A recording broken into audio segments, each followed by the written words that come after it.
Welcome in, everyone. We are back with Pillars of Eternity 2 Deadfire by Obsidian Entertainment and Versus Evil. Let's get back into it.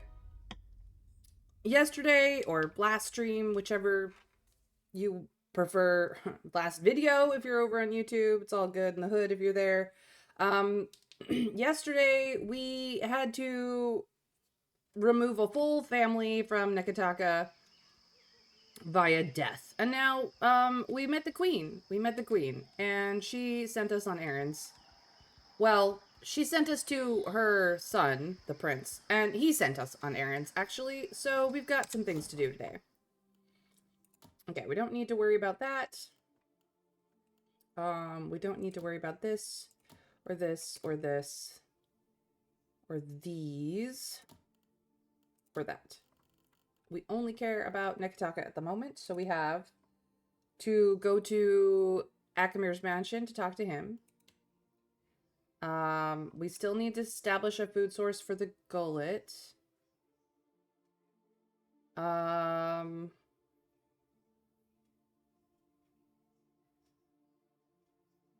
could talk to the Dawn Stars, the Sacred Stair as well. We have to investigate Delver's Row. We could give him one of the he wants the Cornet of Waves. Which is in Takano's Villa and Serpent Crown. We are in Serpent Crown. We have the Cornet of Depths.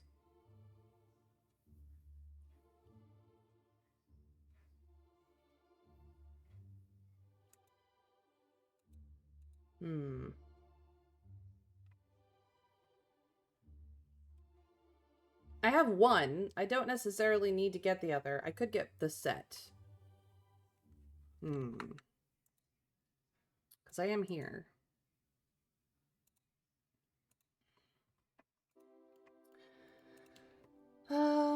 We do need to do the animancy experiment in the Sacred Stair. And we have to go back to the Brass Citadel. Okay, well, while I'm here, I could check out Takano's estate and see what happens. We will save before we get inside. I believe it was over here.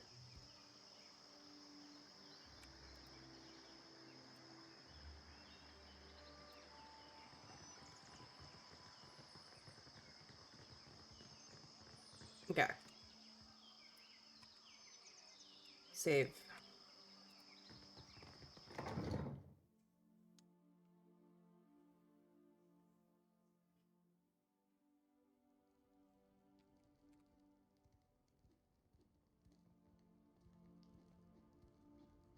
You must be careful when sparring. See the scratches on the wood?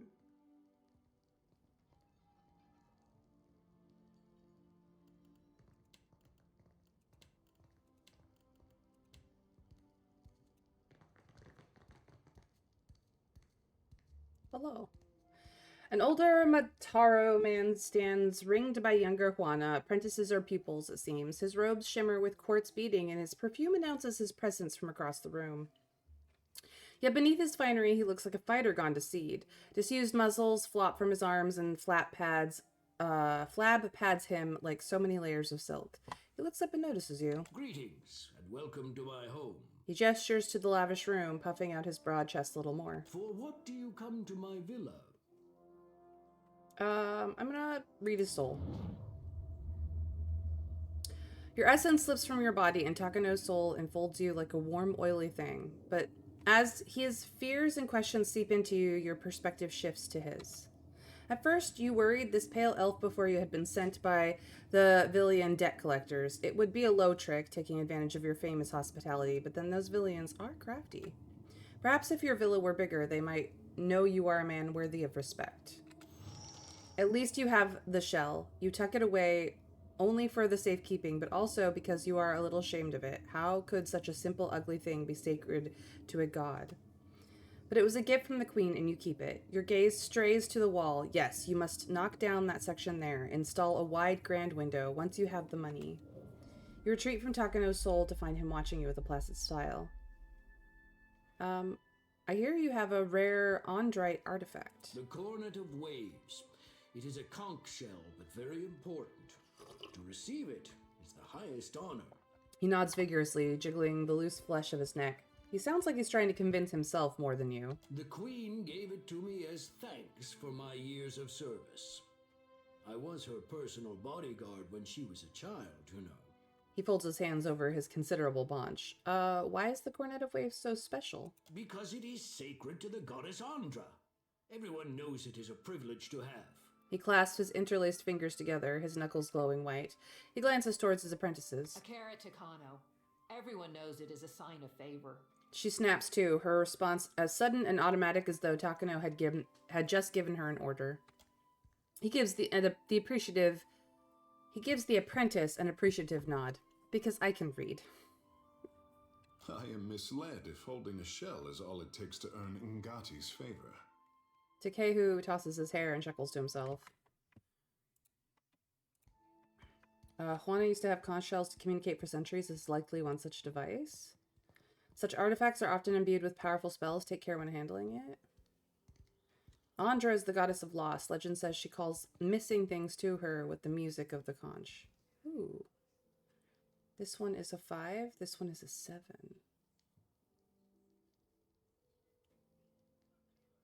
I kind of want to go the religious route, though. Truly? Then I must hope she calls nothing back from me. His booming laugh has a nervous edge as he glances around his fine home. Generations ago, there was a similar shell.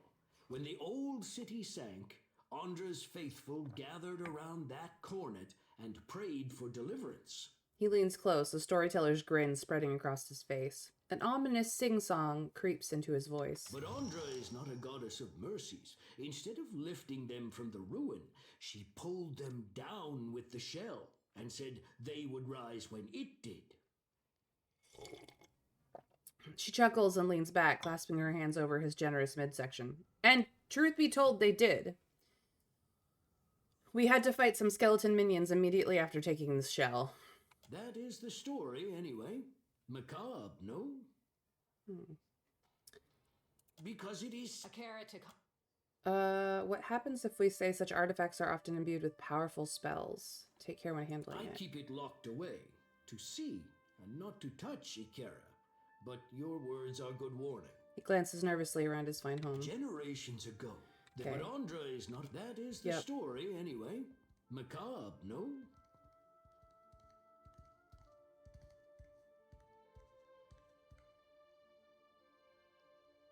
Do we show him the Cornet of Depths?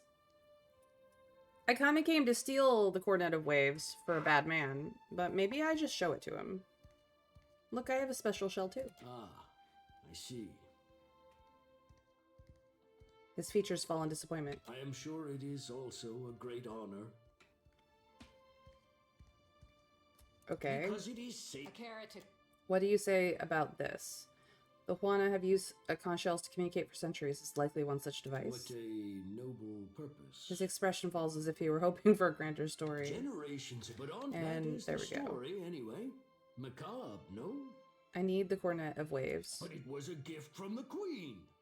It is unusual for a man of my standing to give such a thing away. Nope.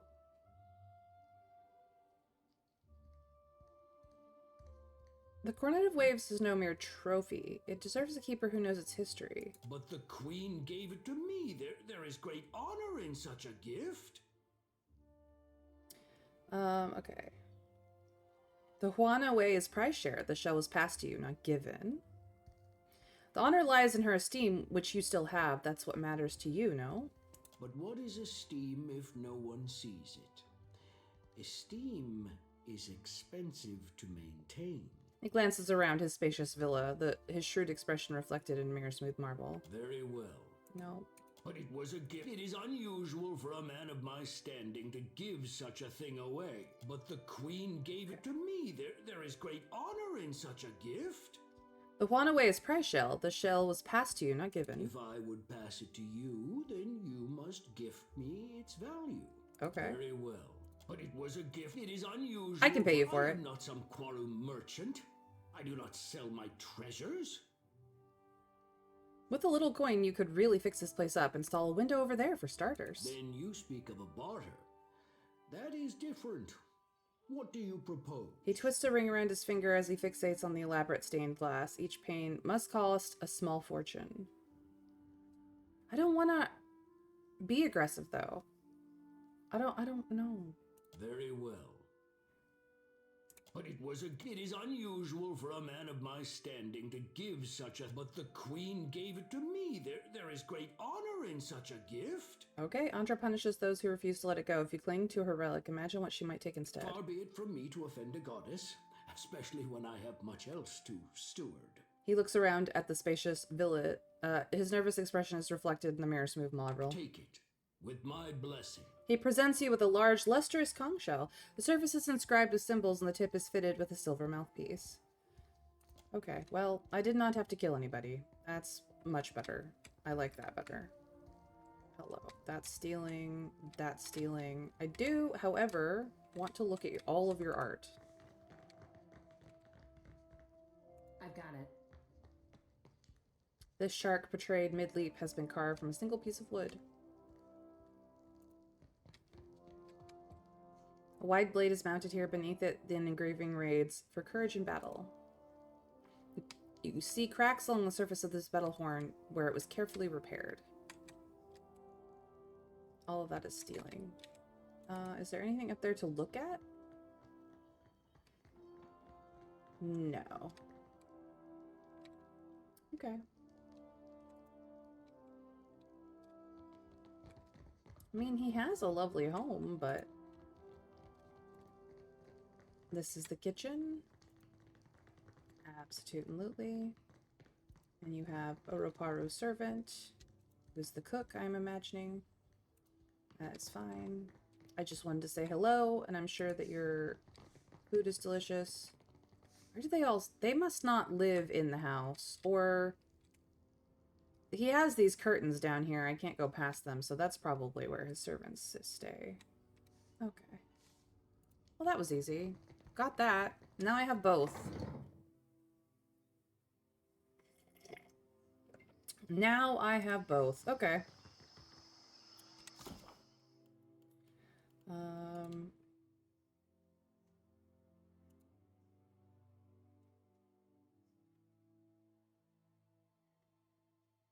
So I did try to sell it for coin, but he did not want that, so okay.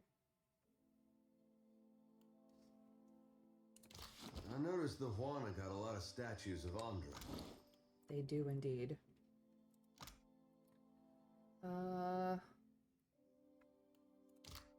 So if I go here, no, here? Yeah, here's the other one. Faint sound of a woman singing. Yep, same. Kara, Mother Ngati is much beloved. That doesn't bother you? Should it? What say? Well, if everybody in my village had a naked statue of my mama, I'd be knocking on doors and making threats.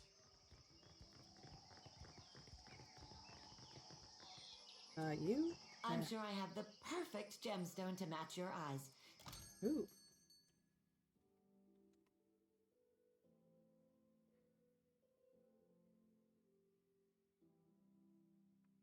The Ring of Boundless Stars. I do have an extra amulet of health, which I don't really need.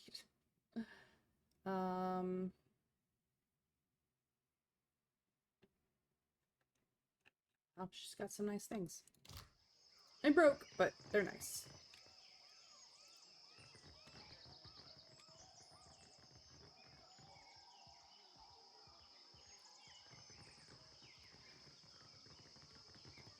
Just coming to say hello. Ooh, cool. Each island in this miniature model has been carefully sculpted lines with carved rings that indicate height. And you are a spirit? At last. Akira, I have waited a second lifetime. I'm sorry? There you are. The spirit tilts her head, considering you. After a moment, she reaches a hand towards you. Reach out your hand. Your hand passes through her. She lets out a soft sighing sound and draws her hand back. I did not expect to wait so long for Rikuhu's messenger.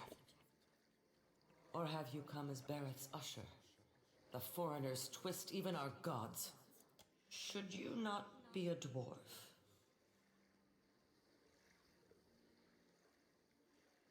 I'm helping the usher out. He's pretty busy. Even dead, I am slighted. Akira, what injustice. But you are here to take me away, are you not? Well, I refuse to go. Never will I move from this place until justice is done. She stamps her foot soundlessly. I follow Magran's way. Yet sickness took me before my time.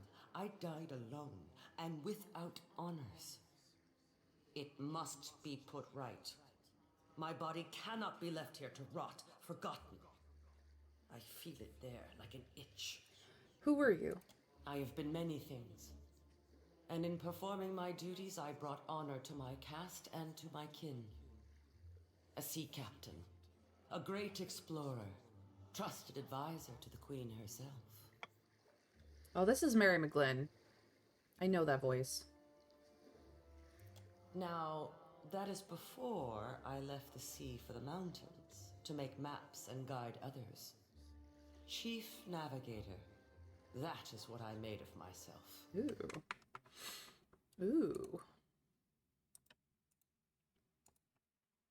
Thank you for the lurk, PP. I can see nothing in this place of death but distant lights.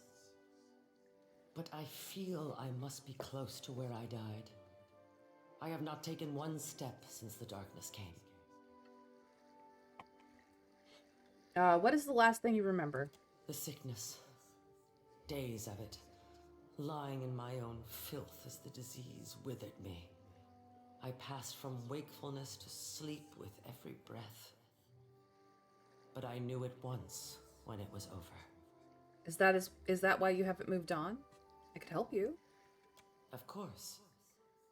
Some kind of mistake was made, and now Magran will put it right. I thank you. Please, search my home. My body cannot be far. Okay. Well, I have permission now, so... Various unfinished letters lie scattered on the desk. You catch fragments of meandering apology, largely obscured by spilled ink. I'm gonna take all your stuff, though.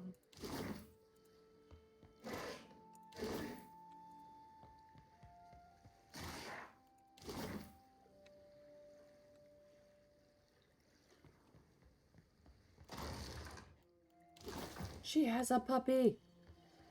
For what did they just leave her like this? She has a puppy. +2 resolve. Resistance to resolve afflictions. Oh.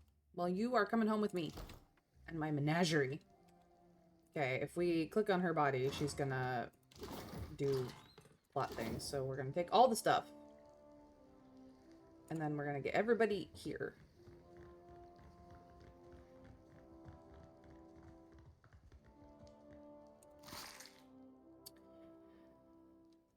Here is her remains. The lifeless body of a Juana woman recovered from an estate in Serpent's Crown. Alright.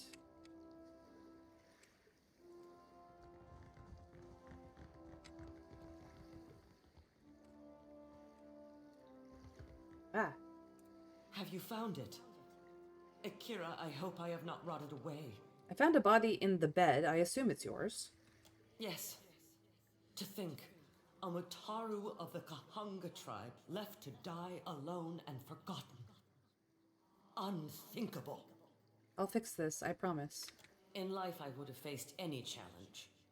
Now you are my champion. Magran smiles upon your deeds. She doesn't, actually. She really doesn't.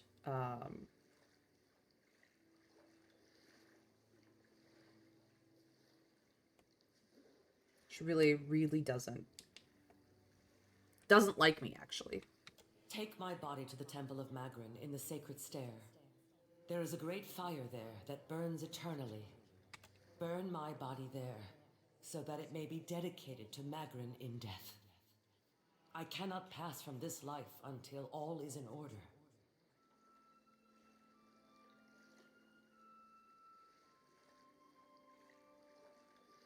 Very well. I will fill your final wish. You are a blessing. I would complain that you arrived late, but no matter. I'm surprised that my girlfriend is not like, let me help you. But okay. The spirit has things she wanted. So we're gonna do that for her because it's only nice. We're not leaving this area quite yet, but Hey, Shodi. Those dreams of yours, they still getting to you? I can deal with the dreams, for better or worse. What makes me sweat is the not knowing. What happens when I stand face to face with my God and he reveals what he intends for me? What if it's not as I thought? Yeah, I've had thoughts like that for a long time. Except now I'm worried about what he intends for the world. Whatever it might be, at least we'll face it together. well, hopefully this is not walking immediately into a fight, because I did unlock this door to find out whose it was.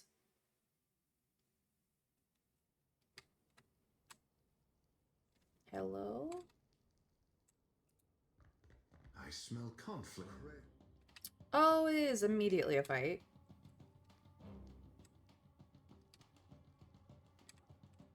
I didn't want to kill people here. I probably should have...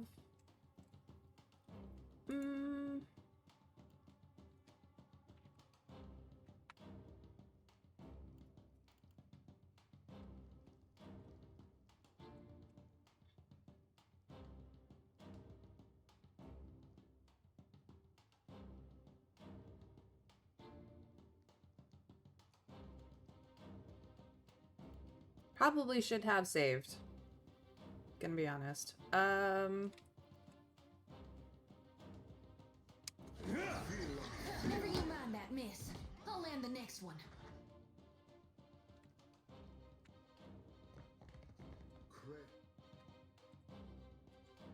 More dogs. Take him down.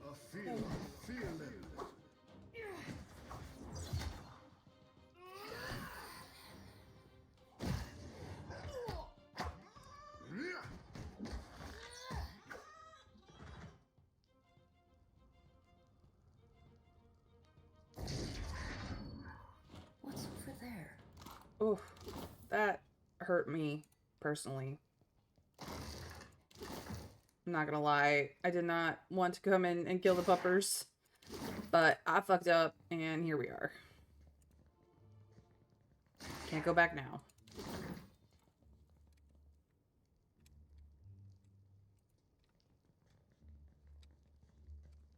Hello? Will do. Worth a look.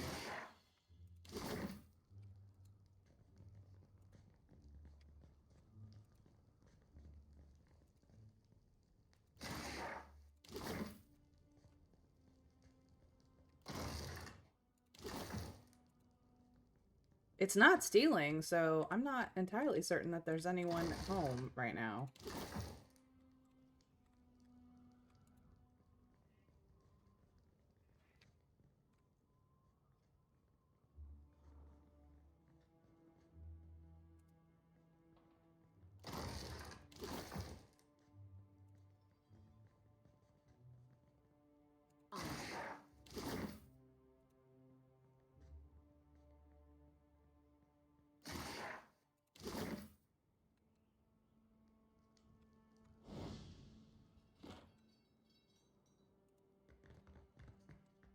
Okay.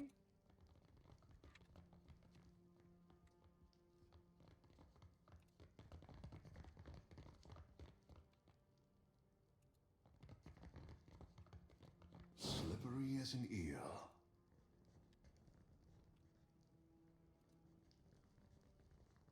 There's just some dogs in here? How very odd. This carving of Ngati is meticulously detailed from the scales on her legs to the fine points of her teeth.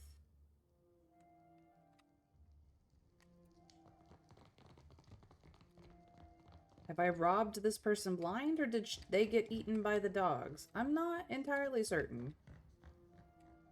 Because nothing I did was stealing, and there doesn't seem to be anything for me to click on, and I can't go through that door. So whatever room is behind that door does not seem to be anything more than storage, I guess. Okay, well, they weren't home. I guess I'll leave now. Sorry, puppies. I'm so sorry.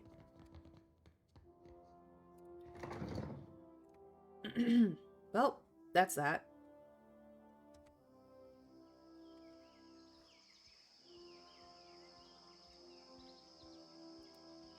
Nobody seemed to care. Okay.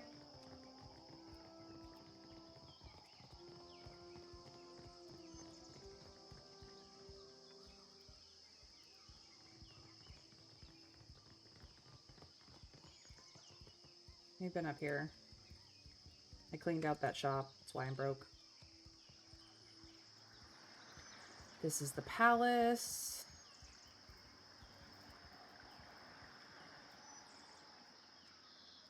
And this is an exit.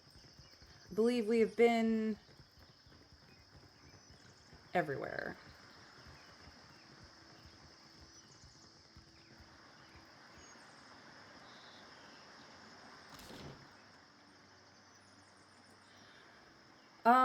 Let's go to Sacred Stair first and talk to some people. Then we'll head over to PoEII's PoEII's Overlook.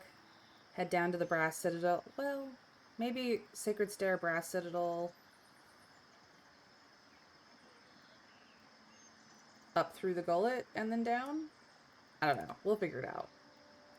Please, I would like to go here. These cloaked figures are not gonna survive.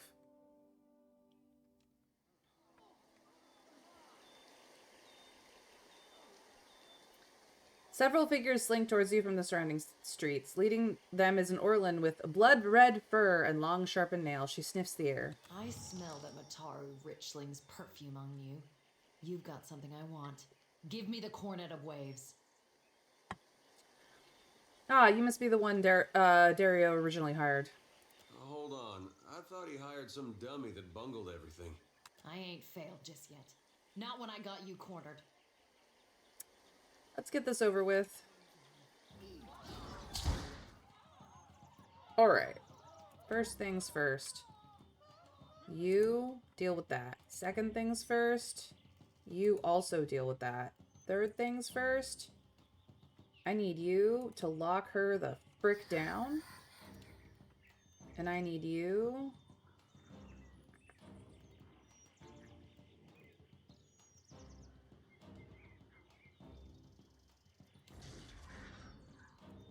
to do the same, and I will deal with the barbarian with my pet. Let's go.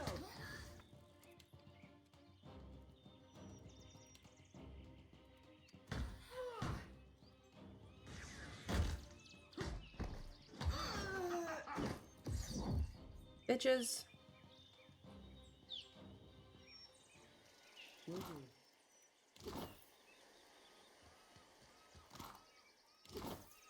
Yeah.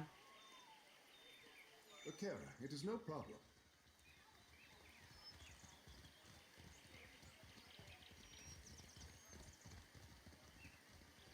They really should have known better.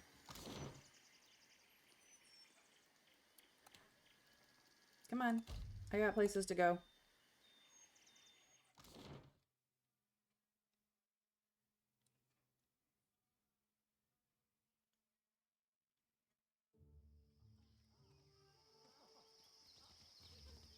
You and the captain traveled together all that time, but never...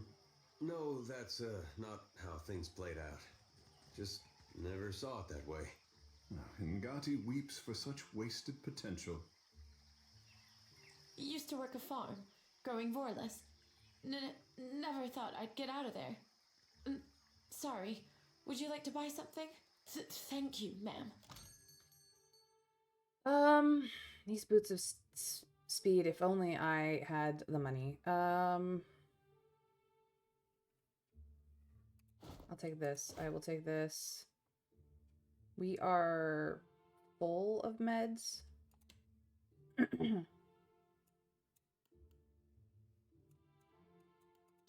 Okay, I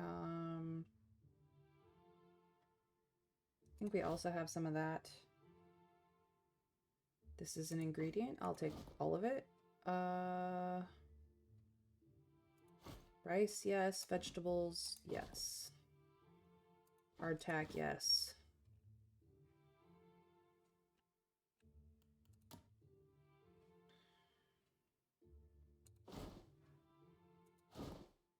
I don't need any of this. I'm sure somebody could use it. Let's see here what we got. Have a robe to clothe people with. Have some clothing.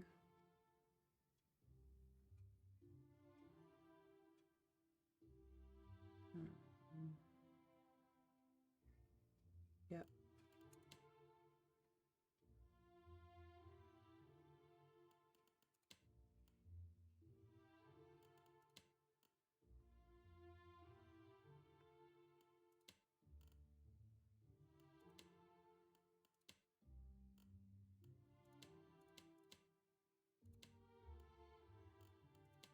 Yeah.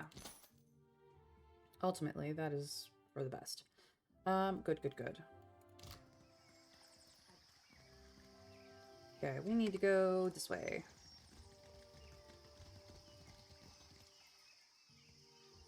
I got 2 friends who are streaming right now. That's awesome. In we go. I got peoples to talk to. I've never seen a temple like this. Take care. Good luck out there. Okay.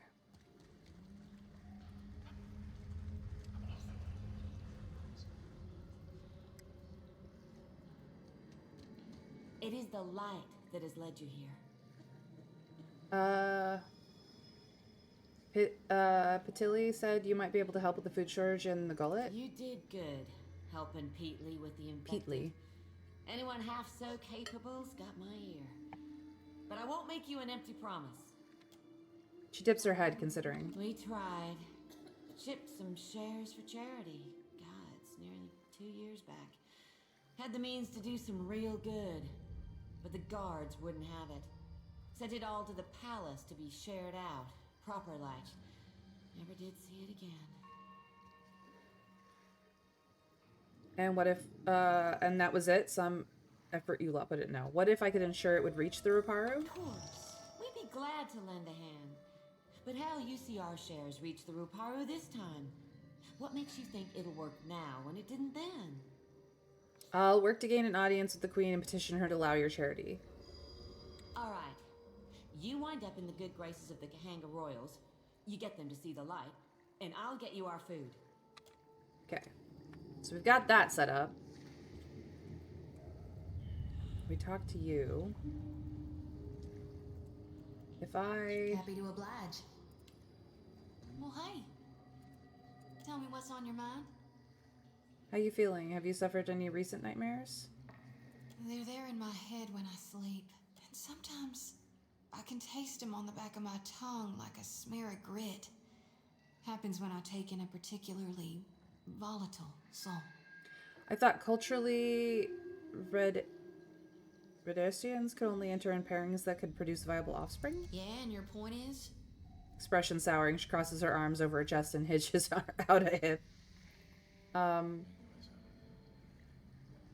get offended, I was just curious. All right. She shrugs, dropping her arms to the side. Then I'm simply curious as to why you care.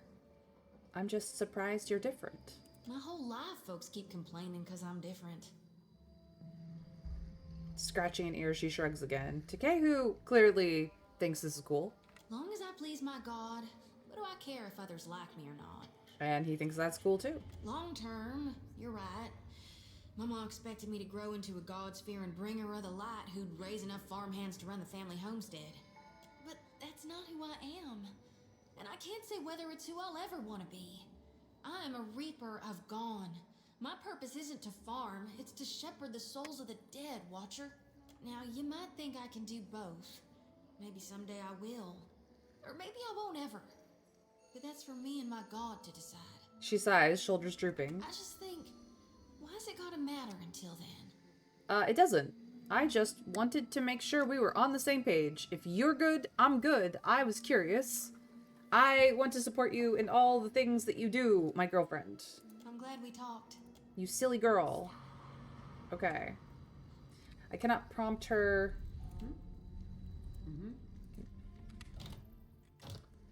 Can I turn this off somehow? Yeah, I can do it by that. Okay. Nope. Not okay. We've done what we need to do here.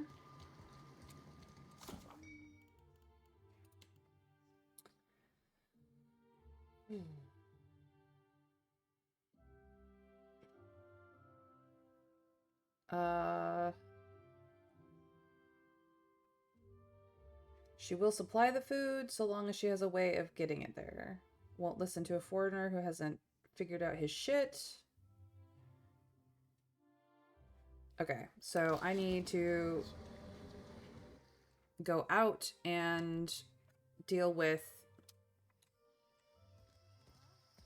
this.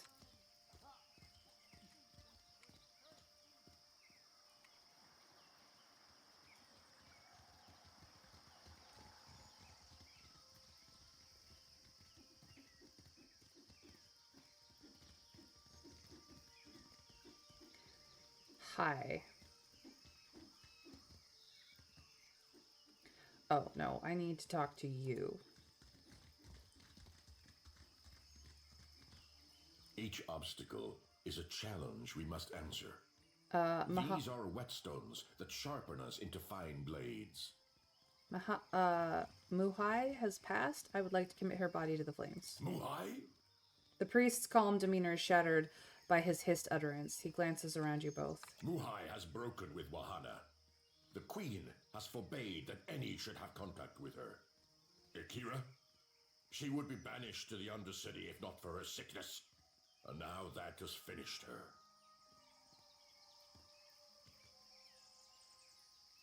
Sounds like you're very obedient for a priest of Magran. To strike without purpose only dulls the blade. Magran teaches us to burn away what is weak within us. Fear, want, arrogance. Those things which rot the soul from within. A group of the Wapua came to seek Muhai's counsel, for she was known as a great navigator. Muhai was of the Oweki before she came to Neketaka. The Oweki and Wapua were enemies for many years, before Queen Onekasa's time. Muhai misled the hunting party, and they were lost. All of us are Kahanga now. To harm Wapua is to harm Oweki. As Muhai turned her back upon her kin, so we were commanded to turn ours upon her. The queen would have us join our tribes into one raised fist. She could not let Muhai's crime stand. She gave them bad directions. That's not the same as murdering them. There are those who kill by sword and those who kill by cunning. To the dead, it makes no difference. So it was a political decision. I say it was done for the good of our people. The traitors, they make war upon themselves. Each dousing another's flame, they are reduced to embers. She died alone. Isn't that enough? So too did she act on her own, against her own people. She does not deserve the honor of walking with the gods. She was still one of you. Her spirit cannot rest. It is good of you to care so for one of our people. Come. Give me the body. I will bury her beyond the great city walls. It is the best that I can do. Is there no other way? You are not of the Kahanga tribe. For what do you do this? I feel sorry for her. And I as well. Muhai has brought great sorrow upon herself.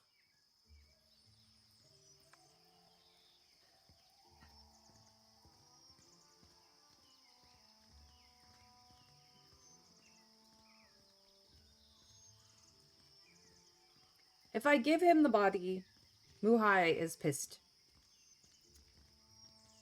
She asked me to burn her body so she could be with Megran.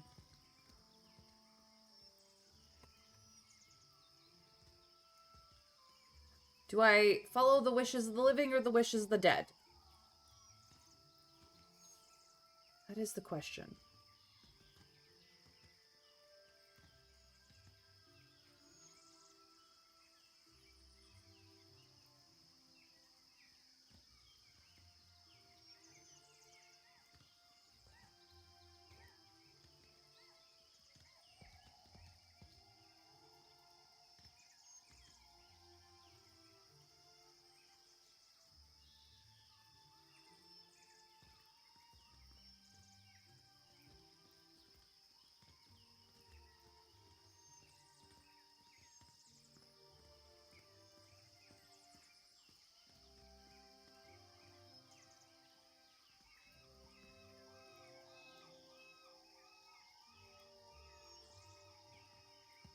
I don't know. I don't know, chat. I will do as she asked. You would defy the word of our queen? Can she not redeem herself? Muhai is dead. She has lost her final battle. Who says one's chance for redemption ends with death? For some, it's only the beginning. Come. Give me the body. Is there You are no other not way? of the Kahanga tribe. For what do you do this? Her spirit promised me a reward. Akira, outsider, have you no shame? Selfishness sealed her fate. It will do the same for you. You would defy the word of our queen? Very well, but what should I Come. do? Give me the body. I will bury her beyond the great city wall. You are not of the Kahanga, and I as well. Muhai has... You would defy the word of our queen? No, but I'm saying you should, or else. I don't want to get into a fight with this man. I'm sorry, girlfriend. You heave your grim burden into the brazier where it lands with a scattering of embers. The body burns with unnatural swiftness in the flames, reduced to ash with what seems like mere moments. Nearby, the priest regards the dancing flames with grim disapproval. This will not go unnoticed, outsider. It is done.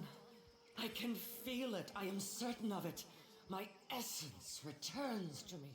You can detect no change in Muhai's spectral form now that her corpse is gone. All the same, she raises her hands to the height of her eyes, examining them. You have greater loyalty within you than those of my own blood, Watcher.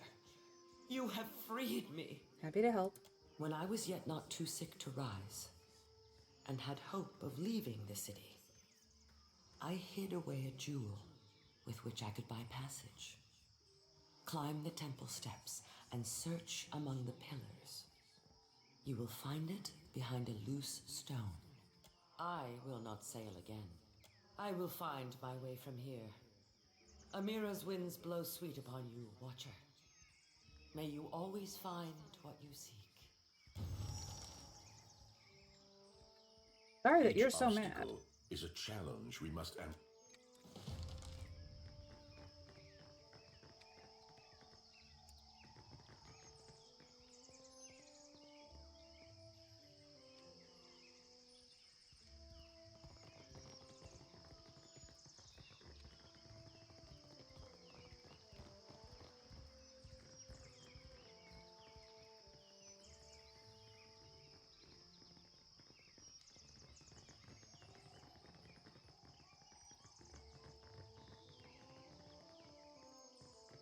Hunter, do you come to serve your coin? I will have to deal with that another time. Supplies! Get your supplies here! Ado Watcher, certainly. Okay. You have some stuff. I have a bunch of crap. Please take all of this crap. I have. That I do not need.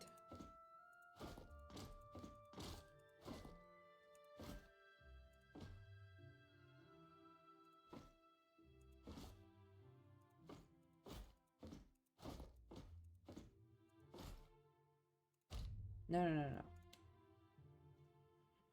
Okay, what do we have here? A fine? No.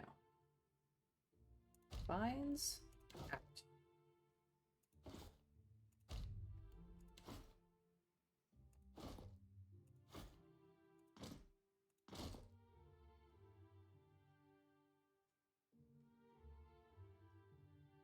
Much better. Much better.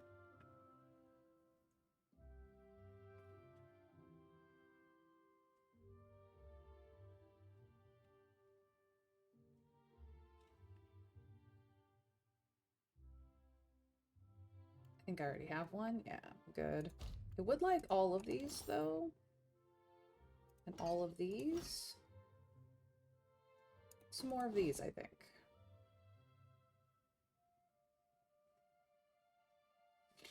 Yeah.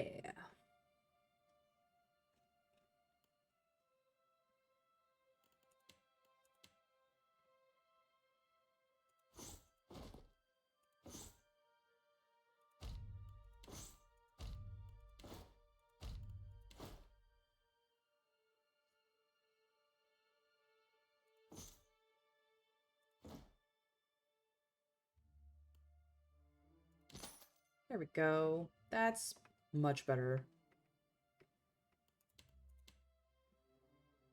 Yeah.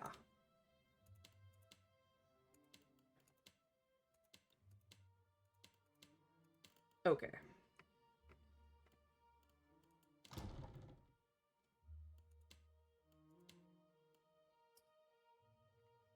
Ooh, the Bardato hole is better. So guess what I'm getting? Yes. Excellent. Now I'm currently still flying the Deerwood colors, which is fine.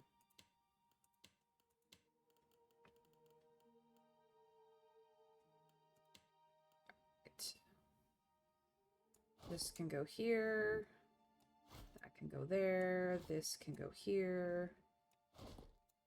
Just gonna put stuff on the ship for the things that we need. Water.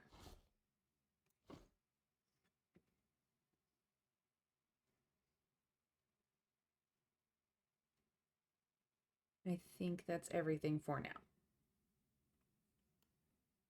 Cool. Ooh, level ups. Level 9.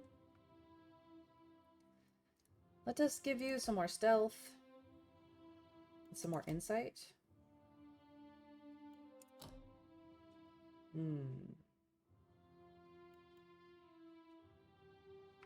We really are not leaning into monk. Does while active melee weapon critical hits have a chance to trigger another? Yeah, I think I'm gonna go with this. So we'll do that because we've not leaned into monk at all.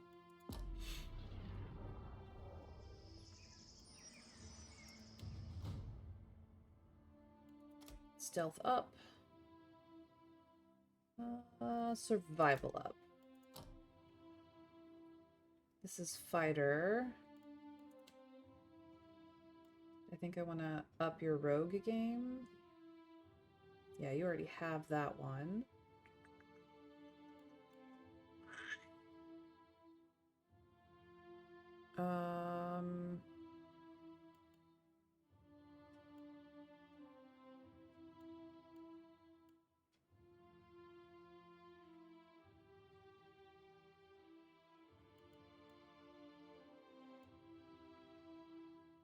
Do this one. Yeah.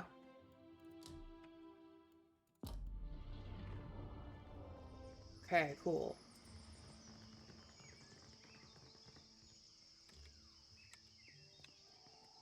Is there anything else I need to do here? I don't think so. Yeah, I don't have anything specifically here. Except for the animancy experiment, which I suppose I could go do. Oh, there it is.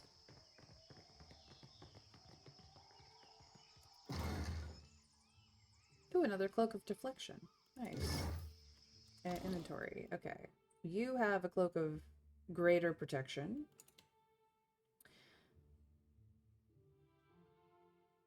This is fine. You have a walking cloak. You have deflection. You have nothing. Guess what? Now you have something, and it goes with your outfit. Look at that. So stylish. Awesome sauce. Cool.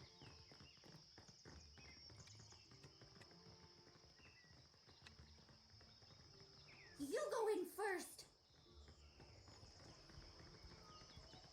Kiddos, it's not that scary.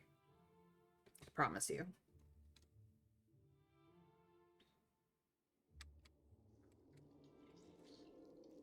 On it. Interesting.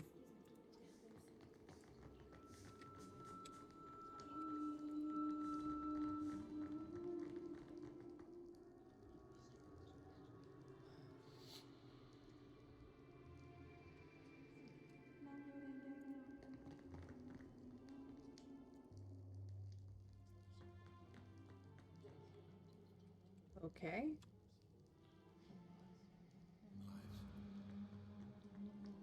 I guess he's gone.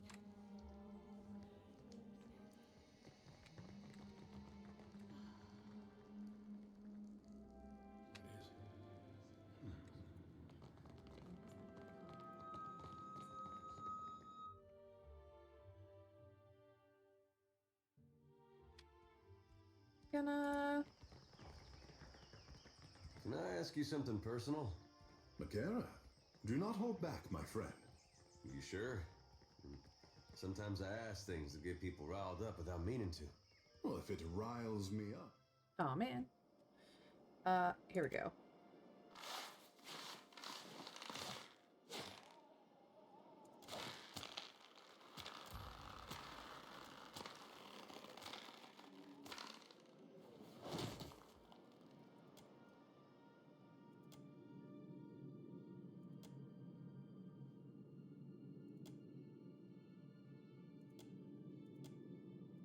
There we go.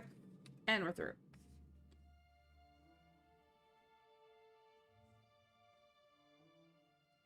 So this is the other way we could have gotten in.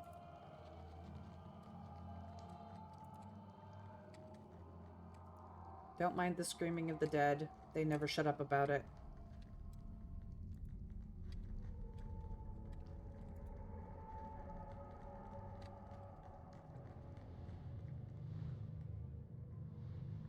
With solace, sister. This luminous Audra ought to be able to take my soul's watcher. What do you say? Let's try it now. A gleaming pillar of luminous Audra towers above you as Zoti stomps confidently towards its base, a grin ripping wide over her face. Get ready to witness the feat of a lifetime, Watcher.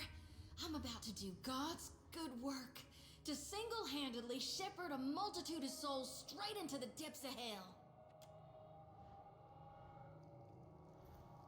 Be careful, please. She rubs her hands together, drubs her palms against her hips, and snatches up her lantern, eager, ready. She wriggles her shoulders and pops her neck, stance subtly widening. Wow, I can read? Flushing prettily, she glances over her shoulder just long enough to blow you a sloppy, wet-looking kiss. Long as you're watching my back, I'll be fine. As she exhales those last words, she presses one palm flat to the cold expanse of gem-like growth, fingers trembling like a firework going off. The light from her lantern flares blindingly bright. Electricity, no, hypercharged soul energy, whips across the air, lashing open Joti's skin, traveling the pathway of 1,000 branching veins and capillaries. The strike bursts Joti's blood from face to neck to arms and lower, and she screams, her voice a secondary crack across the sky. Um,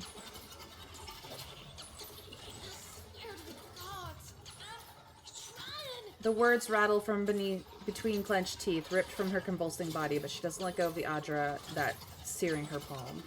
The lantern trembles so violently it nearly cracks, but then a massive wave of purple essence rushes from the lantern. It swirls up and around the Adra, crashing along the glimmering surface before being sucked inside.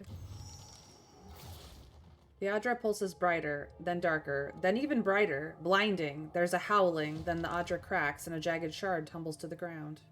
Ugh, son of a god's darn motherless cur!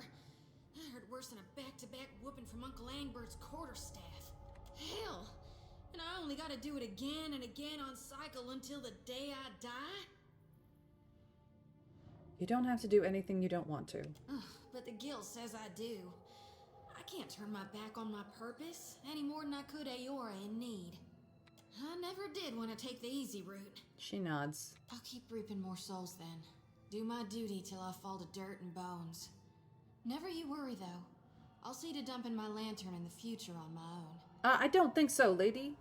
You will have me at your back. Thank you for finding me a way to handle my burden. Even if it does involve the occasional jolt of pain. Chest heaving, Jyoti scrabbles for the Adra shard embedded in the ground. The crystal is slick with blood from her palm. She shoves it into her pocket, then she shakes her head. A luminous Adra mantle. This small shard of luminous Adra glows with soul energy. Though obviously shorn from a larger piece, it has the appearance of being tooled as though for a specific purpose. Perhaps it could be used to improve upon Jyoti's lantern. Darn if I don't feel so light I could float away. She casts an odd look to her darkened lantern before turning you a whimsical smile. Doing any better? My bones are still a little jangly. But yeah, I think I am. I don't know if this is what God planned for me. But I'd like to think we did right by these souls. We're bringing light to the darkness. Ensuring spring follows the coming fall. She dusts her hands on her hips before setting off at a determined clip. Well, that's good. Mm-hmm. I'm all ears. Tell me what's on your mind. How are you feeling? Not a one. Thanks to you, I'm sleeping like a babe. No, better even. I never knew nothingness could feel so warm and so nice. Sounds like a heavy weight was lifted from your shoulders. More like from my mind. She nods. No matter what comes to pass in the days and nights ahead, I won't forget who it was that brought me relief from the dreams. And the crush of the souls I'd acquired. That's all. It's time I got about searching for lost souls. Okay. So that helped. Did I ask for these to be open? No.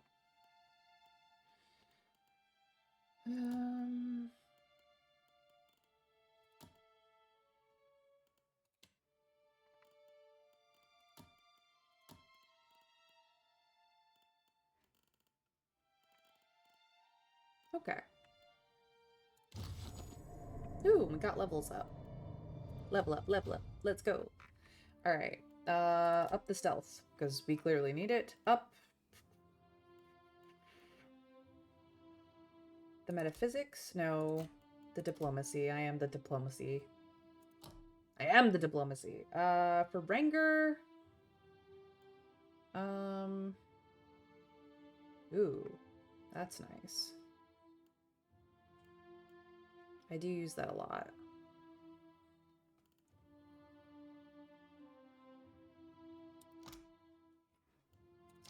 I do like that one too. Ooh. More damage. Ooh. What's this one do?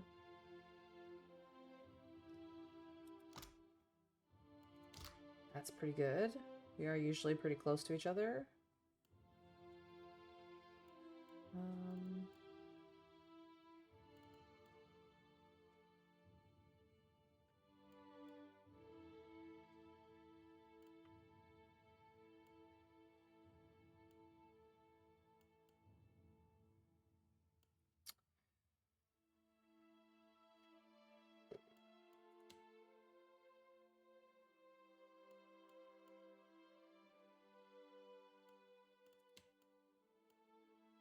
I do use this a lot. Alright, that's pretty good.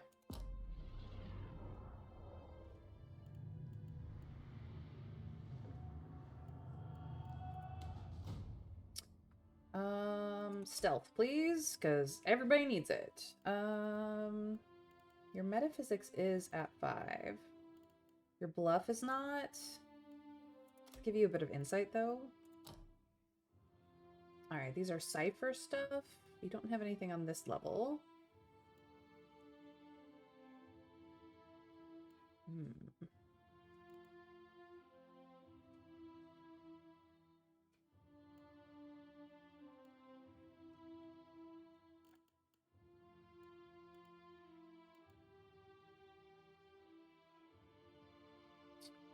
Ooh, I like that. What does this do? Oh, right.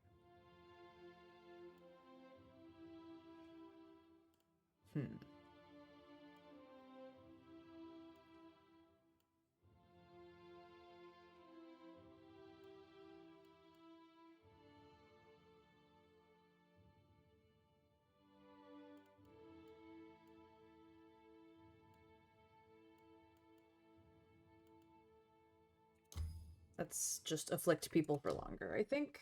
That'll be good.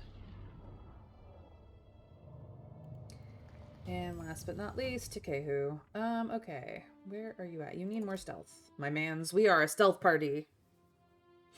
We are now at a 13 stealth with everybody combined, which is very good. What else? You have history, you have metaphysics. Let's do a little bit of religion, I think. Alright. We already have this. Each time an enemy takes damage, the effect's duration is increased. Ooh, that would be good. What else do we have over here? I've been doing mostly auras for the party. Or we could do something druidic.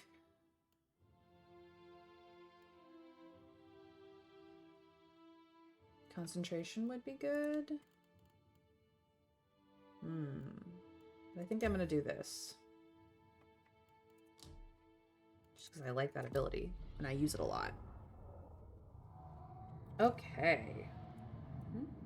Good times. We should all be level 9 now. Yeah. Sure. Alright, well that... We didn't need to be in here, but I'm glad that we came.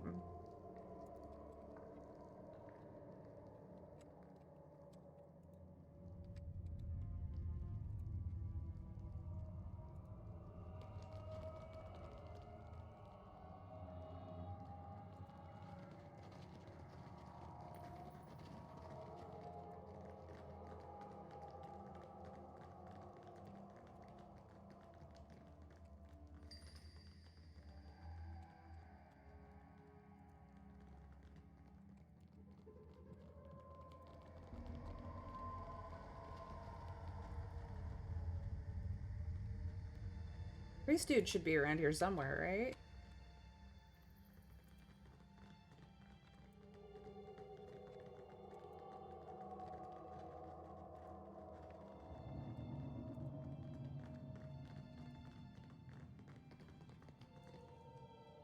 Apparently he is not. Maybe he's in the big room.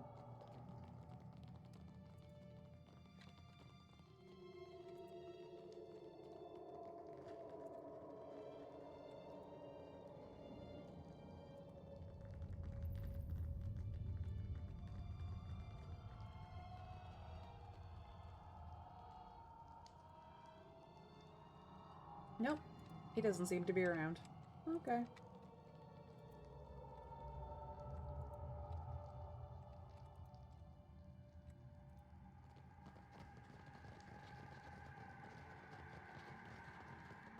Mr. Scrake, welcome in. Thank you for the lurk.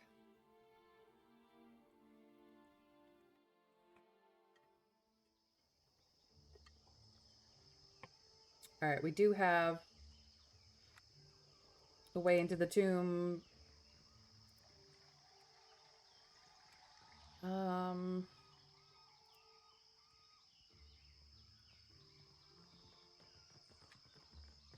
I suppose we could, while we are here, go do this.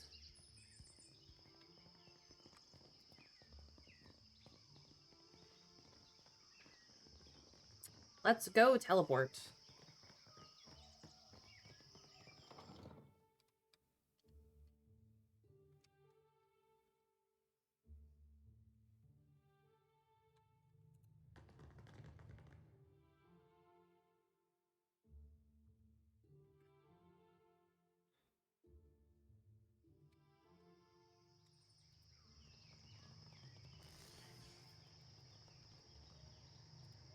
Come to watch us work? It's not as exciting when we're running through calculations. Can I ask some questions? Sure thing, Amica. Comes with the job, doesn't it? Your accent, it doesn't sound Valian. Well, a few years in a deer will do that to you.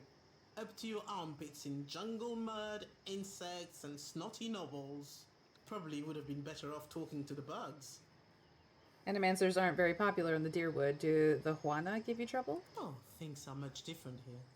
The Juana may not have the same passion for the field as the Republics, but we understand we're doing research, not sacrificing children to wolves or whatever it is the Deerwood believes. So, no riots. Fortunately, news out of the Deerwood doesn't mean much to this lot. Blonde winks to undercut her teasing. Seems like a strange place to run experiments. It took us a few months to adapt. A few bad shocks too before we finished proofing the machinery against rain. I like to think it lends it all a little drama, no? Besides, how better to honor Helia than with invention? Good point. That was all. Now, Nay. So No trouble if you think of anything else, Amica. So about this experiment. Settled your nerves? We can get underway whenever you're ready. Alright, let's do this. Gelade. Very well. You stand there. Ansel, the machine. Here we go.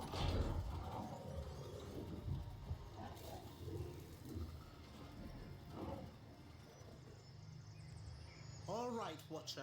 Remember, focus on the beam of light. It ought to be like stepping through a door. And remember, don't... Don't what? They always forget to tell you what to not to do.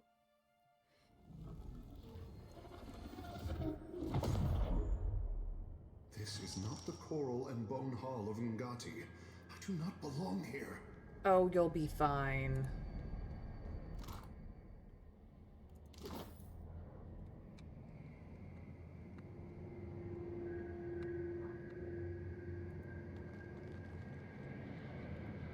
I've seen more inviting whirlpools in my day.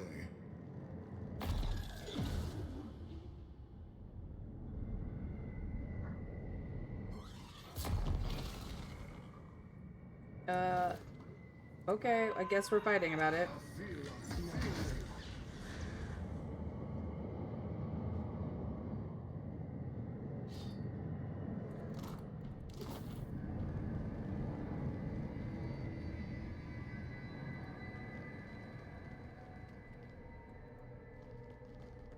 You up there, run! We have to go. Who the heck are you? Can't. No, no, please. Oh, okay.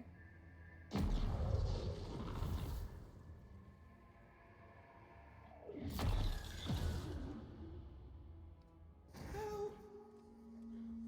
Don't worry, I got you.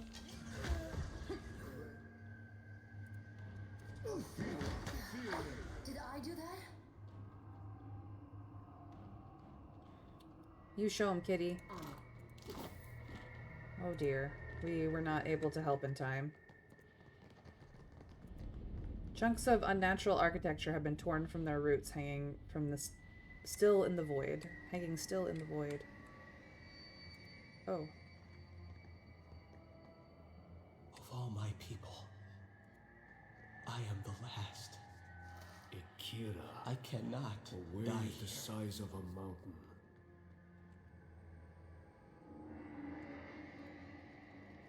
Found something. I sure did. I've conquered every city of the Greylands. They will remember Gods, my name. an end at last. I beg you.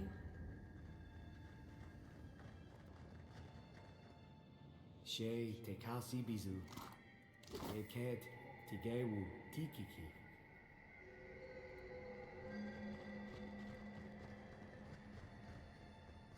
The beast.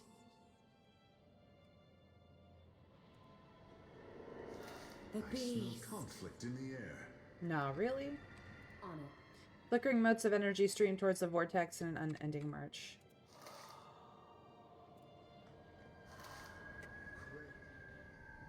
And here we go. I feel it. That was about as useful as a bump on a pickle.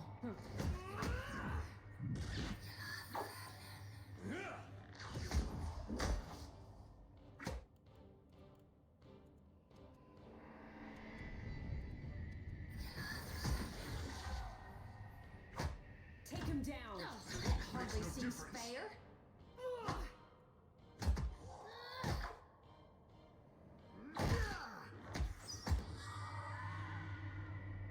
Get wrecked, asshole. A wall formed from tessellating blocks of bismuth rise before you and form out of the wall, just a face at least 3 amawa high. Its mouth hangs open in a silent shout, eyes wide. A damp, frigid wind screams between the rocks that carries whispers in its wake and chills you to its core. What have we here?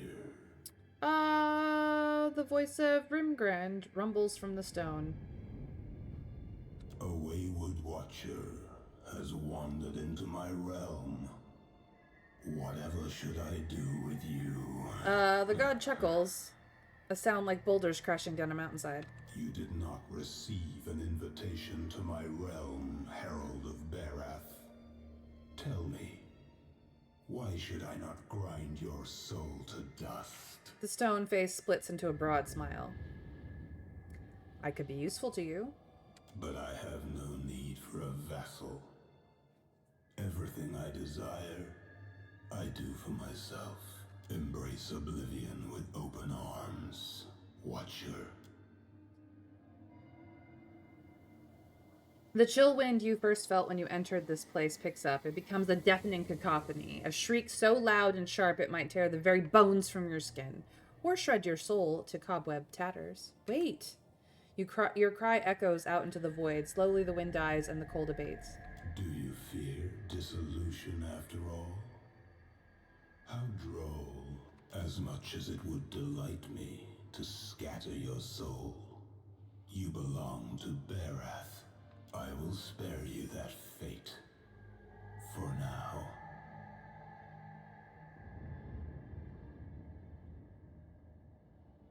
I knew you wouldn't do it. I can pluck you from the mortal plane as easily as Barath, and you will not belong to them forever. Well, yeah, but I worshipped a different god before Barath was like, hey, by the way, I'm conscripting you. So maybe you take it up with them? Now, on to the matter that brought you here. Your Animancer friends meddle in things beyond their comprehension. Were I not the generous creature I am, you would have died. Yes, the god of entropy. Generous. Which god do you worship? I don't remember the choice at the beginning of the game, but it was the benevolent god. I liked benevolency when I was setting up his character. To be quite frank, I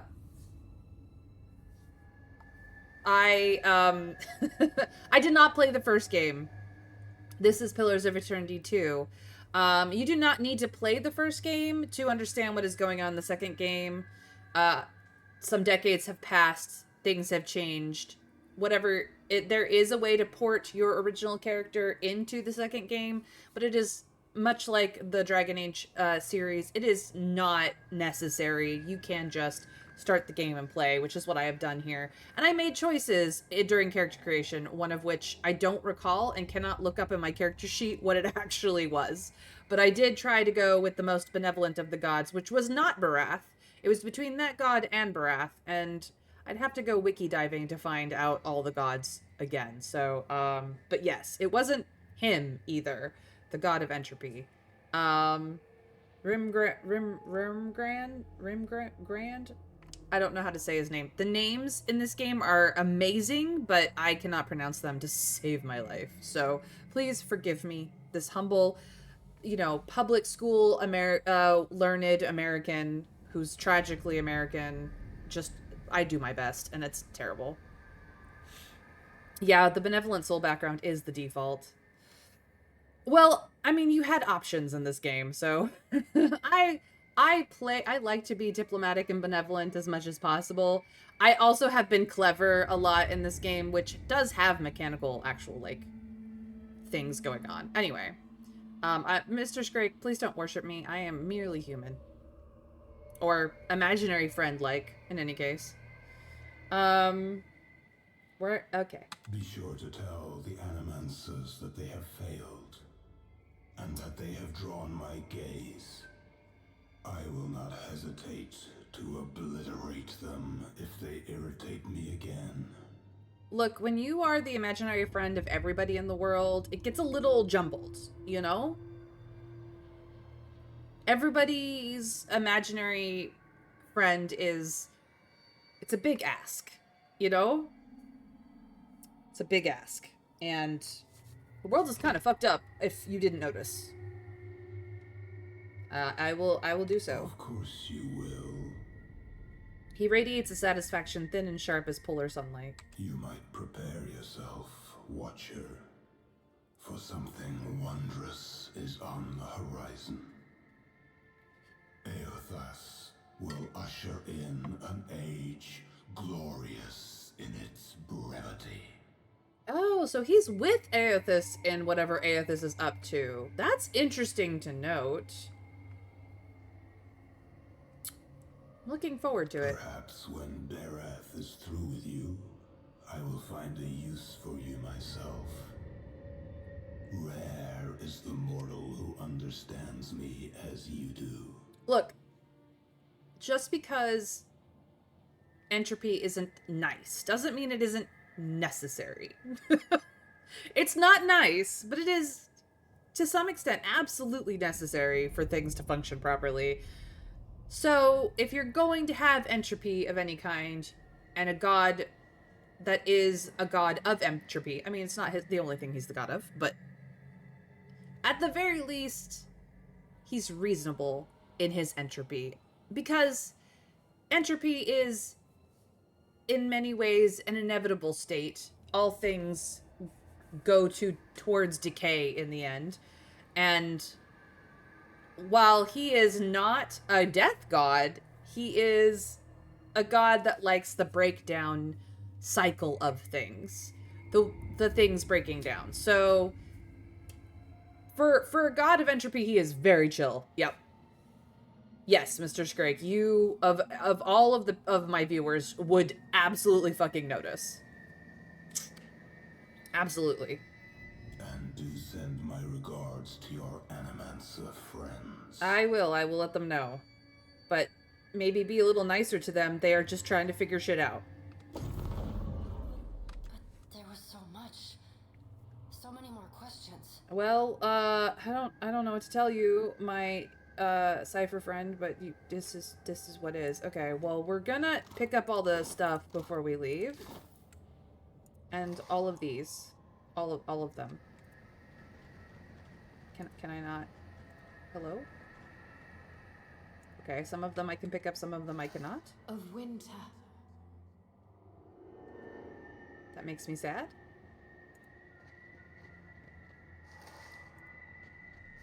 You as well.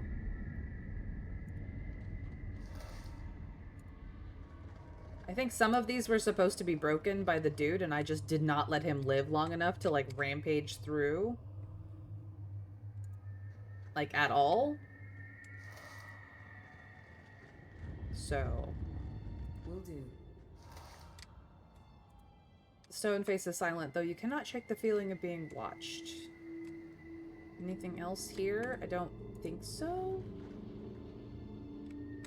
Looks like I've picked up all the people I can. Yeah, I'm pretty sure this guy was supposed to rampage through this lot, and I just was like, nope, death. Immediate death. No, bad elemental of entropy. Watcher, can you hear me? You raise your head to find yourself surrounded by anxious faces. Flane withdraws the finger currently prodding at your temple and nearly stumbles backwards. Oh, thank the gods. Thank Helia. Merla, you had us in a panic. Flane sets a hand to her chest and pans herself with the other. I don't have to tell you it didn't work. The current spiked and you went completely still, breathing but nothing else. We sent for the physician. Myself, I was about to try throwing some water in your face. What happened? Did you feel any pain? Do you remember anything? Yeah. Entropy, cold, winter, bad luck, famine, and natural disasters. He just kind of shows up and things go bad. But he's chill. Literally. You had some kind of vision? A near-death experience? With your safety assured, Flane's sympathetic expression quickly succeeds to professional curiosity. No, I mean, I literally went to the Beyond and spoke to him. What was it like? Really not fun. Sientere, Watcher, truly. It seemed we sent your mind further afield than intended, and without the rest of you in tow. Not entirely outside our predictions, but not the result we wanted. We have stipend for volunteers. You're welcome to the sum of it. I hope it goes some way toward earning your forgiveness. No, you're fine. I just, kind of upsetty spaghetti to God, which is, like, just my life, honestly. And then he kind of got over it when he realized that I really hadn't meant to do it, and I was just trying to help out and maybe get some, like, fast travel teleportation going on, and that did not work. So maybe we stop. Yeah? Just as I hope this hasn't put you off helping us. We just have to adjust the current, give you a chance to control your flight, for want of a better word. We're all very glad you're in one piece. We'll have a look at the machines, figure out what went wrong. Until then, I'm sure our friends at headquarters will want an update, and to see I haven't done you any permanent harm. We'll send word when we're ready here. Okay. Hope you're keeping busy, Watcher. We're still running some... What can I do for you? Nothing. I just wanted to say hi. Okay, so that is done. This is apparently very dangerous for me right now. She wants us to go back to the trading headquarters. I can do that. Quit opening the things that I have closed. I have closed them for a reason.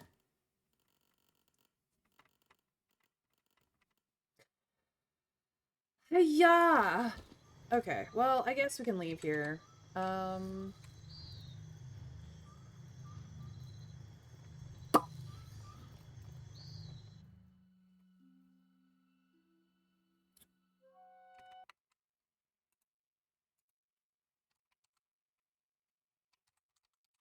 One moment, chat.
doing?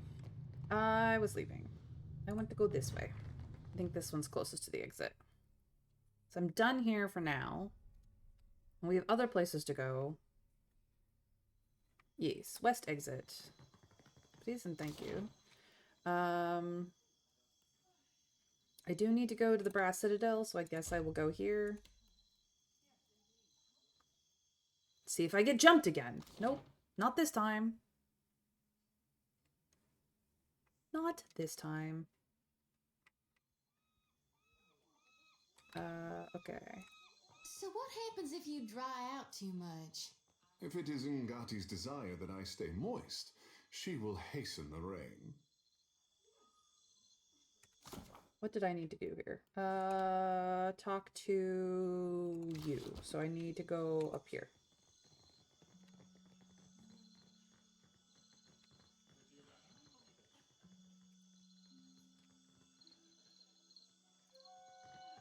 The Ranga Nui leads us, but he represents all of Rautai. Do do do. Do do do do do. You are here, up here, I think.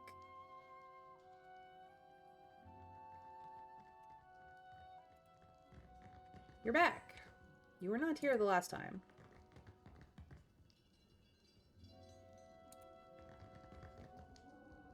Hi. Hazunai Karu paces near her desk, looking like a shark circling the shallows. She clenches a long, elegant pipe between her teeth, the smoke trailing an acrid wake behind her. She looks up when you enter and favors you with a brief nod of acknowledgement. The former lady of Cadnua, and one-time terrifier of harbor masters, if dockside tales are to be believed. She smiles briefly through the smoke. You have not brought much good news of late. Her pensive look returns. So, in addition to pirates, profiteers, and slavers, the Deadfire has a vengeful god roaming its waters? She bites down harder on her pipe. I don't think Aothis intends any harm. He just kind of wanders through and shit happens. If your report is true, he's stumping port towns into craters. I don't much care why he's doing it. He must be stopped. He's a giant made of living Adra that can absorb souls in an instant. Got any ideas? Anything can be stopped with sufficient force. The problem is finding the will to deploy it. She watches you, her eyes bright with calculation. The Valians won't lift a finger if it isn't to snatch a coin, and the Huana will barely do that much. No?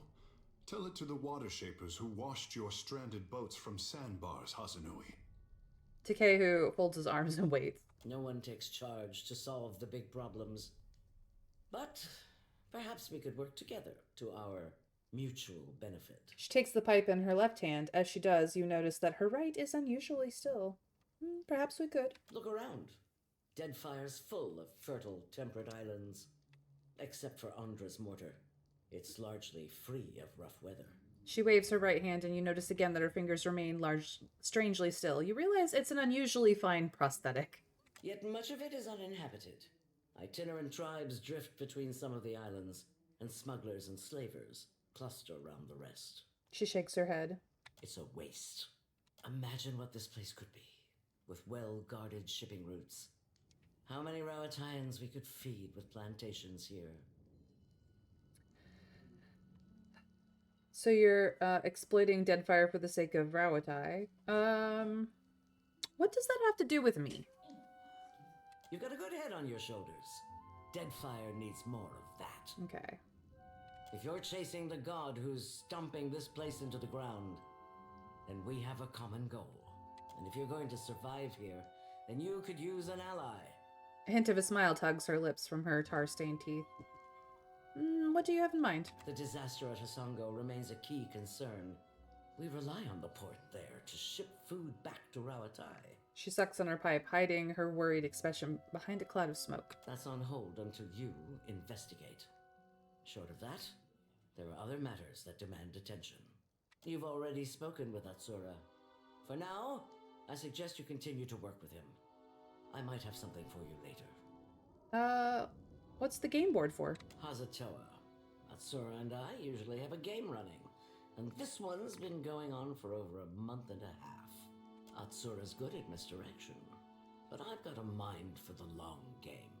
You look like you've come with a purpose. What happened to your hand? She extends her arm, holding the prosthetic between you. It's an exquisite piece with reinforced joints on each of the fingers and a smooth, sanded finish. It happened a year into my first command. We were chasing pirates along Rawatai's south coast, and they landed a shot right next to our magazine. A lucky hit. She's quiet for a moment. I ran below. The fire was already spreading and making for our powder stores. What did you do? I smothered what I could with my uniform, pulled the rest away with my own hands.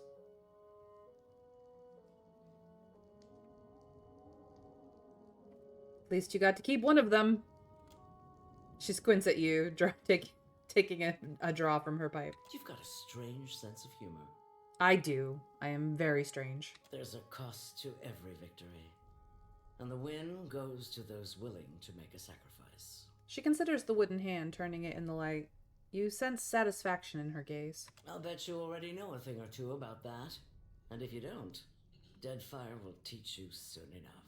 I mean, I died. So yeah, I kind of know a thing or two about that. Cool. Now we can go look at the game, look at a plaque. Yep. Okay. I think that's all that we needed to do here. Seriously. Yeah, no more side quests in the Black and the Brass Citadel.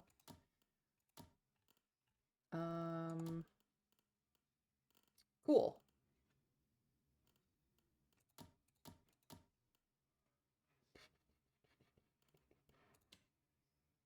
We do have a lot to do with Hasongo. We gotta do that. That's also Hisongo. Aloth will talk to me when I finally get around to it. This is still super, super problematic. Okay. Akamir's in Pariki's Outlook. Still working on this. So we need to go to the Gullet next so that we can go back to Delver's Row and we can clear up some things with Dario. Alright. Ooh, nope, that's stealing. We may be thieves, but we don't steal. Often. Openly. We don't steal unless we have to. Sometimes we have to. We also don't necessarily kill people unless we have to as well, so. I'm gonna go this way. Where are the walls? The artillery? The Huana have a paradise, yet they do not protect it. You say that, but I don't think you understand what the Water Shapers do. Or are capable of. Alright, time to go to the Gullet. Hold on. Can I immediately go here? I can. I can just go there. Crazy.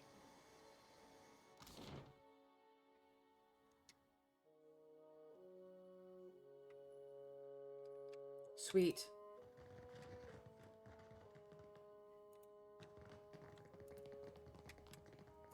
What do you require?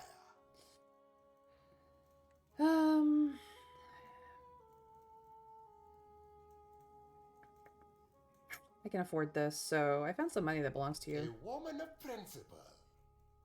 In Nekataka, that is rarer than teeth in a clam. Keep it. Who says virtue is its own reward? Nice. He makes a flicking motion with his slender fingers and smiles indulgently. Is this the artifact you were looking for? Examines the conch, tracing the delicate fingers over the Andrite symbols. Pleasure shines in his eyes. And now the real work begins. You must take this to the Undercraft.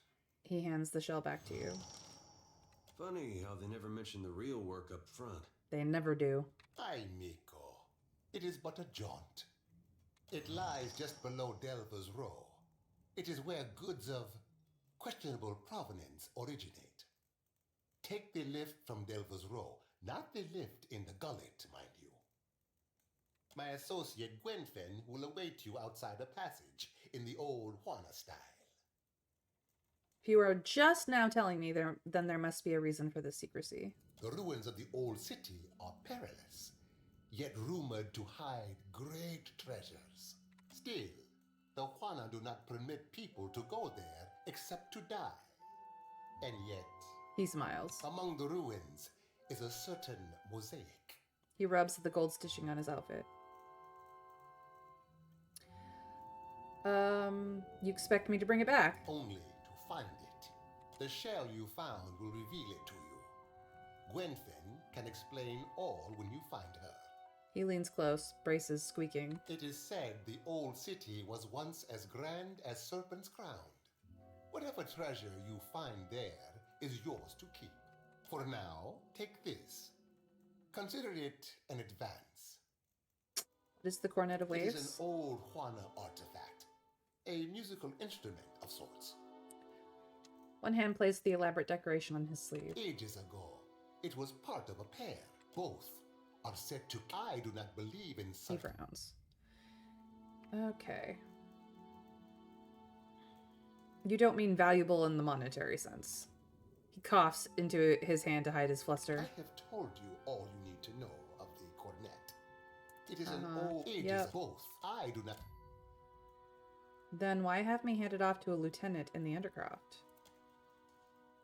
I have told you all you need to know. Need directions to Delver's Row? Have you the memory of a minnow? I know you've been before.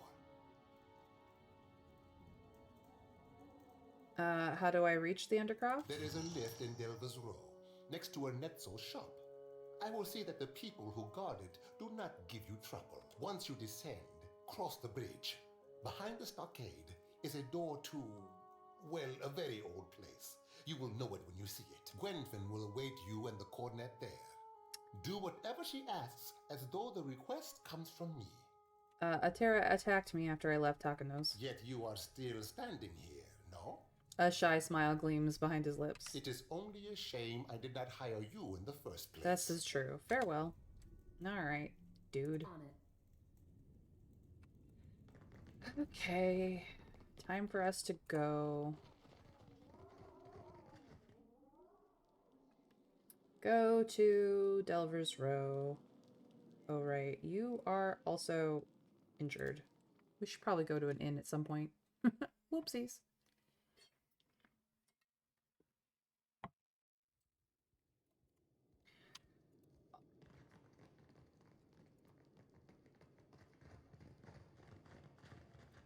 It's the smell of cardamom that drew you, no? Oh, perhaps the sting of food, of course. Food, of course. I have plenty.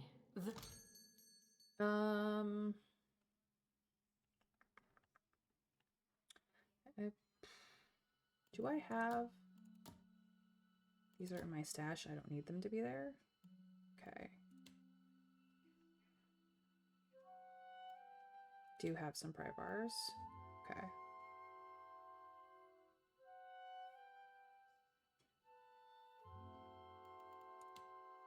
I do have some oysters. I'll take them. I know I have this on my ship.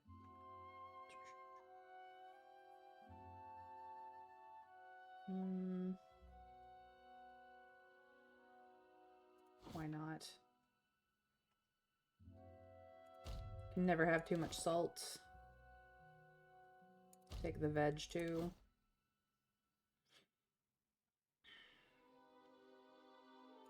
And the stew.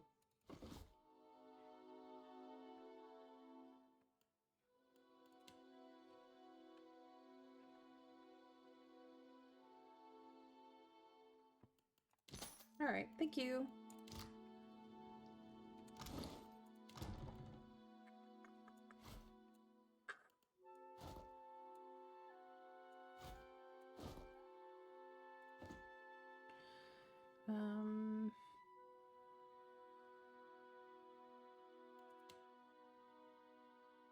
Yeah, we're good.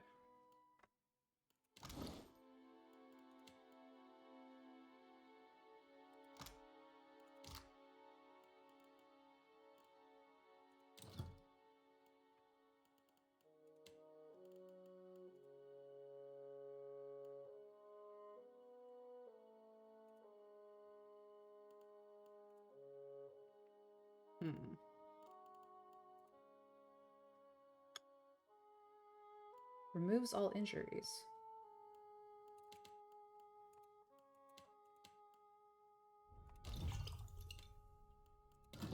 Beautiful. Yeah.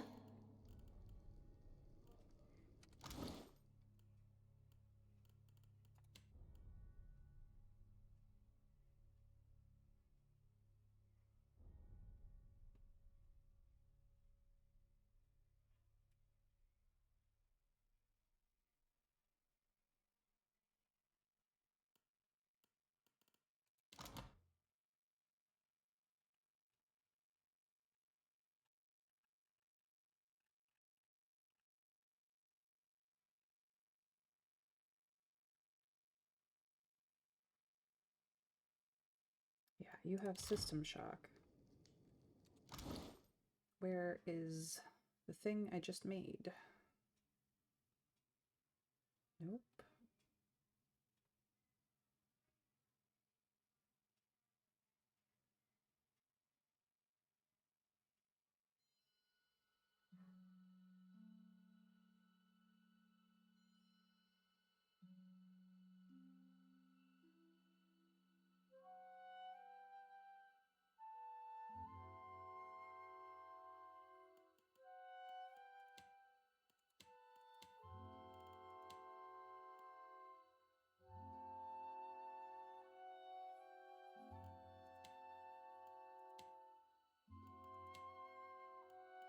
Should be in here, right?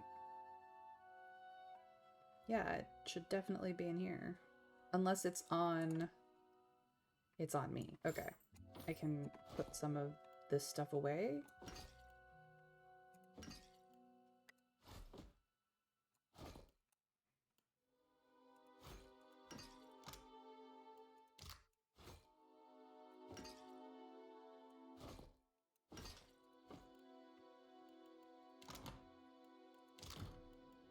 Happy to oblige. There we go. That should fix her. Yay. And I can put this back.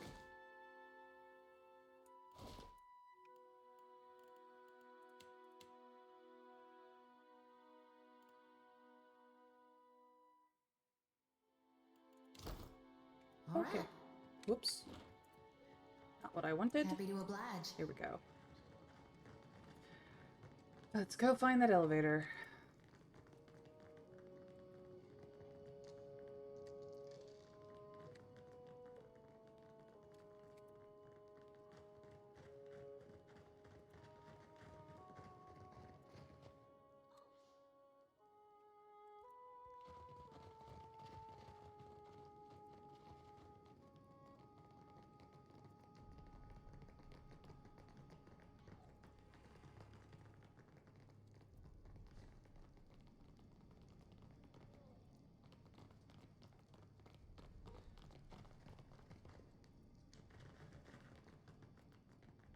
Ah, right, these thugs.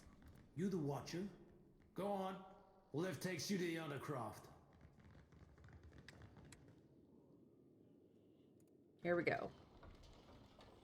Here we go, to the Undercroft.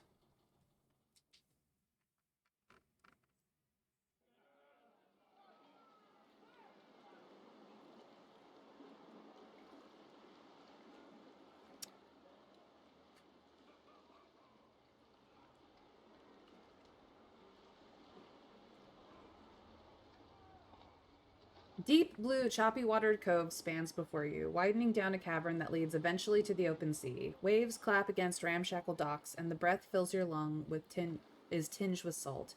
Shouts from rowdy sailors pepper the air like buckshot. The deckhands lumber across the water-beaten docks, ready and waiting, watching the waves that roil the cove. Let's Watch from a distance? It's then that Juana water shapers, as denoted by their robes, stride the length of the docks. Arms sweeping, lips moving, they swirl the turbulent tide into a calm, directed current.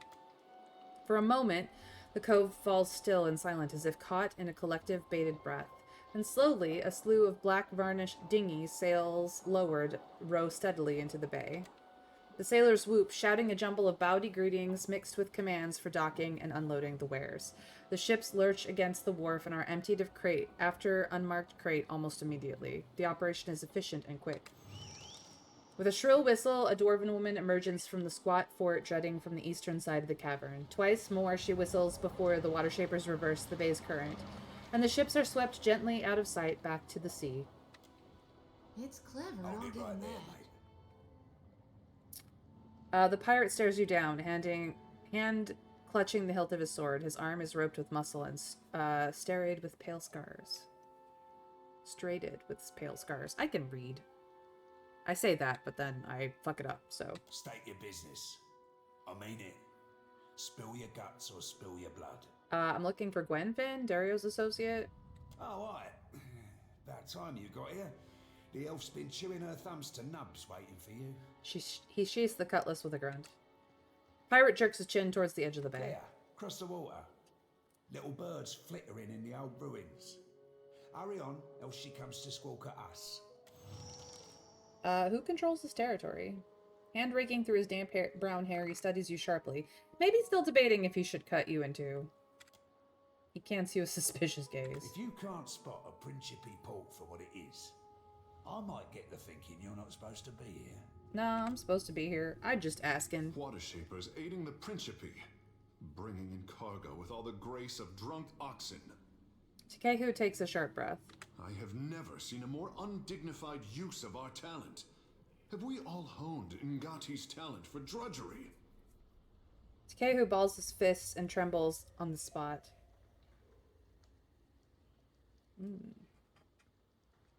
They are helping the Riparu. There's value in that. There is a reason this is being done in secret. It is unseemly, a betrayal of our art. The prince will want to know of this, but... Takehu stops himself. A cautious look comes over him. Something on your mind? I am wondering if the crown needs to know the truth about Delver's Row at all. This warren brings business and trade through the gullet. Without it, Riparu would be destitute.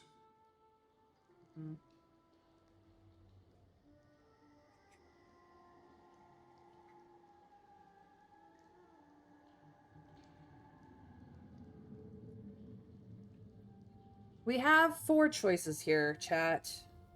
And of course we're in an ad break, so those of you who are not subscribed to me can't even hear me. Oh, so sad.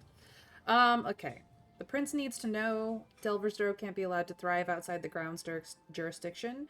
Historically speaking, it is always a really bad idea to try and get rid of your black market or criminal element, because that just makes the criminals more capable.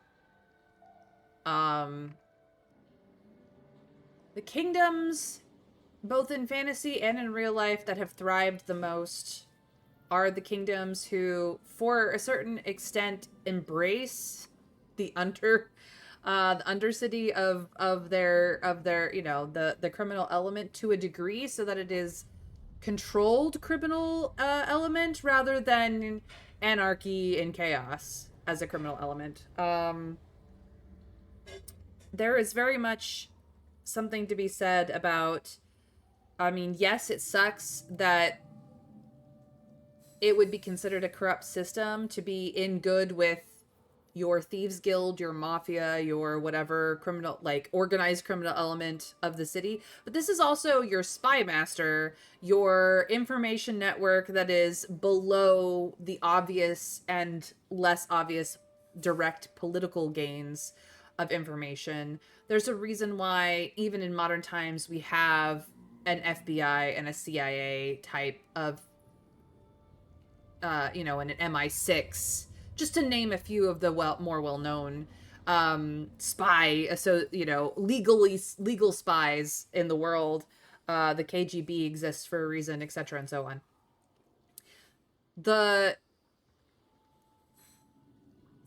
the greater, I want to say, collaboration, not necessarily control, you have as a body in charge of a lot of people, that a greater influence, I should say, I guess, that you have over the criminal element to stay organized and reasonable in their criminal goings on, the less likely you're going to have rampant murder, chaos, death, and destruction.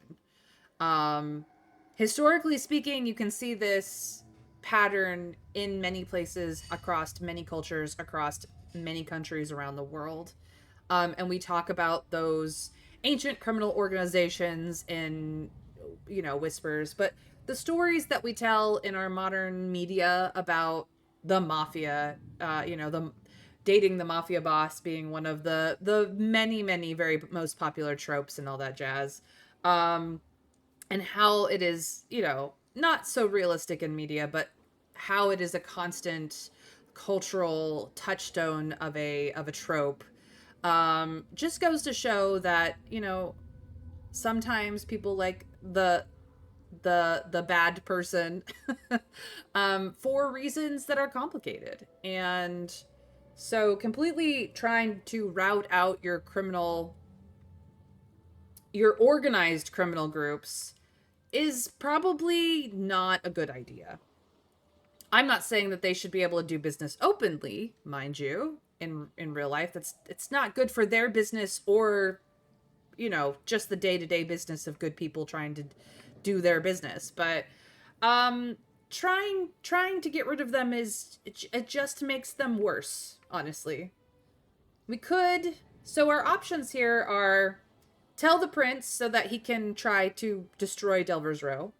Not tell the prince about Delver's Row and just be like, I don't know what to tell you. I got there and the caves were empty.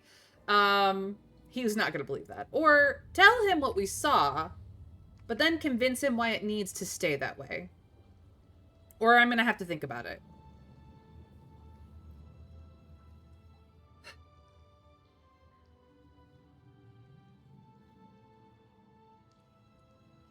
In this particular specific situation, the only reason why the gullet is able to continue functioning to any degree is that the smugglers are smuggling them food and giving them jobs and money to buy food to support their families and their people so that they don't starve. They will have a massive amount of starvation in the streets in the gullet if the smugglers stop smuggling.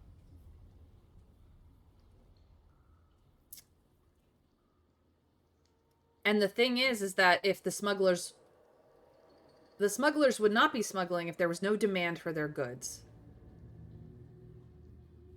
People on the upper levels who can afford said goods are going to where they can find them anyways. Like, you're never going to get rid of your black market no matter what you do. They will just find a more clever way to bring it in and out of the city. And people will starve in the process of them shifting that around to a different port, to a different method, to a different means, to a different way. Like, you're not going to get rid of the criminal element no matter what you do. I think I'm going to go with 3 in this one and hope that my diplomacy can help me. Hakera, let us hope that the prince is as keen as his sister. Let us hope. If we want to save this place, we'd better leave before taking too many chances. Our presence will not be kindly met. He gestures towards the exit. Well, unfortunately, we do have business here, so that's stealing. I am gonna explore, and they can all be, weird about it if they want. Unbelievable that they could hide so much under our city. That's stealing. Bruiser and pirate. Here's a thug.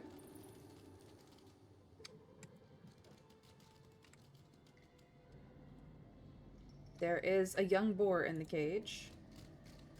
That's another thug. That's stealing. Okay. That's a brawler.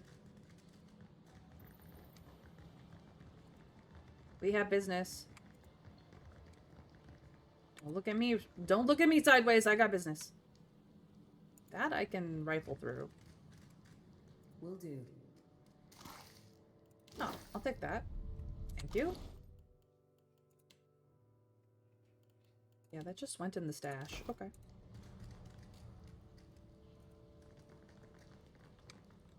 Hello?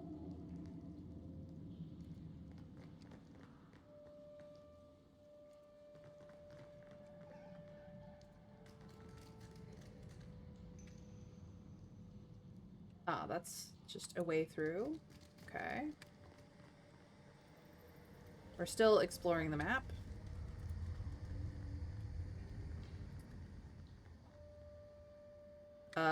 Okay, this is where we're meant to be. Yeah, well, I'll look for them. Be right back.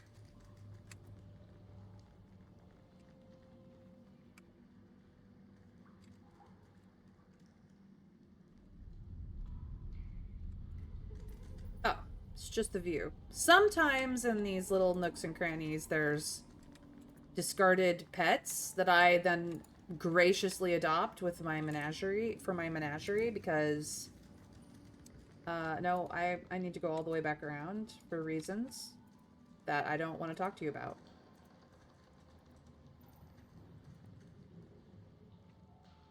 Now, if I unlocked this little boar would absolutely just go apeshit. Oh, there's a big boar. Oh, there's lots of boars. I don't want to touch it. I just want to look. Oh, look at them. A whole family in there. Very cute. Still stealing, still stealing. We don't want to start a fight here. They've already stolen it. We don't need to start a fight with them over it. Hello? Don't mind me. I am just making sure I know all the things. That's a way over. Cool. Worth a look. But is it stealing? No, it is not. Cool. Well, whoever hid it there, it's not yours anymore.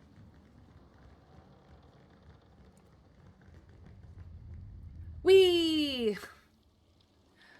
The long rope is suspended over the span between two docks. Their oft-used look means they're likely intended to help move cargo off ships. Let us inspect the ropes. We always inspect.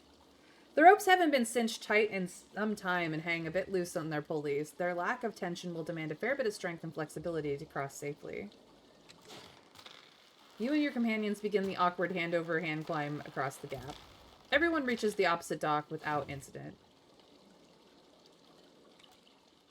Sweet deal.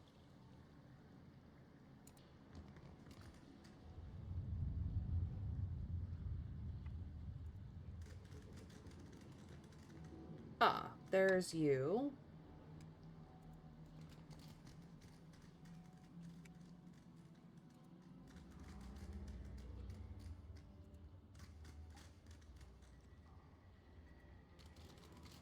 You guys can do as you please. It's all good in the hood. Ahoy, Captain. Yep.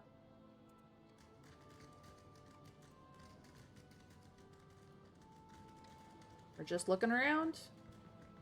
Just getting a lay of the land, taking a gander. You guys keep doing you. There is no problems here. None whatsoever. I mean it. None whatsoever. Found something. Oh, it's you. That's stealing. Can I just take a peeksy doodle in the back? Apparently that is a yes. Yeah, it's trapped. Okay. Do not care about the trapped part. Hi. Captain of the Tidebreaker stands stiff back before you, looming despite her lack of height. Her hard-muscled legs spread solidly apart, and she splays thick, calloused hands over her hips. She regards you with a heavy gaze, her chin tipped high. And who, or what, do we have here? Stubby fingers grind impatiently towards the flint lock tucked into her belt.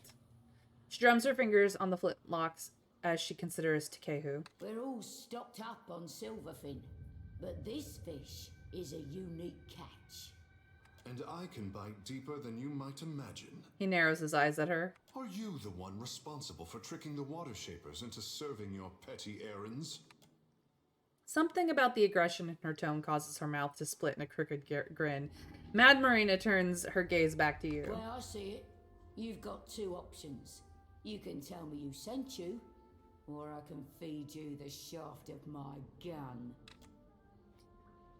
Marina's features are harsh, cutting. Her hair is drawn up into a large braid on the top of her head. Feathers and bits of bone, teeth and phalanges wrapped with ribbon. Jet from tresses that gleam like red wine in low light. You don't doubt she'd follow through on that threat if you, or try to.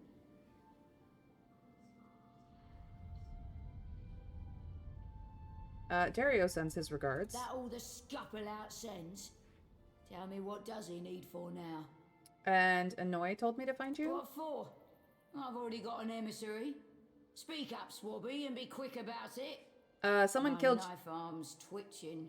Somebody killed your man, Olag, and the Reparo still need food. So, Annoy fancies you the new Ulug, eh? And you had nothing to do with it. Then I need to know how it happened.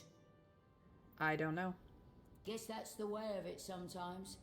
But it's not what I would have hoped for. She sighs. Ulug wasn't any ruffler. He didn't deserve that. She runs a tongue over her teeth, regaining a measure of calm. Everyone in the gullet knows Ulug's my man. Everyone except the Mutaru. Gotta be them what got him. She hawks a great gob of spit on the ground beneath her feet. And though it pains me to say it, if the Mutaru are biting for blood, it's best if I back off. I can't be feeding the Reparu right under their noses. What can I do to ensure your operation continues safely in secret to see the Reparo properly fed? Leave the secrecy to me.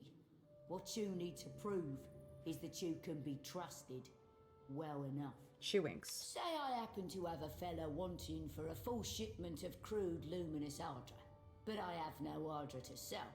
Loot me no less than 6 crates, and I'll be, let's say, better inclined to do you a favour. If you're a particularly daring sort, you might snatch it from under their noses.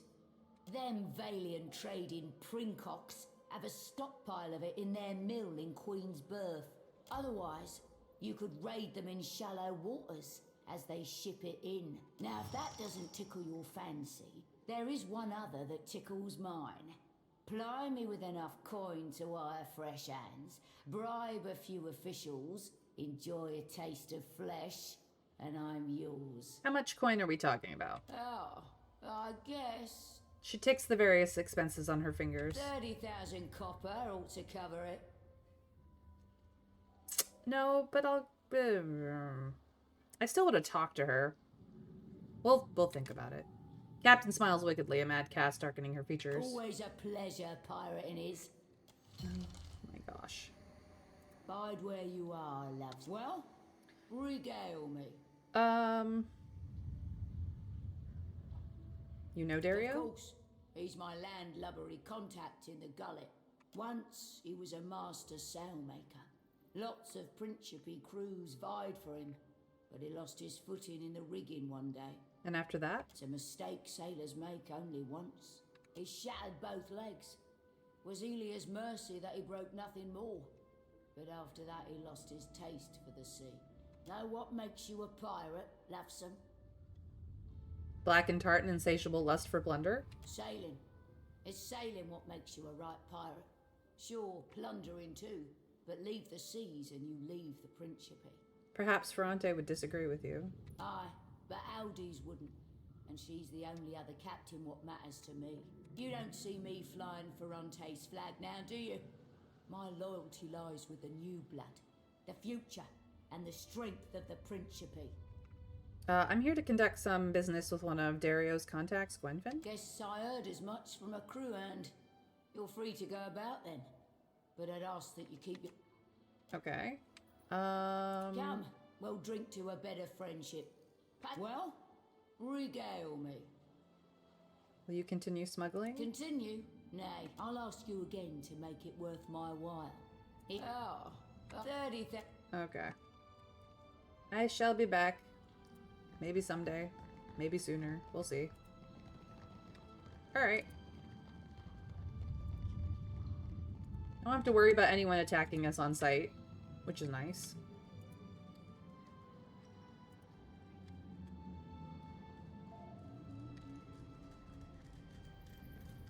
Finally.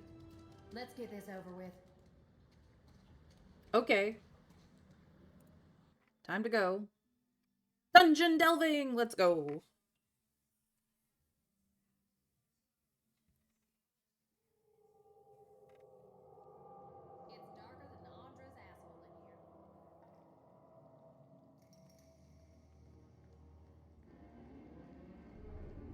All yours. Dario said you know what to do. Did he now?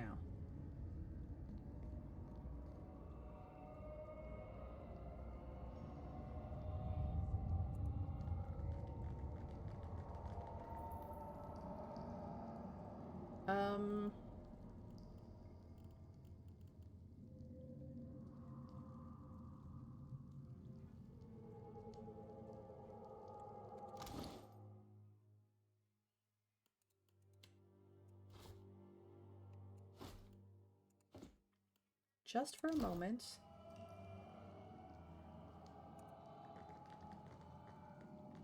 Can I not? Will do. The door is sealed shut. There's no visible way to open it. Okay. Can I not turn this on? The air is warm and muggy as a drunkard's breath, yet the elf stands with her arms tightly crossed. Looks like Dario sent me a capable sword at last. Dario took his time sending you. You got the key. Perhaps you mean the Cornet of Waves? If you say so. All I care about is opening that door. She nods to the big panel in the middle of the wall. You got it or not? What exactly are you doing down here? Thought we'd been through this. I'm waiting for you to bring the goods so we can find Dario's mosaic and be out of here. Why does Dario want this mosaic? She looks you up and down. If the boss didn't tell you, I'm not flapping my chops about it neither. This mosaic must be important. It's obvious you don't like being here. What are you saying? It's hot down here, that's all. She shivers again. Anyway, if the boss wants something, I don't question his orders. Part of Nekataka collapsed down here long ago. I'm sure there are some pretty pickings in the ruins. Once Dario's got what he wants, you can dig around all you like. I see. The sooner we get that door open, the sooner we can get back to fresh air and warm company. Got something for me? I found another cornet in the ruins. I don't care where you found it, as long as it gets us through that door. Okay. She spits on the stone tiles and leans close. Just so you know, we're not paying double for both, alright? Okay, I have what you're looking for. She inspects the shell but does not take it. That looks right. See if it opens that door over there. Why don't you do it? I'm supervising. She steps back, suppressing another shiver. I'm gonna watch her, make sure she supervises proper. Adara winks and shuffles back and away from your position. He gives you a nod of reassurance from a safe distance. That looks right. See if it opens that door. Got something for me? Okay, never mind. Well, we know what to do here. Next to the sealed door is a statue of a woman. Her placid expression has been worn smooth by centuries of wear and weathering. One hand rests on her belly, the other is extended, palm open. You notice a rushing, whispering sound coming from your pack. It's the conchs. Both of them sound like a gentle crashing surface coming from their shells. Let us inspect the statue. It looks like a Juana representation of Andra. Her robes swirl and ripple like rushing water, and her face is still and smooth as a calm sea. With one hand outstretched towards you, she looks like she's waiting for something. Alright. As you put it in her hand, the thunderous, percussive music of a stormy sea spills out of the conch. It rises into a wordless melody that reminds you of voices heard from underwater. As the song reaches its crescendo, a deep rumble fills the air and rattles your bones. You take the shell back as the music fades.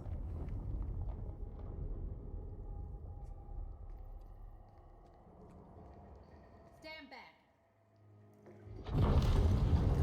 Get ready for it.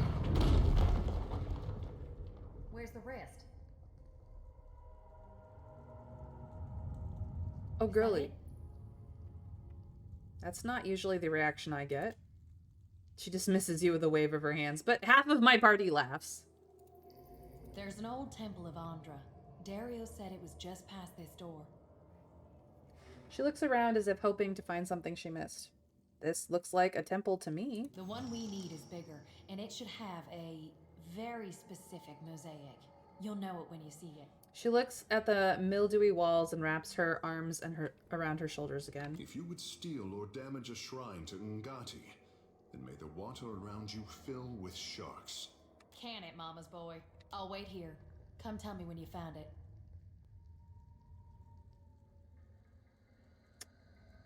You're scared to go in yourself. You know, the Juana send people down here to be eaten by monstrous horrors, right? Are you supervising again? Real funny. Why don't you look for it? I'm a bruiser. What do I know about cursed temples and things like this? She shivers. What do you know about the temple? Not much, apparently. She spits in the corner.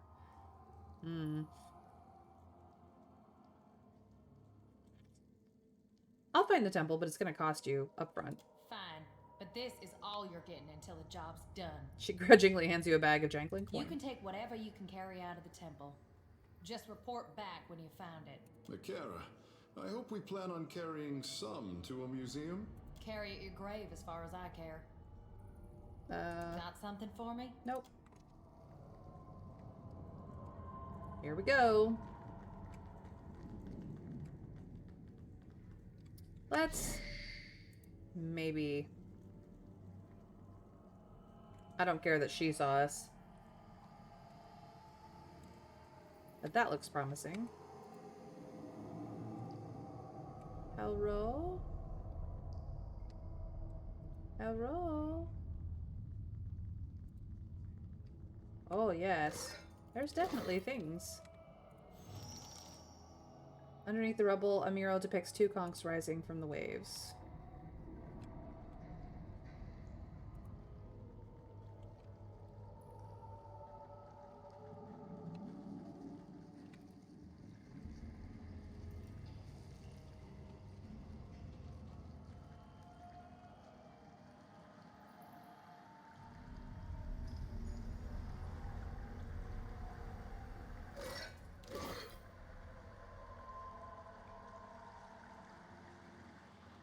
Okay, that goes up.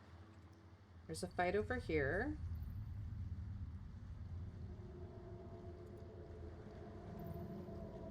Oh, it's just some cave bats. Blessings be upon We you. can handle some cave bats.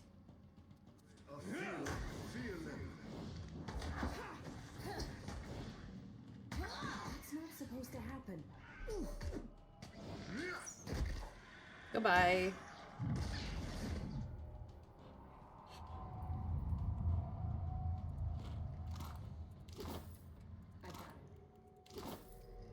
What's over there?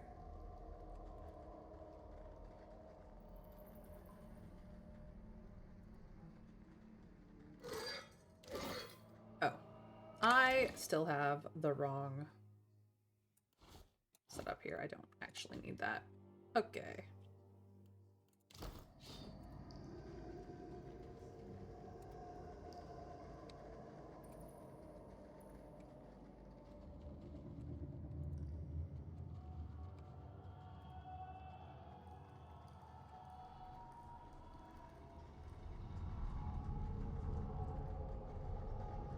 Okay. Ooh. Oh, we've been through here. Okay.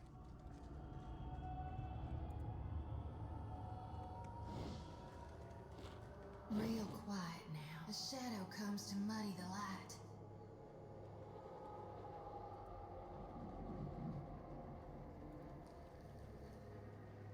Get threshed. Ooh, okay. You need to take out that. Thank you very much. You can deal with him. You... No, that's fine. I feel it. Take that. Okay. You and you can deal with this guy. You and you can deal with this guy. And you can help with that one.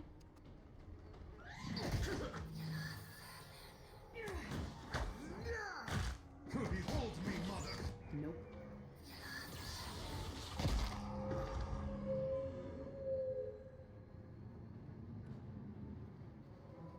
Keeping an eye out.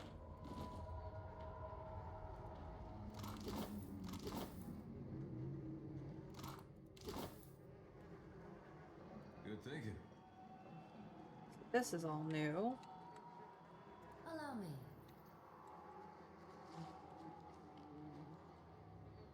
Easily done.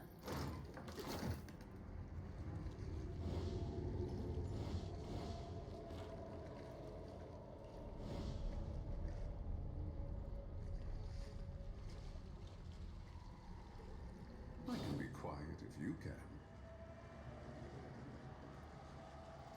Worth a look.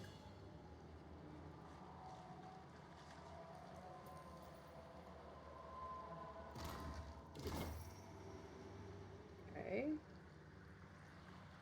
That just goes down those stairs. Is there anything down here that we need to worry about? Slippery as an eel. No.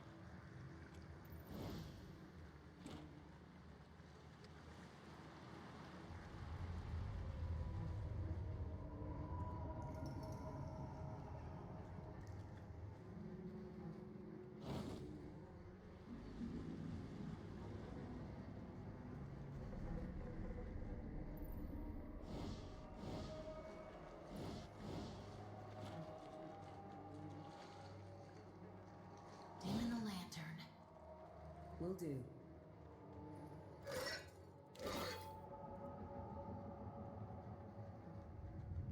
Engraved honors of the life of heroes of old.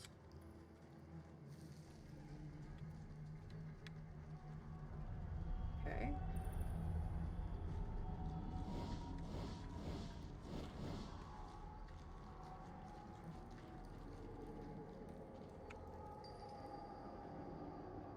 Eyes are yours.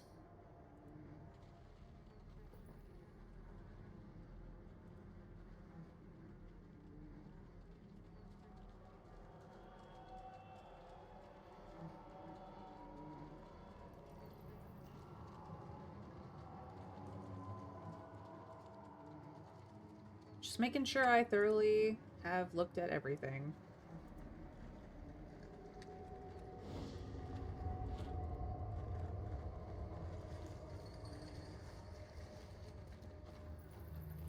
Real quiet now. Here we go.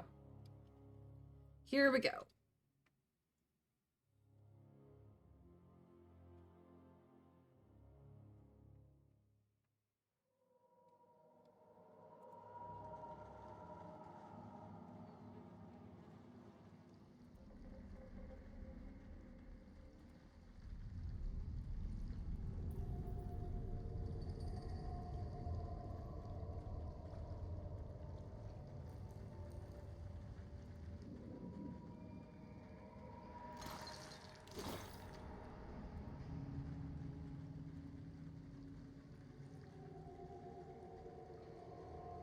The shadow comes to muddy the light. May I be a candle in the night? Feel it. Take that! That dog will hunt. Second try, I say. Not happening.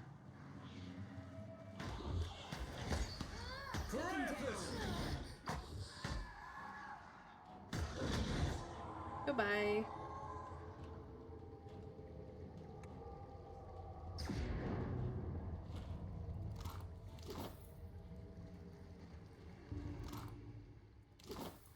Real quiet. Fine hunting bow.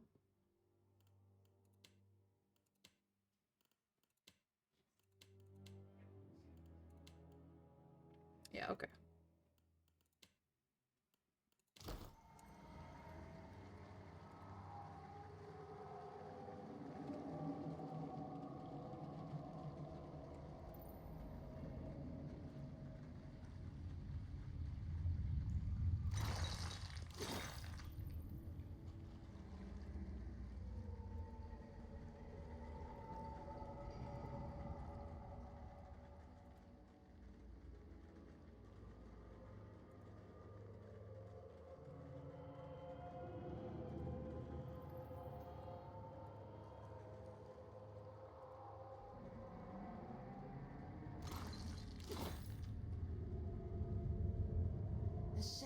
comes to muddy the light.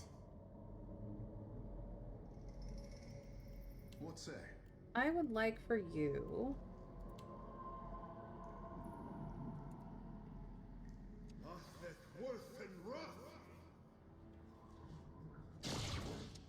Okay, and I would like for you...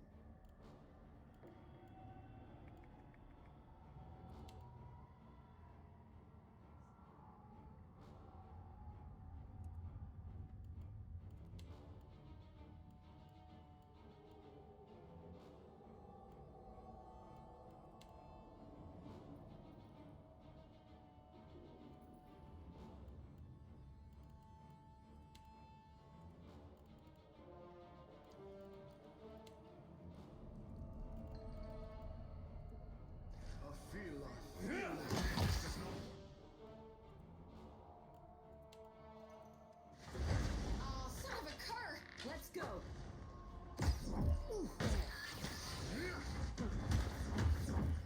Found something. No good. Yeah, we're okay.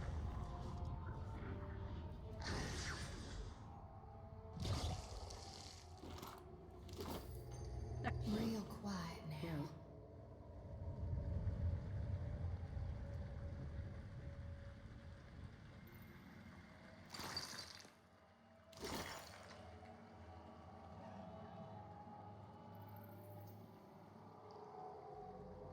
I feel like I'm doing all right.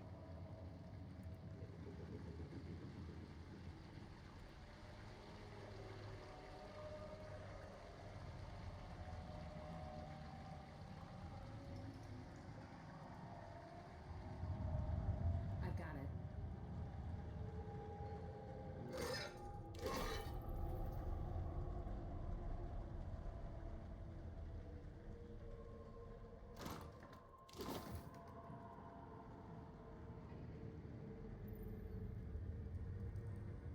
Okay, that's a pit into nothingness.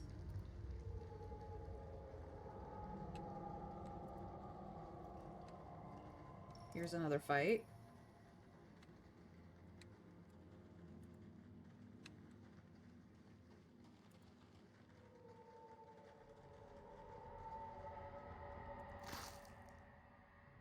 Hello.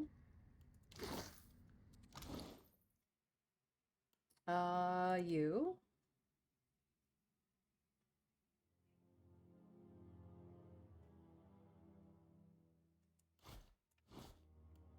Yes. Yes, yes, yes, yes, yes. Okay, cool. We also got a bronze one. Nifty. I sense a predator in the water. Feel them.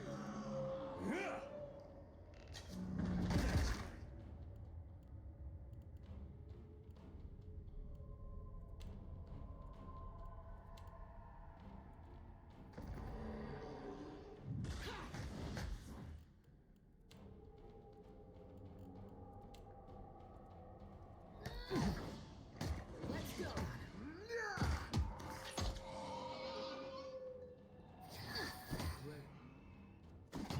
Yep. You get up and then you fall down. Get him, kitty. Uh-huh.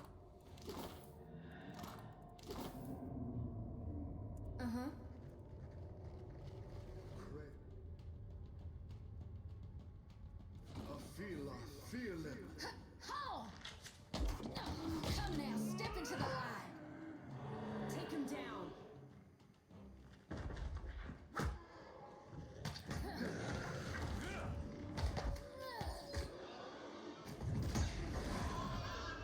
They get up, I knock them down. It's fine.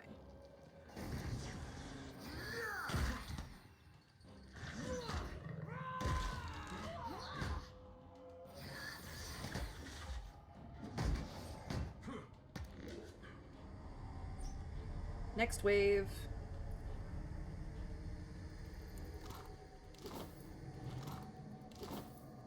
Ooh, we got a belt. Athletics. Are you wearing a belt? You are wearing a belt? Let's actually give you this one. And who is not wearing a belt? You have this one because you do some healing. You have that one because you're on the front lines. You do not have a belt, so we'll give you some more survival, I guess. Seems reasonable. Yeah? No, you shouldn't have.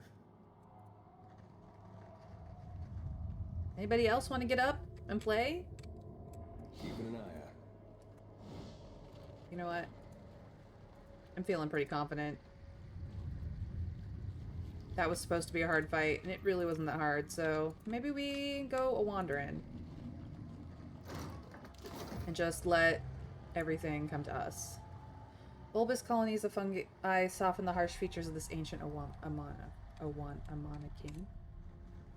Yeah, it was pretty well flooded here. Did that. We're going this way. That's a sinkhole. Worth a look. Thick like tar, a substance sticks to the edges of this massive burrow. Hello. Okay.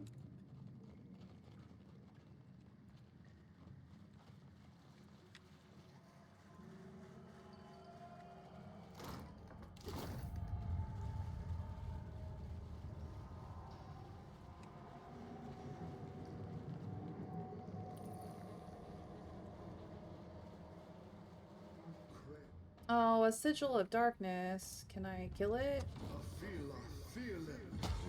It makes no difference. No, it's immune. Hate that. Okay. First of all, you kill this. You kill this. You kill this. You help her. Me?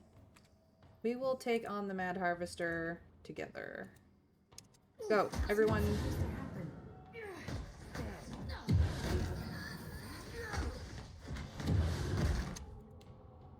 Can you?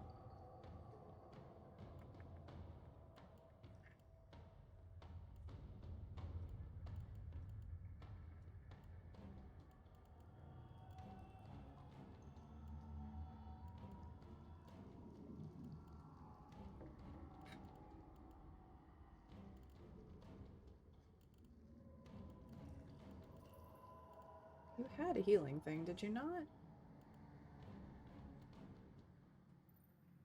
Ah, this is regen. Do that.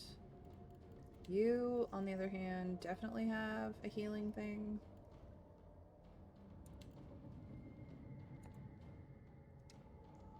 No good.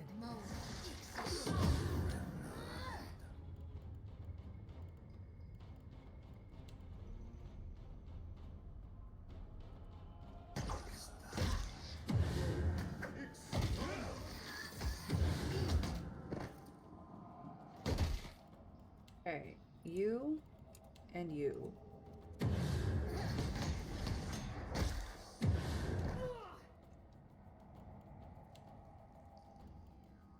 It's not supposed to happen.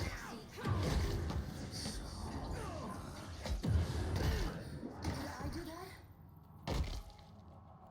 that? Can you just kill that thing? Naturally.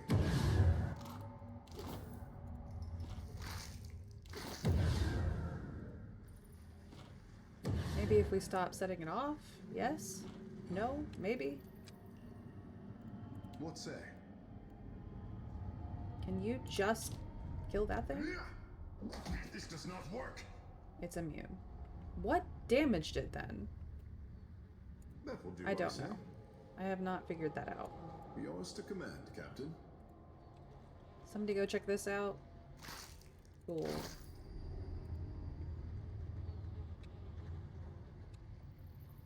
Oh, okay. We will all be going then.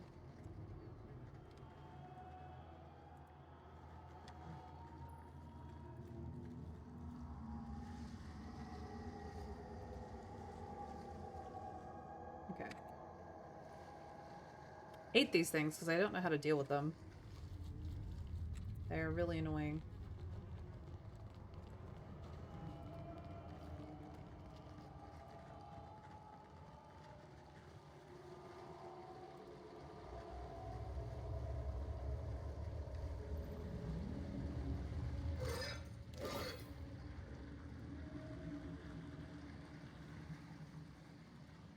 Okay. Gotta go up and around. I think that will be all the looting that I can do on this map. And then we can go up these stairs and find out what's actually going on.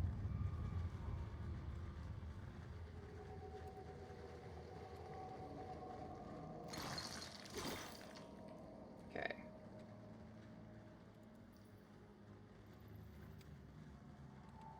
Oh, it's not these stairs. Right, it's these stairs. Because that is blocked. We gotta go upside.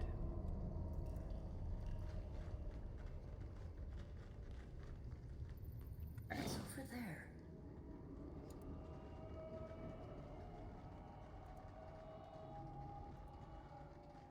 Oh, we found it.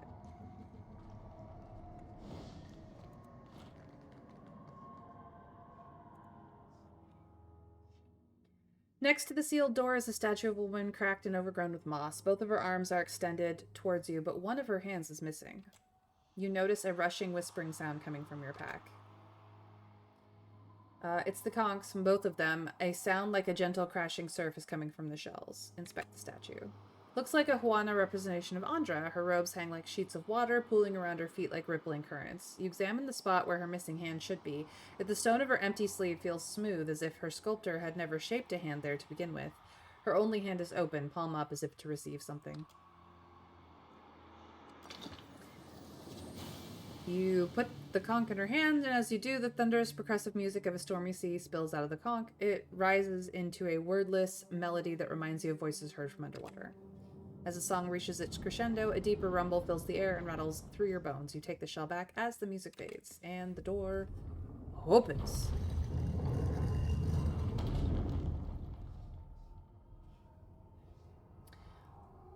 Exciting.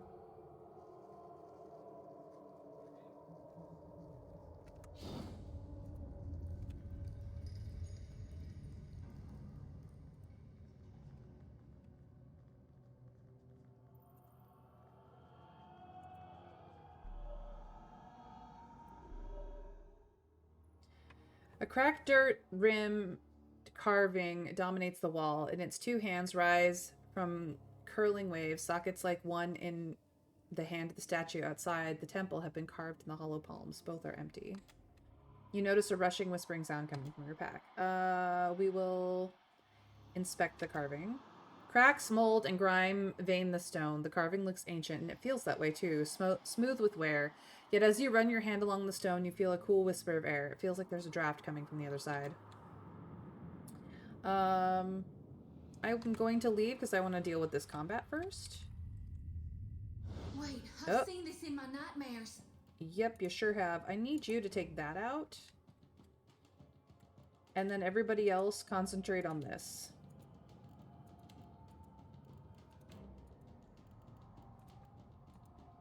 Go.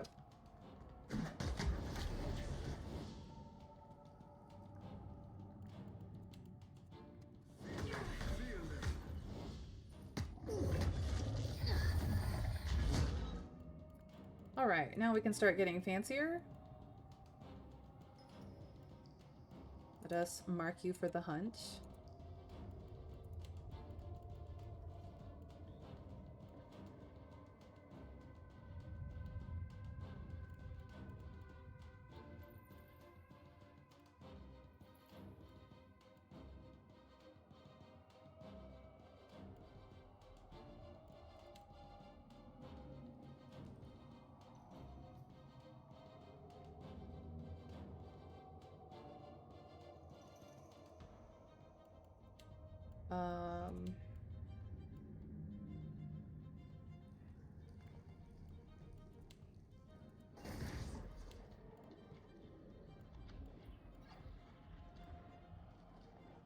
Yeah, no, penetration is fine. You do that.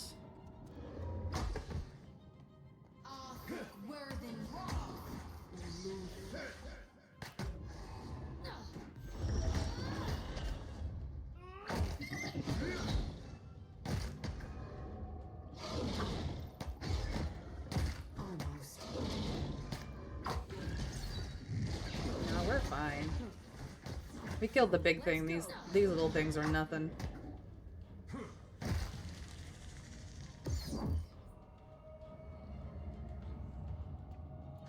It will be so. Cool. Pick all your shite. We'll take this too.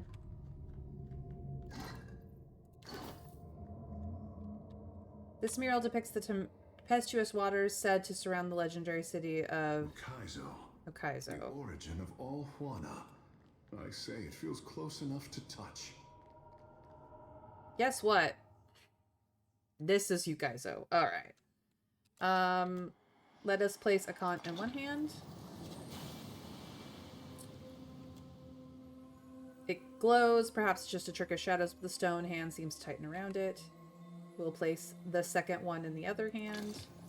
The other shell slides into place, glowing as brilliantly as its twin. A counterpoint melody rises from it. The carving shudders and something rumbles beneath your feet. You watch as a wall panel sinks into the floor. You've lost the Cornet of Depths. Pretty sure I've lost both of them.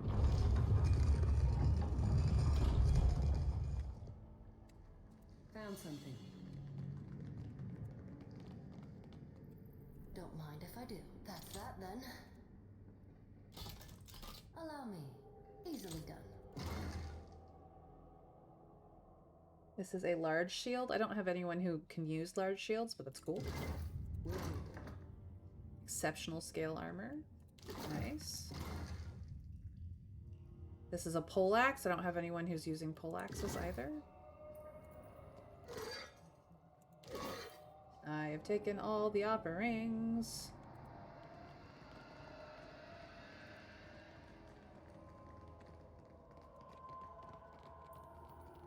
Okay. Ooh, hello. Communal Carnage. Sight of the Coalition gain awareness inspiration for 8 seconds whenever a nearby ally scores a killing blow. That's pretty cool. Who should wear that? I don't know. A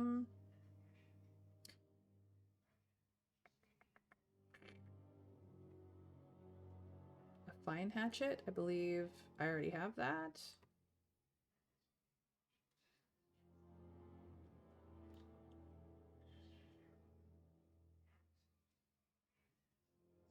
Regular rapier. Fine battle axe.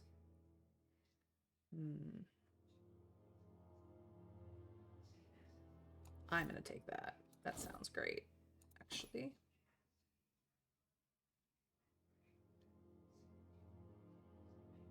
Exceptional scale, which is medium. It's what she already has. I think he has better as well. Yeah, he does. Okay. So we have some cool things.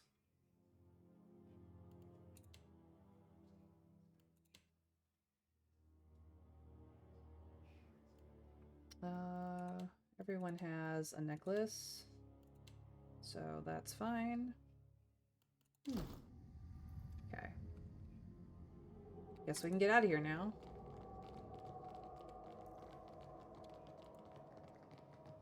That was easy.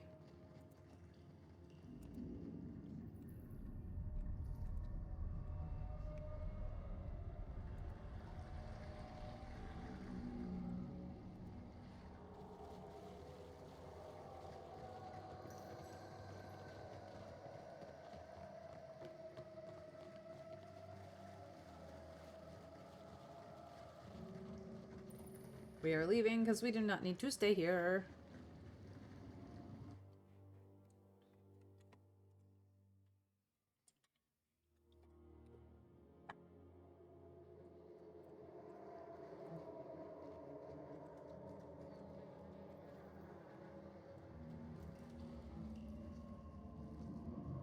We've been through all of this as well.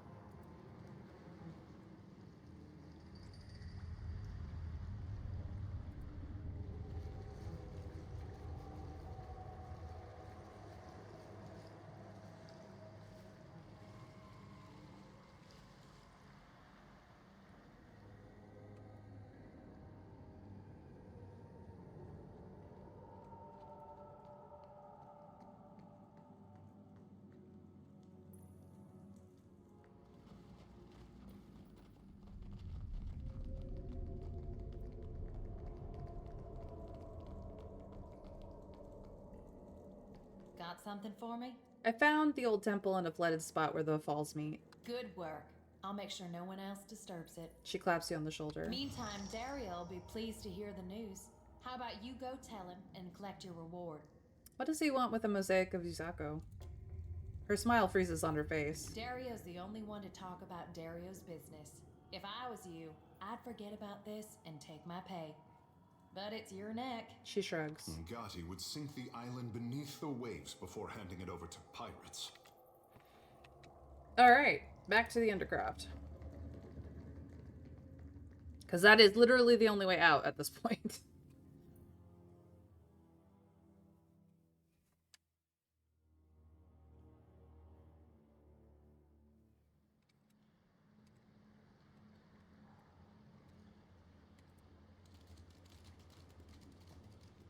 Okay,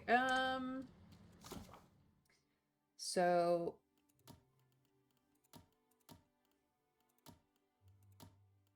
go away. Trade secrets. We do need to report to the prince. Apparently this is very difficult.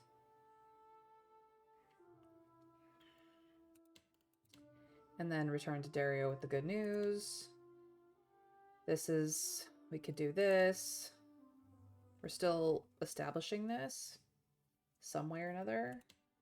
And we still need to go to PoEII's Overlook for that. Yeah, no, we're good there. We'll just take the shortcut over.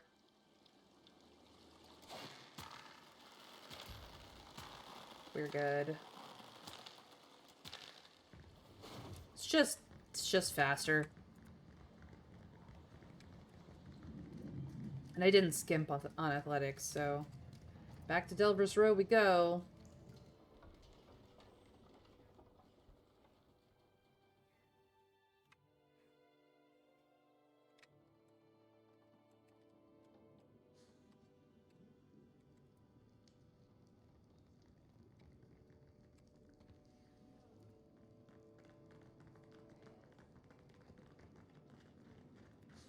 There is something I can get for you, yes?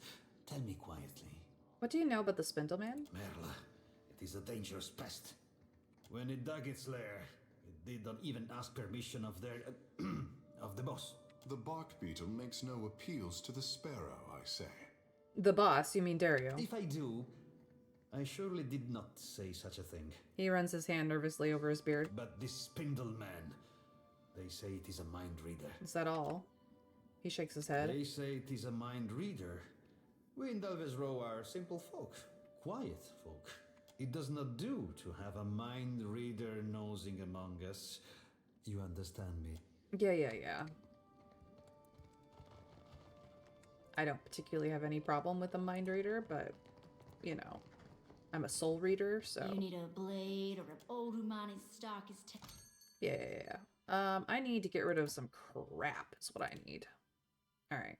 This can go, this can go, this can go, this can go, that can go. That's a one exceptional dagger too many. That can go, that can go, that can go. Goodbye. Goodbye. Goodbye. Goodbye. And maybe I don't need 12 torches. Maybe I can deal with 6. Let's see here. This can go... This... Actually, no. That can stay. This can go. These can go. That can go. Already have enough of that. I don't need this. Do not need that. I do not need either of these. It's 1 medium and 1 light armor. Maybe... Well, hold on. Maybe I keep that as well.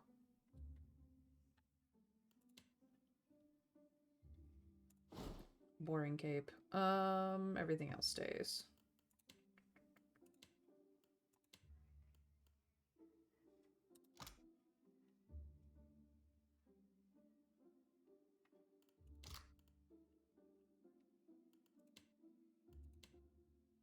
And also that can go. Okay. Thank you.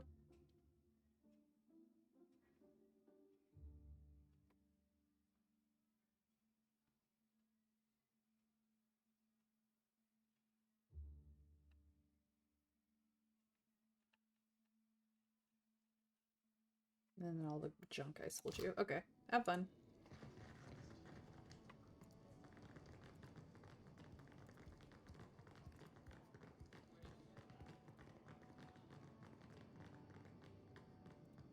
Looking to take the edge off.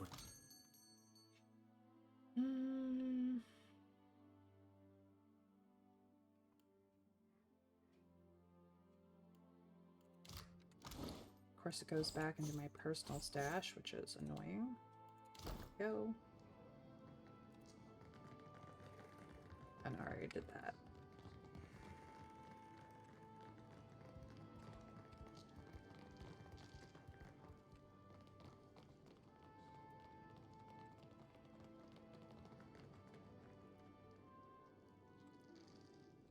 I think they're over here? No, they're not over here. Where are they?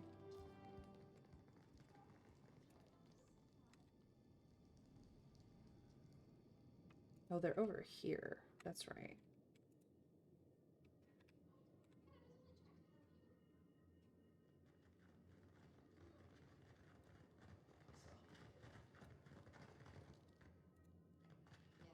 Try talking to you again. Ah, right.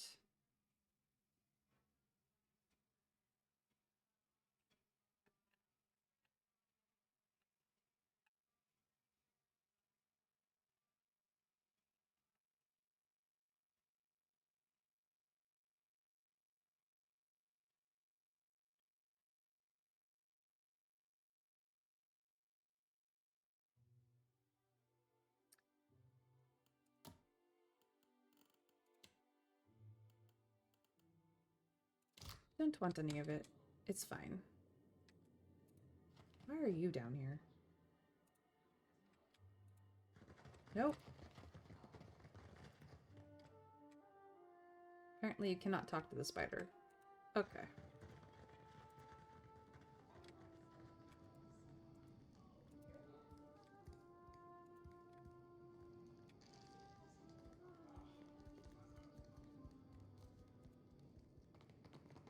Boo boo boo, running, running.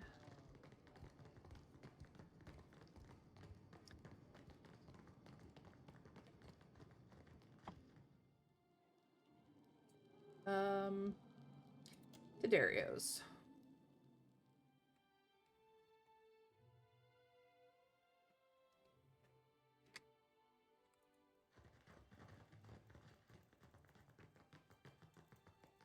What do you require? So, about the Cornet of Waves. A most agreeable topic. I found the mosaic in the temple of Andra deep in the Old City. Galarde, you watchers truly are workers of miracles. He claps, and a figure waiting by the door scurries into the Narrows. What's your interest in Yukazo? He smiles, but he fidgets madly with the gold at the helm of his tunic. The mosaic is an ancient work of art. Such marvels must be preserved.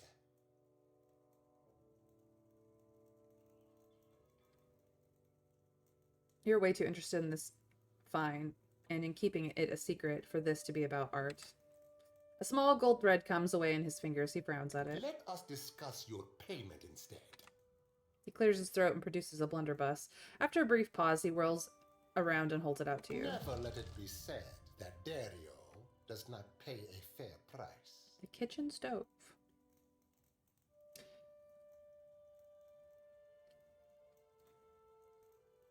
Indeed, I would hate for anyone to say that. He gives you a respectful, strained smile and nods to one of his attendants, who produces a bag of coin. Now, allow us to put the question of money to rest. It is an unseemly topic to linger on. Let's discuss something else. What do you require? A most agreeable topic. Or so I hope. No, never mind. A moment. I almost forgot. He takes the needlework from the table and unfurls it. It's larger than it initially looked. Blanca. Take it and indulge my vanity. He hands you a lovingly crafted flag.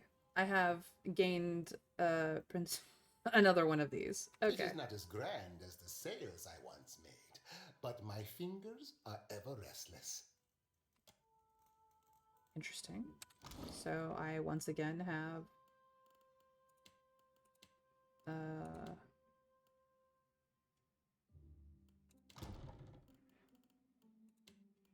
Multiples of these flags. Okay.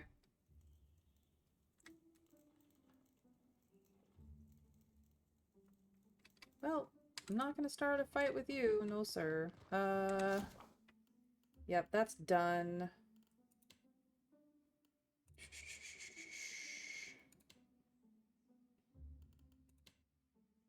Well, I guess go to Akamir.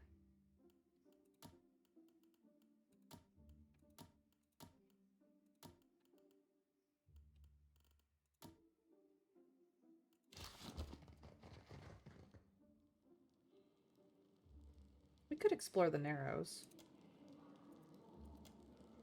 Let us go right. Let's go right again. Let's go forward.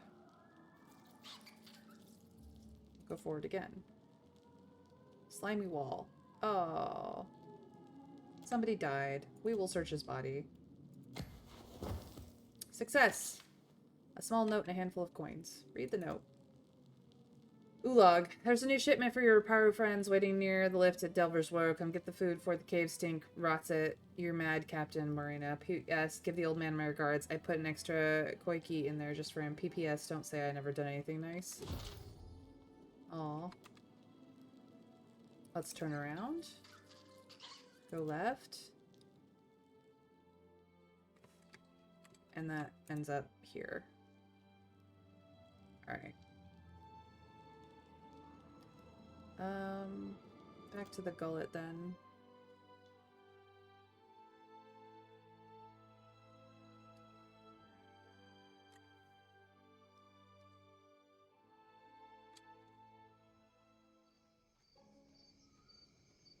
Takehu, you ever use your abilities to play jokes on anyone? Ikera, I once sold a water globe to a Mataru priest. It was filled with live fish. That doesn't sound like much of a joke. The trick was letting the sculpture break down while he slept with it over his head. Oh, I'm getting so many ideas right now. How would you feel about betraying the Watcher's trust? OMG. They are already planning to prank me.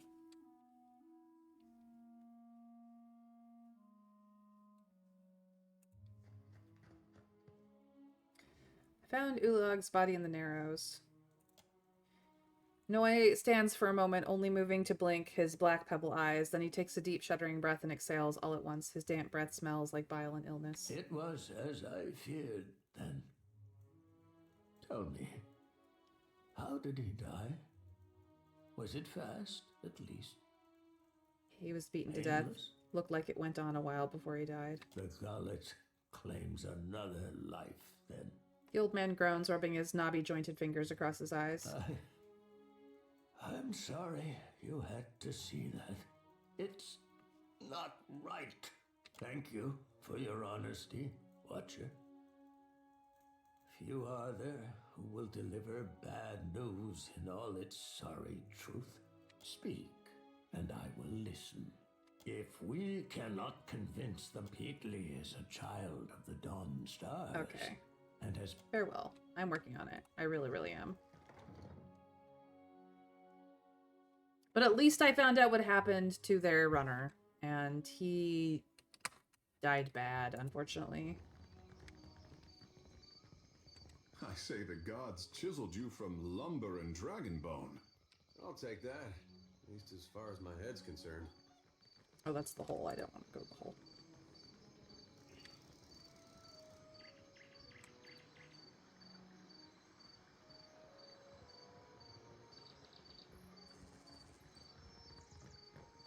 The gullet is no place to wander. Watch yourself for rowdies and pirates. Farewell. I'm not gonna tell you shit. You're an asshole. Okay. Okay.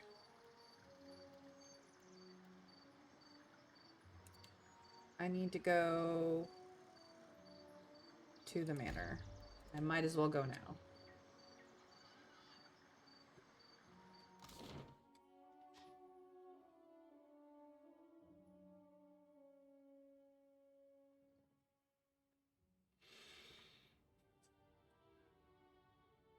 We were invited.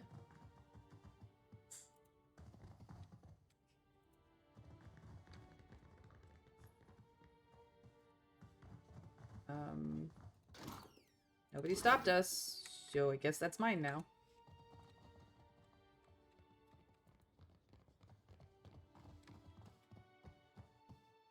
Fishermen smell like squid. Yep. Just looking at the art. Sentry appears to be asleep. The title placard reads the challenge of fighting good help or why I invested in constructs. That's hilarious.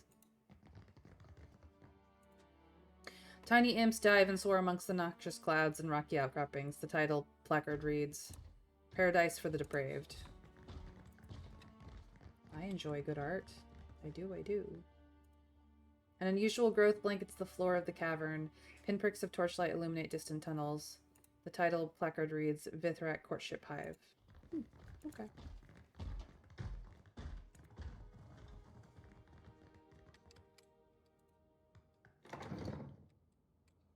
Oh, that's Akamir. I don't want to go talk to you yet.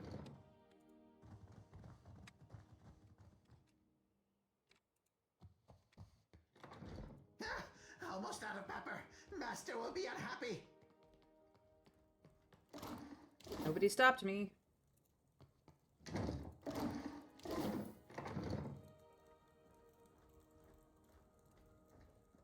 Always working for Master. Yep.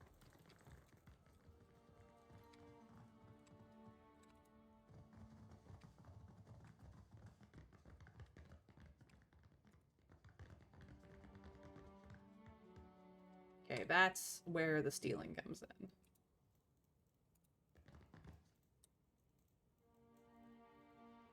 Can I have you guys stand the right way around, please? I trust you had no trouble finding the place.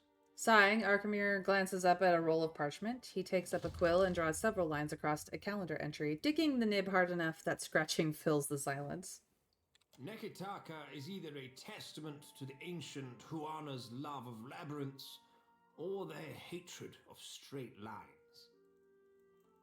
He grimaces and arranges several of the objects situated on his desk. Thank you for the invitation, Arkamir. Try not to get too comfortable. I warn you to stay your hand and treat with me better than you did poor Consolate. He pauses to study your reaction with interest. Naturally, Arkamir. Sighing, he wraps his knuckles on the top of his desk. But let us get to the business of the hour, shall we? He opens his palms. My estate was recently burgled. My vault breached. He sighs, drawing a sheaf of paper closer and then pushing them away. That's terrible. Do you have any leads? One. The side of his mouth twitches. At the Circle's behest, I'm expected to show restraint in these dealings. His nails dig into the armrest of his chair. A tearing sound fills the silence between you. You manage not to rouse a peep out of my servants. If nothing else, the lack of disruption is appreciated. I am less pleased about the Harappo epic resting in the hands of those who lost it once before. I will say nothing this time. The Circle of Archmagi wishes for us to put this unpleasantness in the past with a gesture of good faith. When he finishes his air quotes, his elbow knocks over an inkwell. Arkamir simply glares at the spilled ink until it retreats back into its receptacle. I'm gonna say nothing. The Circle has expressed concerns about a certain mobile deity. The Deadfire is a fragile place, and a blundering soul drain like Aethys can damage more than just castle keeps. The Deadfire will be lucky if any of its reefs endure this long walk of his. Indeed. It isn't our desire that you apprehend the deity.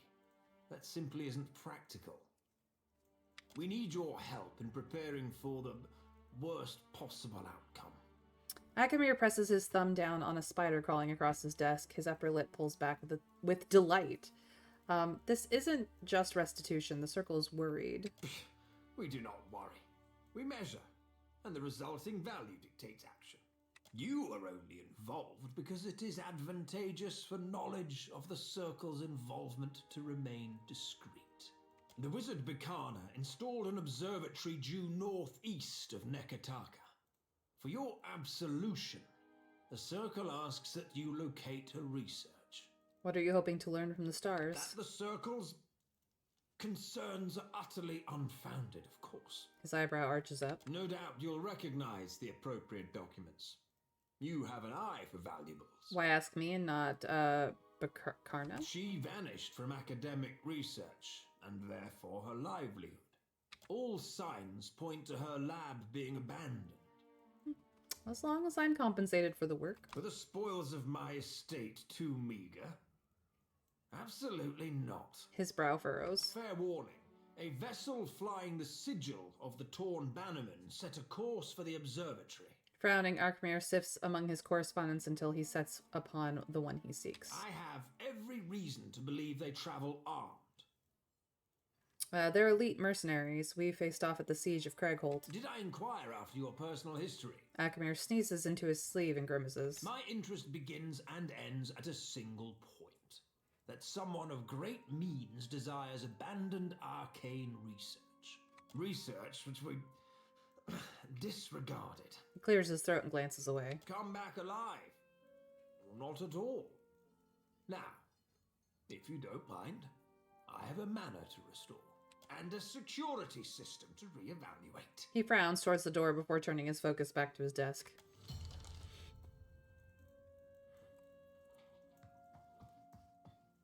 The bay window overlooks the gull nests along the steep cliffsides of Nekataka. Well, I don't know what to tell you, but you have a bunch of idiots in your estate all the time. Alright, so that's done. I suppose we just need to go here then.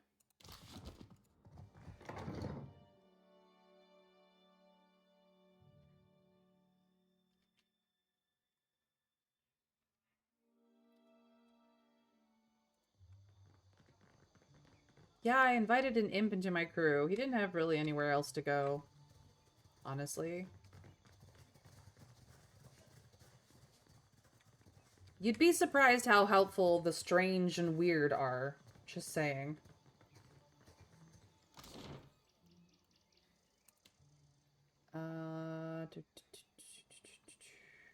Kahanga Palace, please.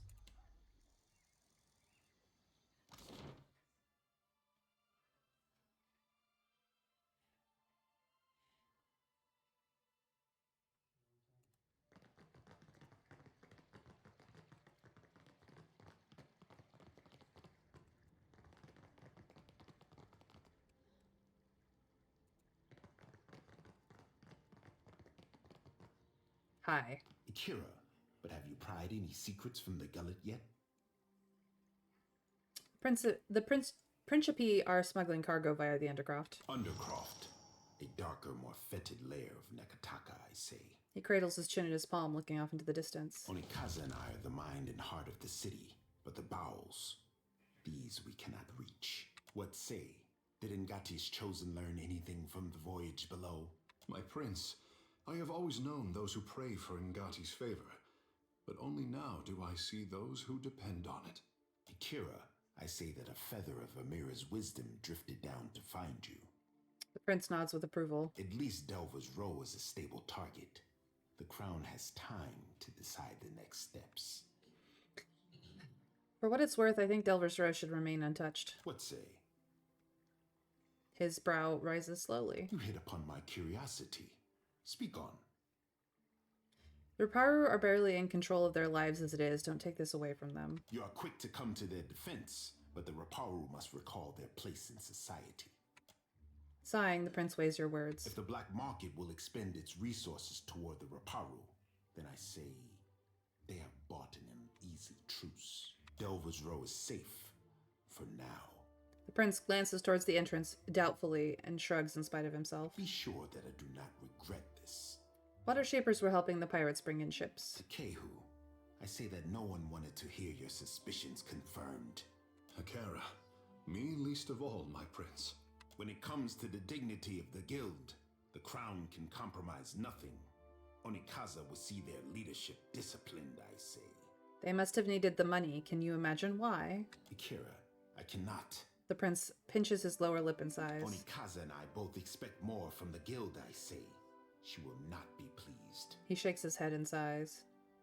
Major positive reputation with the Huana. Moderate positive reputation with the Huana. Akira, but at least you returned to me in one piece. You are not the first agent I sent to the gullet, but you are the first to return. The prince grins in spite of himself and claps you on the shoulder because I cannot, for the life of me, pronounce his name. I cannot say that I desire to send you to worse places than the gullet, but... The prince trails off and scratches the back of his head. Speak on. I'd like to make a good impression with Onikaza. Akira, I like a woman who works for her prize. Sure you do, big boy. Does the name Ukaizo mean anything to you? A lost city of the local fables, no. An old mosaic beneath the city depicted Ukaizo. Akira, then the city's bowel hides more than I credit. The prince thumbs his chin and nods. Ukaizo was the home of the Huana before cataclysm and destruction wiped the island from the Deadfire. That is the story. Story or no, I make no secret that we search for Ukaizo. He studies you, allowing his words to sink in. Our tribes are spread across many isles, but it is Ukaizo which binds us. Ukaizo, and the knowledge that we must return. See, I have a feeling that we are on the bones of Ukaizo already. It is not a lost island. It is an island whose interior was once a grand city that suffered a major earthquake, hurricane, tidal wave situation, and the survivors of that situation populated higher ground, as in where this the city of Nekataka currently stands. I'm pretty sure we are standing on the ruins of Ukaizo. That is my thought anyway. That's my theory. To that end, a local cartographer secured a lead. A breadcrumb to a breadcrumb, I say. I sent an expedition to Matario Kozi, one of the Sanctuary Isles. They were to retrieve evidence of our lost homeland. They have yet to return. Sanctuary Isles? They were sites where our ancestors grouped in terms of crisis. Constants in changing seas. You have the cartographer Atepo to thank. He wanders the western shrine if you would know more. The prince makes a dismissive wave towards the door. What makes you think that Morteo Kozi contains evidence of Ukaizo?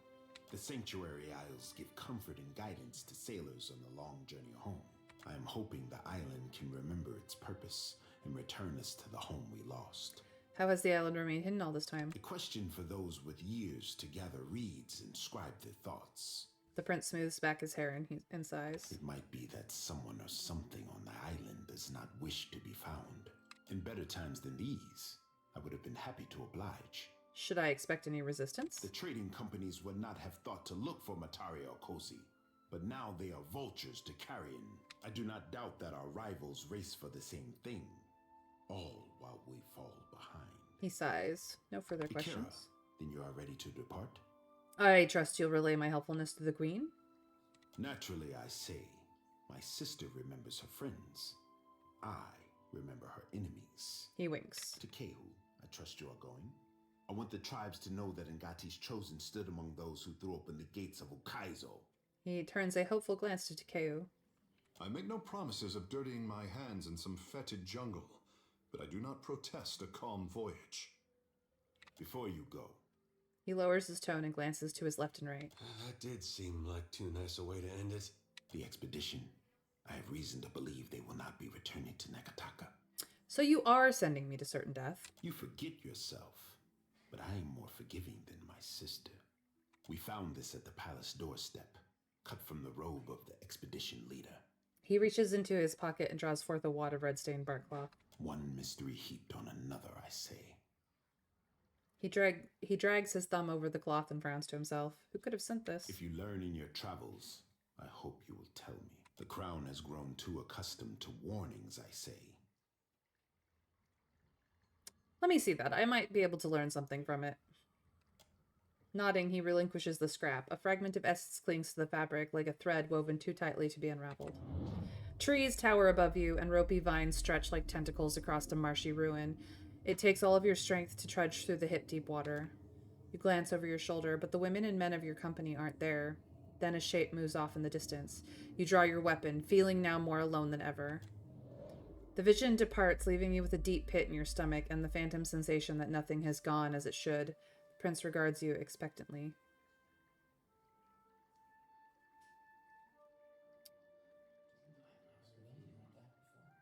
The owner of this robe is surely dead. Hold out hope for the rest. Kira, that is something, I say. Take care if you alight on Matario Cozy. My fear is that the island is sanctuary no more. Sighing, the prince folds the cloth with reverence. Prepare yourself for a hard voyage northeast of Nekataka. Matario Cozy is nestled in the Kua Rakuhu Islands, in the midst of a landmass that resembles a storm, like the fall of Ukaizo locked in time. He bites his thumbnail and turns away, lost in thought. Certain death it is, then. It's how it always is.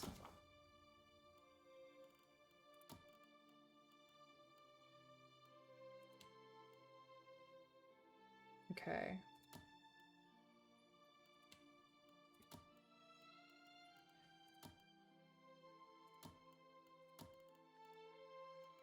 So we still...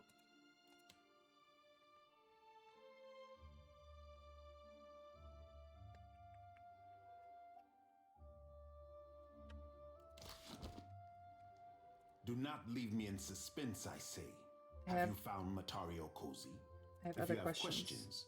The royal brother will hear you. I want to talk about the food shortage. Again, you bring this up. Speak on, I say.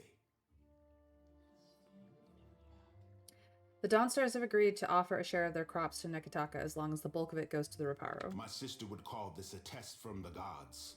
It is our role to feed the Reparu, and we do not pass on our duties to outsiders. The prince thumbs his chin, nodding. But I am of a different mind. Nothing pleases Ngati like an unlikely solution, and this is what you bring. Akira, then let it be so. He nods, a smile parting his lips. If you have more to say, I am not above listening. We should talk about this. I have more questions. Nope, no further questions. Do not leave me in... I'll report in later. Thank you. Least I can get the Reparo to have food again. She's the frickin' wheeze. I am, however, gonna go upstairs. Nobody can stop me.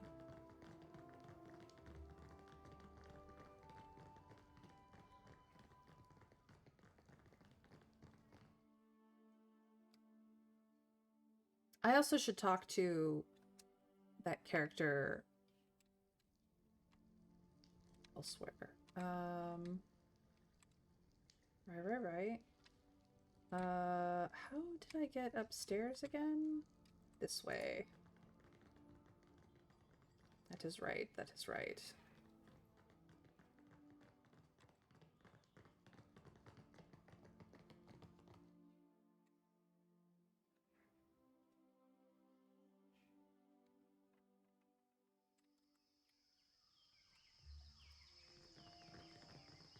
Yes, I'm pretty sure she's up here. Oh, pretty animals. I want to pet the animals. I want to pet them. It would be very bad to pet them. You make a habit of turning up uninvited. The queen has affected a far more relaxed posture. A pair of tigers lounge indolently beside her seat. Kahopa, Tangaloa. Welcome, I guess. She nods down to the cats. They fix you with attentive stares that cause many of the courtiers in attendance to gasp. Watch out. When these things lick, well, I hope for your sake you're not ticklish. You travel with a brave crew, Watcher. They're not budging until the alpha shows her teeth. Akira, but you have a way with the wild. And diplomacy, I say. She smiles as her cats look at her for approval. Your purpose and your temperament seem well paired. Welcome to my garden. She nods. Now, what is it you're after? I need directions. Which way to Hasango? Sail west from Nekataka's harbor. I would tell you to watch for a lighthouse. There. You have it from a queen. Cool. No, I cannot pet the kitties. Oh, I want to pet the kitties. I want to pet the kitties.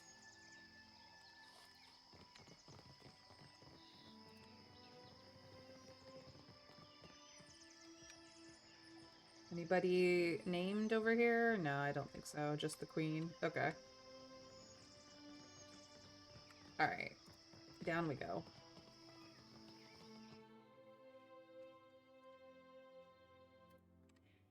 I would like out. Out is this way.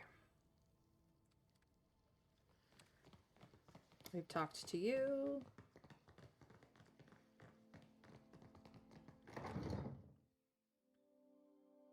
Alright, I can go back to the gullet and deal with that. Let's see here. I could do this. Yeah, we have a deal.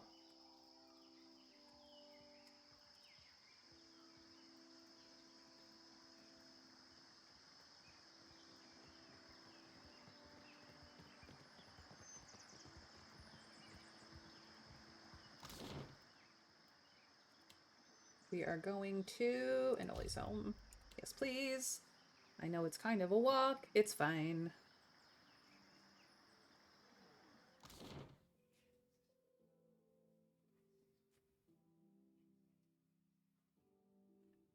I have good news.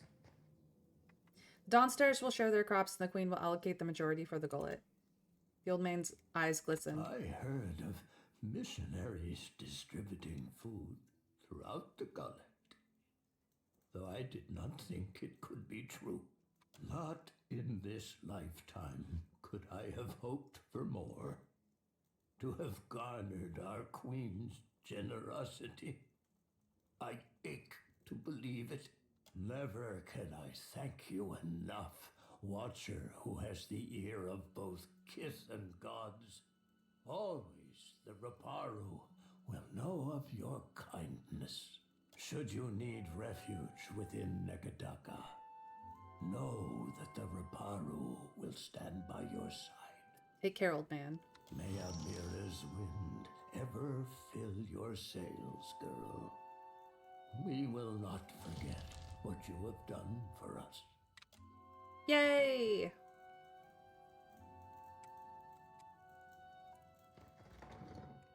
We did it, you guys.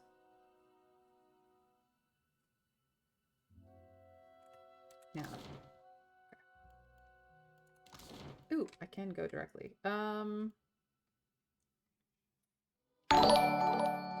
Dragon! Welcome in, Dragon and friends. Thank you for the raid, Dragon. Let me get you your shout out real quick while I'm thinking about it.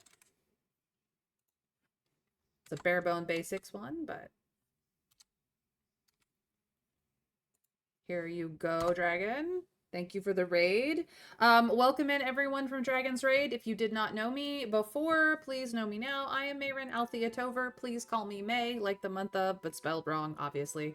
I am playing Pillars of Eternity 2, Deadfire, which is a CRPG, which is a very good one, I might add. And you can type !game in chat to get a link to the Steam page for it, if you would like to join me in playing this awesome game. Yeah, sit back, relax, and enjoy it, you guys. And, you know, say hi if you want to. But hi, Dragon, how are you today? Did you have fun with Rainbow Siege 6, I believe it is? Or whichever game you were playing. One of the first-person shooters that I do not play. Were you playing with friends? Don't mind Dixie in the background. She's just letting us know that there's probably a package somewhere. Okay. I guess we have to go here.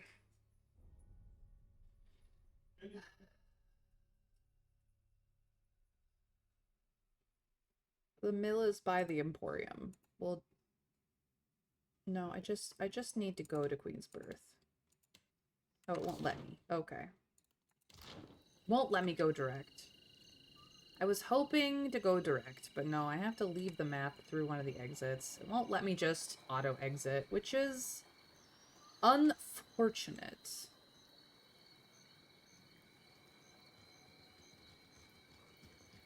Hey, asshole. How may I assist you? Go away. Alright. It's been okay. It was fun-ish. Was playing with my cousin and got yelled at by some kid on my team with racial slurs, and apparently 40 is old. Haha, so yeah, fun day. Dude, you're not 40. First of all. Second of all, why do not take stock in the ridiculous wailings of children? They don't know anything. And thirdly, I hope you had fun. Hi?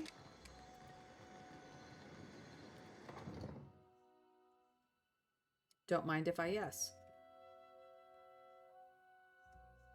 Apparently I sound 40? What do they know? Okay, couple of guards. Him and a lantern.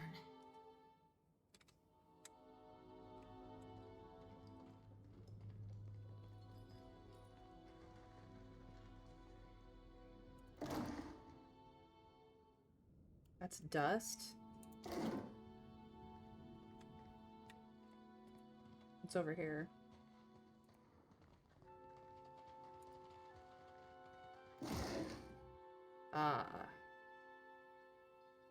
I need 6 of these.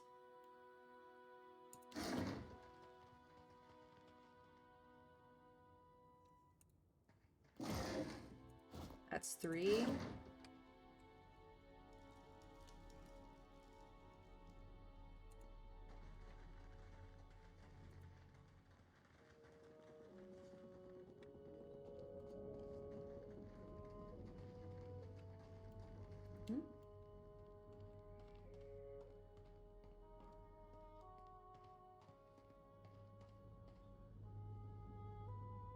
Sure.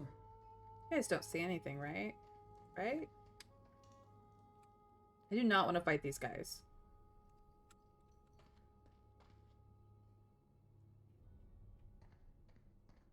On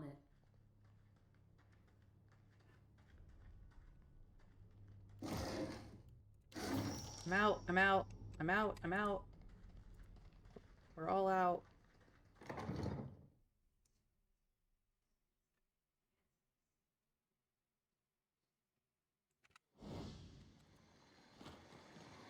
Nothing's going on in there, you guys. Have a nice night. Dooba-dooba-doo. Dooba-dooba-doo. Dooba-dooba-doo.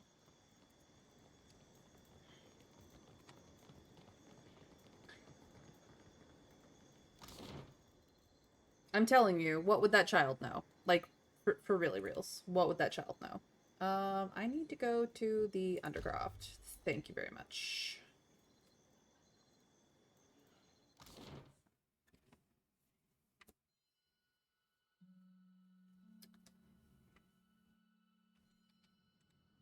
All right.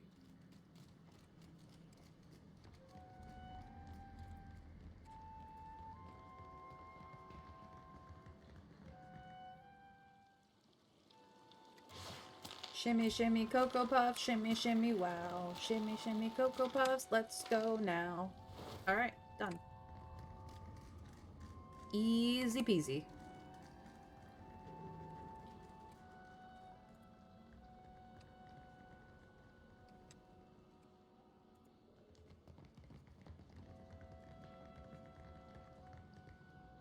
Okay, crazy lady.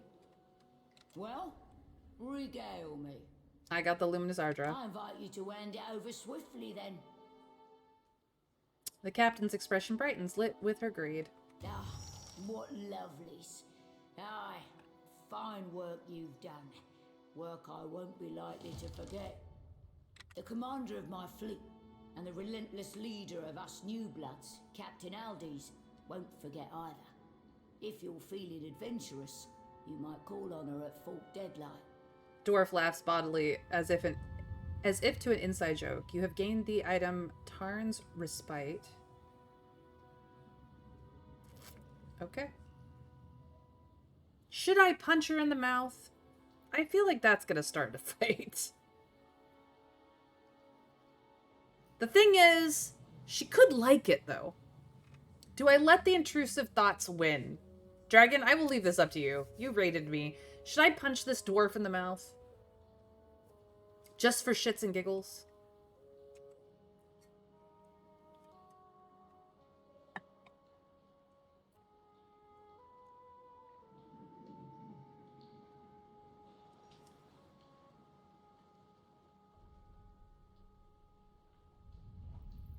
Do it? Okay. Well, I'm gonna do it smartly.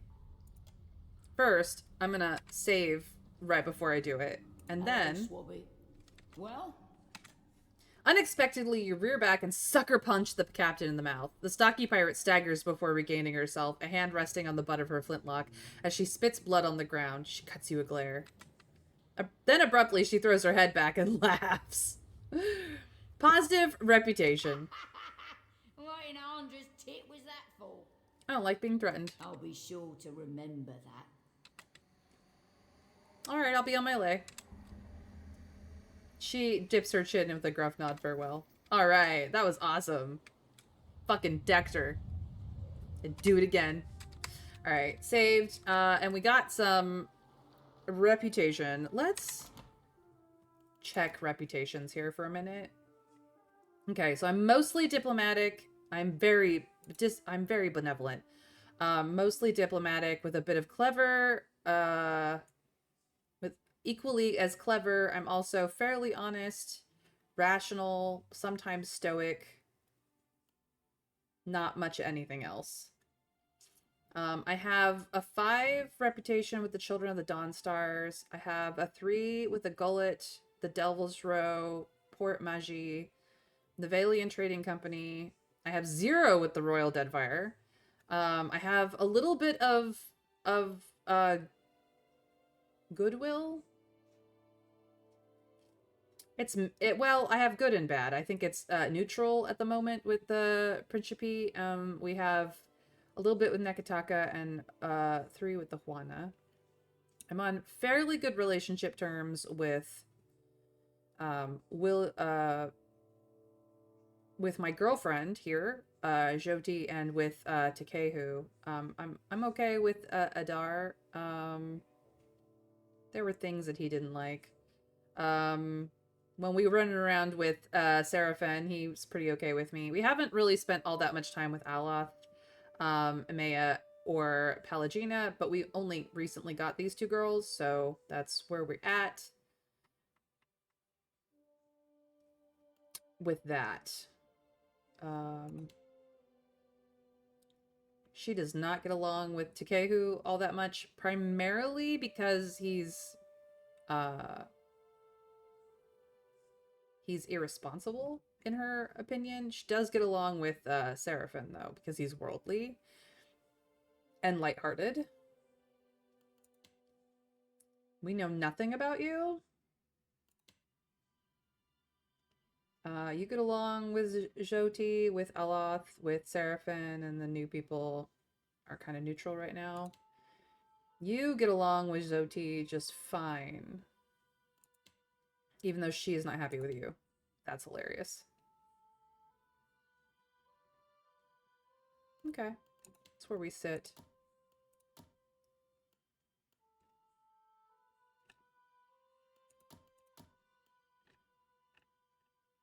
Alrighty then. Ooh, level ups. Let's go. Okay, what do I need? I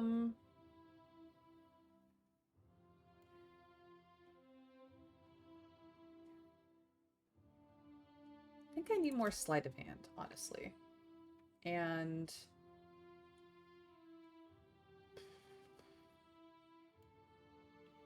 insight, I think, is where I need to go with that.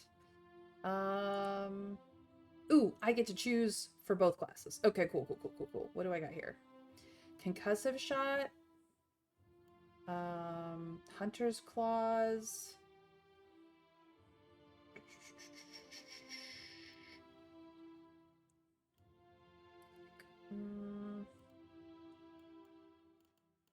else we get? Strengthened Bond.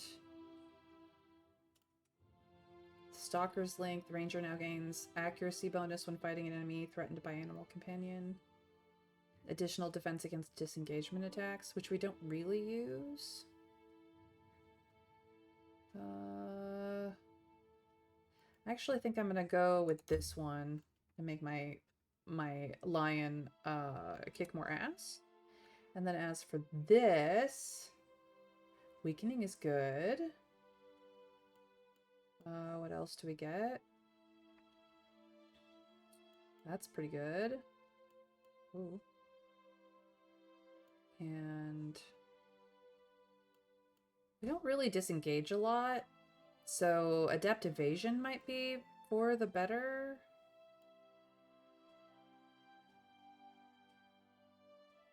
I could get extra quick slot items, which I don't use enough of, so we're just gonna do this. I do like the passives a lot. She's a pirate. They love it. They do. They do. All right, that's what I did. Next up is my girlfriend, who needs more alchemy.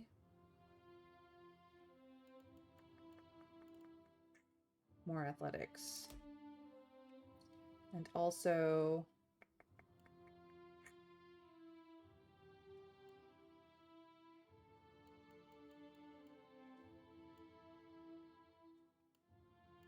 more survival, I think. Okay. We've not done a lot with her monk abilities, I'm not gonna lie.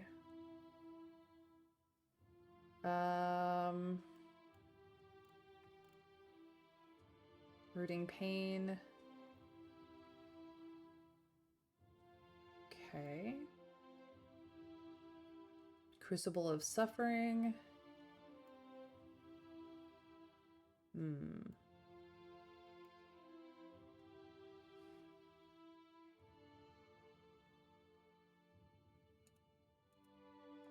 Oh, she gets one of each. Right. I actually think I'm gonna give her Long Stride. And then here, let's see, she can get Spell Shaping. Ooh. Heart of the Storm.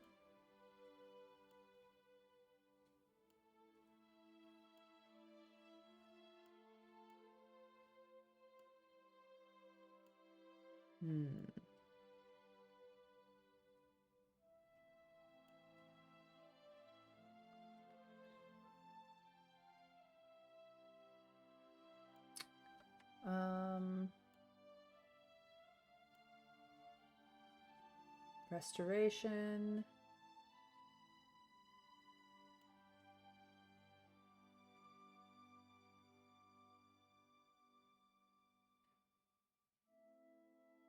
I think we're gonna go with Shining Beacon. Yeah. We'll have fun with that. And she gets Circle of Protection as well. Gorgeous. Next. You need stealth. Dear gods, do you need stealth? You also need insight.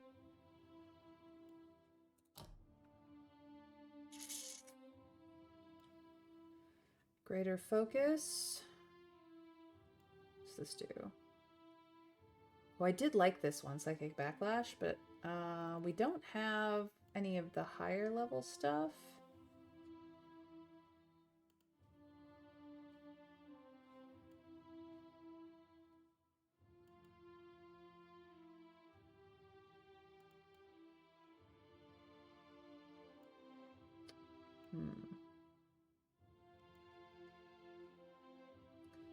Ooh, I do like stun.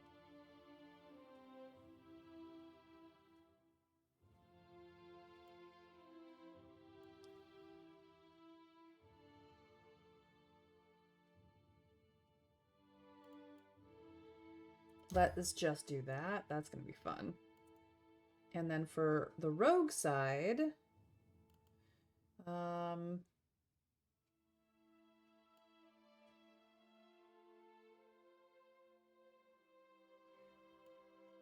that's fun.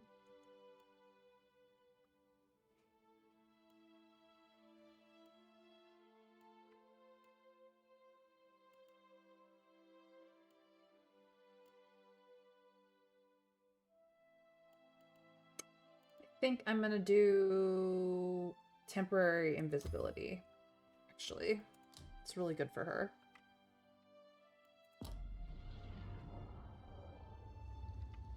Next, what does he need? Mechanics. And bluff. For fighter.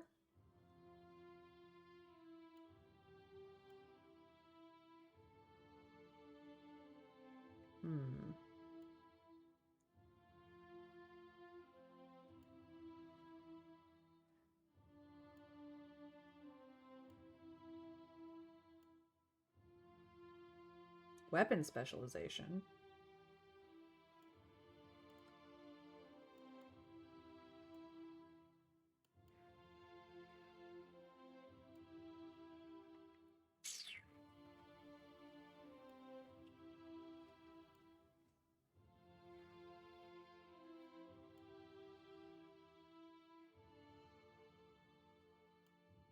I don't really use any of this is the thing.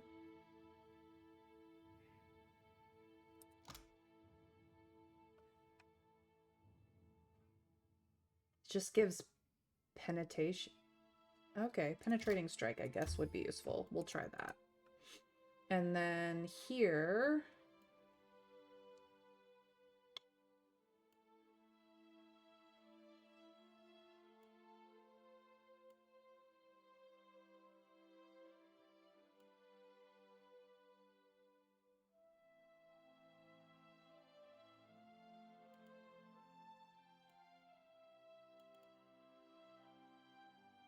let's give him more dodge.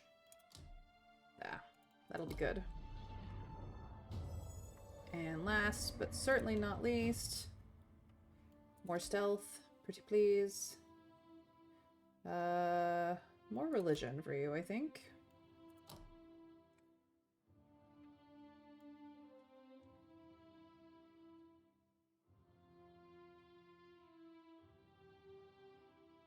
What else do you have here?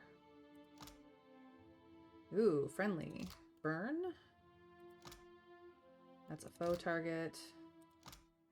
Friendly or deflection. We like deflection. Spell shaping. No, deflection. And then for his druid stuff, he already is going to get boiling spray, but that's a pretty good one.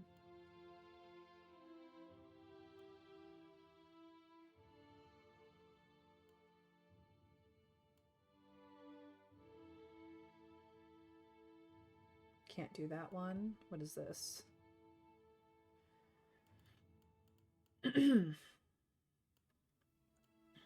We did go with Corrosive Wild Strike.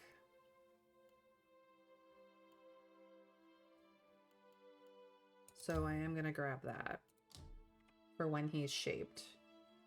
He turns into a shark and then is just an acidic shark. Basically. Very fun. So that's everyone leveled up. And he also wants to talk to us. Yours to command, Captain. How about we have this conversation, like...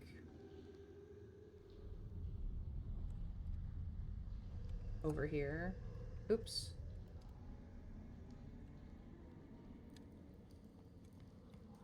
I meant for the whole party to go, but oopsie poopsie.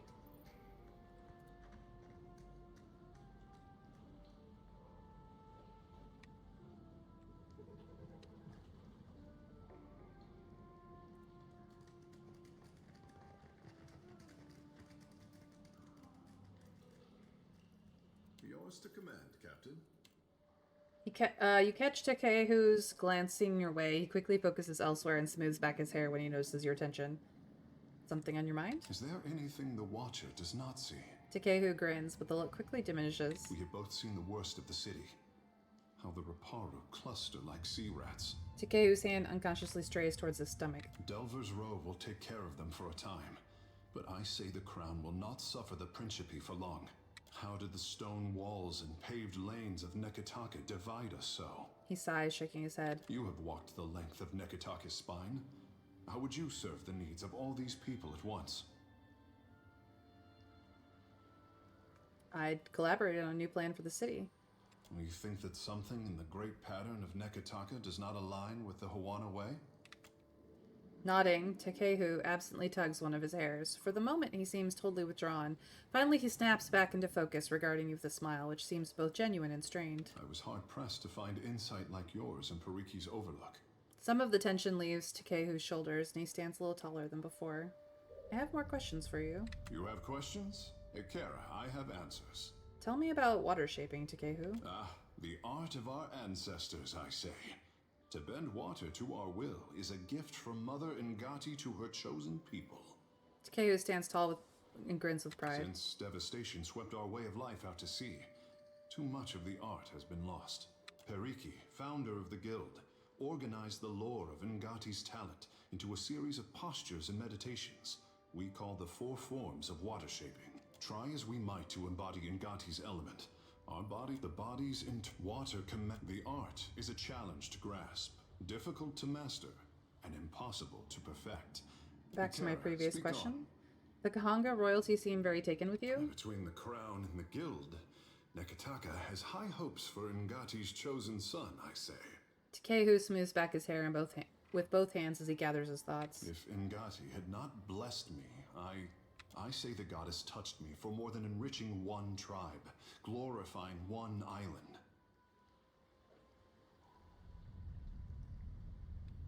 You give people hope, Takehu. If people need hope, they should pray harder, or look to their own grindstone.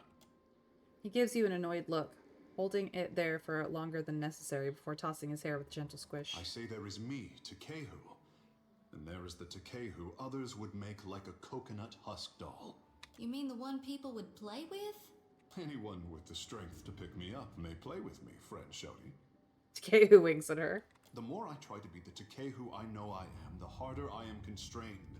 What say?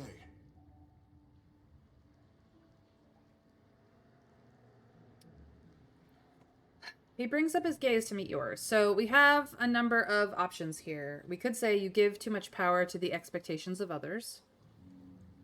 Others want to stroke your potential, no harm in that. No one should pressure you to be something you're not, or the guild and the tribes heaped prestige on you, they deserve something back. All of these answers will affect his character in a different way. And I'm wondering if chat has any thoughts on that. From their own lives, perhaps.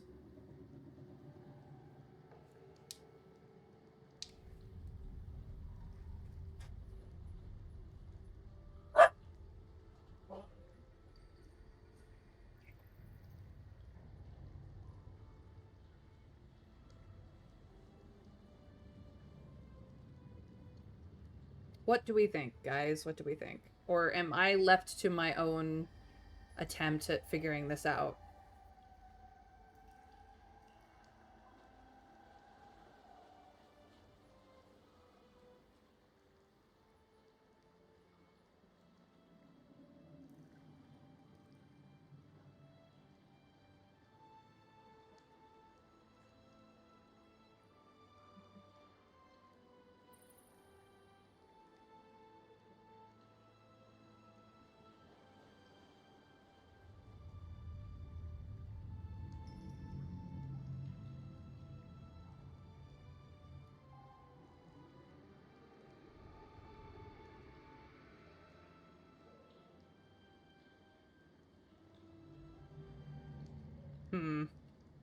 Suppose it is up to me then.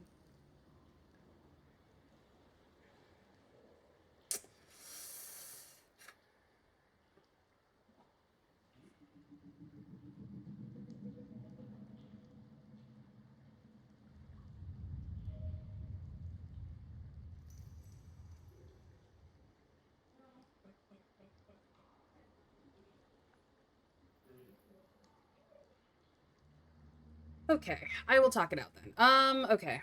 Giving power to the expectations of others really only just stresses your system out, to be quite frank. That isn't to say that their expectations aren't reasonable to some degree. They have put a lot of time and effort and dedication into making him the best water shaper they know how to make him, because he is a water godlike, and that is a blessing from their goddess and all of that. But some of that expectation is misplaced or overblown because of what he is, and his natural affinity to both the goddess and to the water shaping abilities. That they want to stroke his potential is well-meaninged. I wouldn't say that there is no harm in it, but it is well-meaning at the end of the day.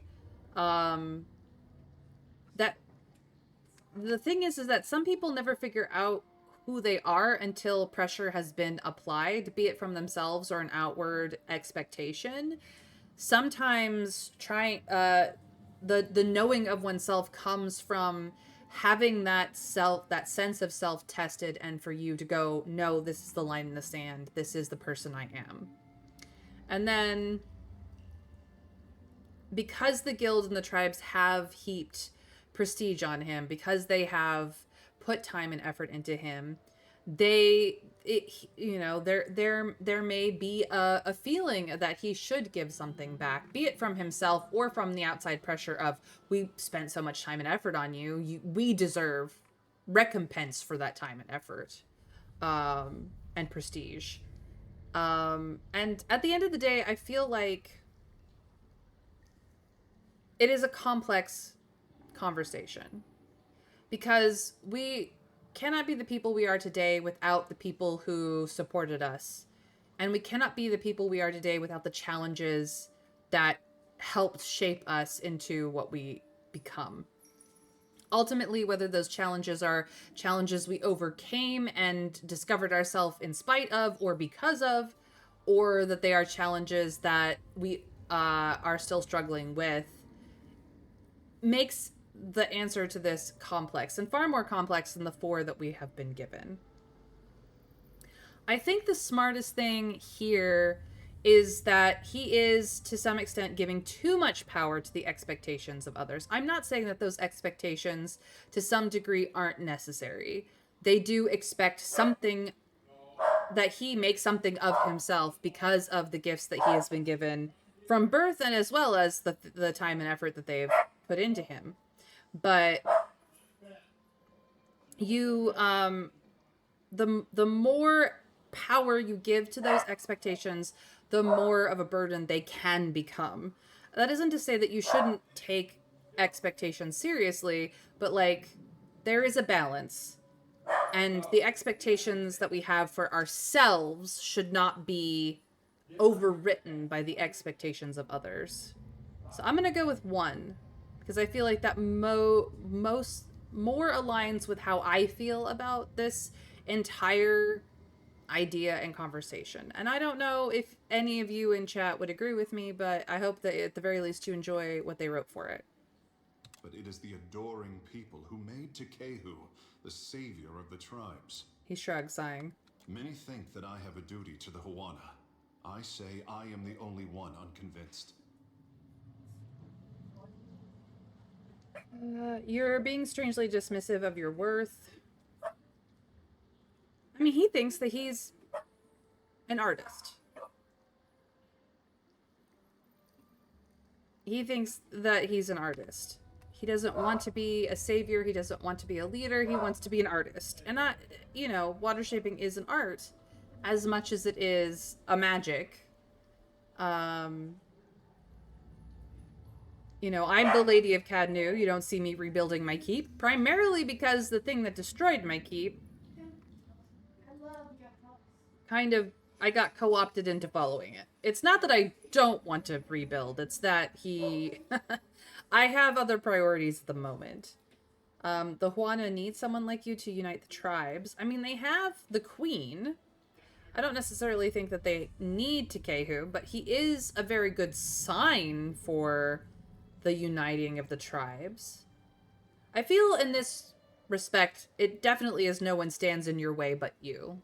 Like, to some extent, he has given a lot of internal power, conflict, effort, and energy on the expectations of others.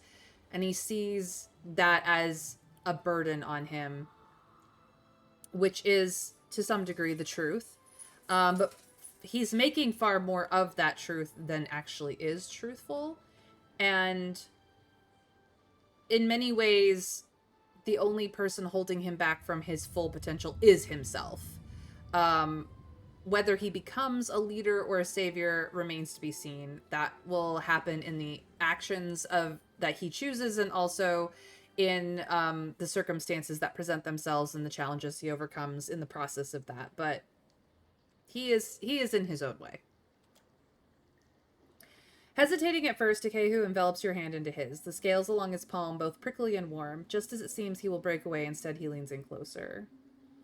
Takehu rocks back on his heels, nodding to himself. I know how I seem. We did not have this word conceded before Adirans landed on the Isles. If Ngati had not touched me, I wonder if anyone would care. Takehu seems ready to say more. He stops himself and releases you from his grip. The world around you darkens, and once again you feel an insistent tug for your attention, the pull centering from Takehu's soul. Yeah, let's go find out what he's hiding in the depths of his soul. Once again, you find yourself in Andra's waterlogged hall of power. The tired swaying of bioluminescent chandeliers casts uneven rays of light down on her court. Poor boy. He has it backward, as usual. A silky, distant voice asserts itself in your thoughts. I did not choose him so that he could do great things. I chose him because talent should be fostered toward any end. Sadness and regret creep into her tone, but something about them rings falsely to your ears. How fortunate that you are here to set him on the right path. I know you won't disappoint. You hear a smile in her words. Apologies. I say I'd never miss an opportunity to talk about myself. The presence withdraws, leaving you unsteady on your feet. Oblivious, Takehu offers a broad, showy smile. I had some questions. You have questions? Oh, Take care. no. I have answers. Never mind, I've asked those questions. Alright, so that is all the talking that need doing. Time for us to head back across the rope. We're all strong enough to do it. Time to go back upstairs. Move on our way.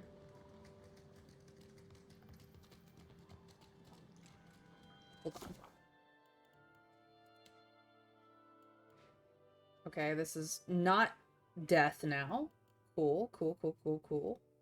Okay, close that, close that, close this, close this, close this, close this, close that. This is literally the only thing we have. And we are supposed to... Oh, she wanted us to go back to the headquarters.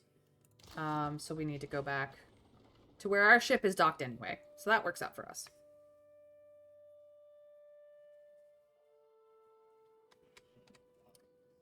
I have to go back out of Delver's Row. The walk is long. It's long, I tell you. There we go. Running, running, running, running, running. Be grateful I have not massacred you or had you massacred. Continue your black marquetry. Because I am a benevolent soul. I would like to go to the gullet.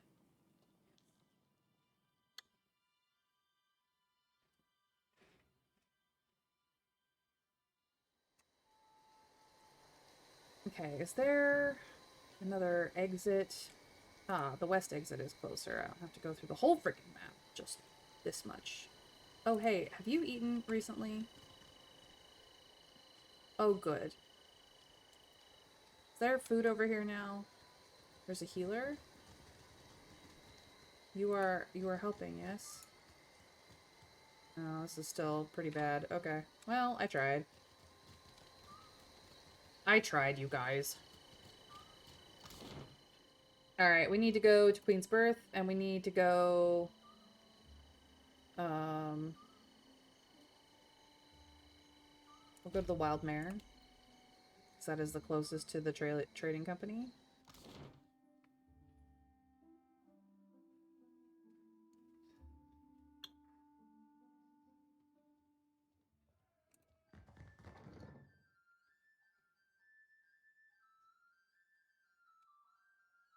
Depending on whether it's daytime or nighttime, I may go back in.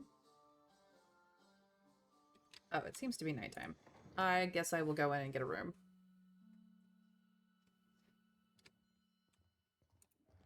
Now, what can I do for you? Hi, Sam.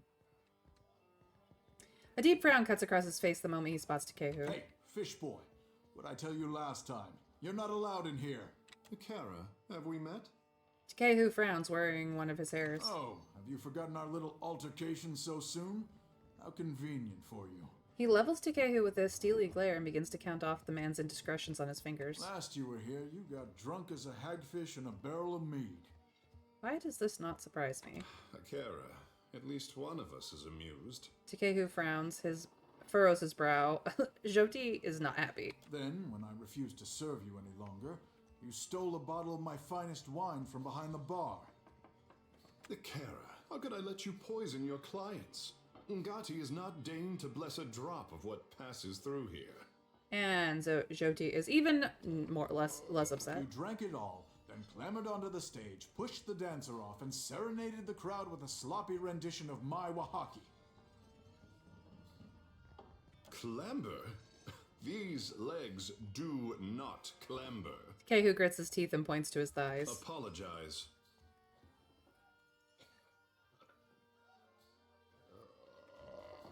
You have to teach me that one later, Takehu. Then, when I shoved you out the door and told you not to come back, you tried to kiss me. Though he looks as if he's about to protest, Takehu thinks twice and holds his silence. Frankly, I'm surprised someone hasn't killed you yet.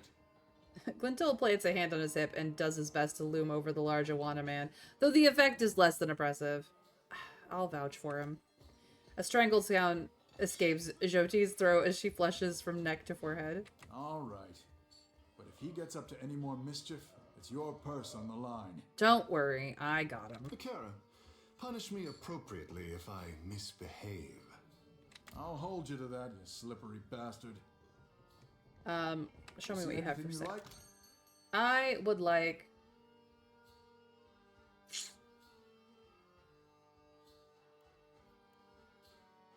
Let's go for a massage. I can afford it.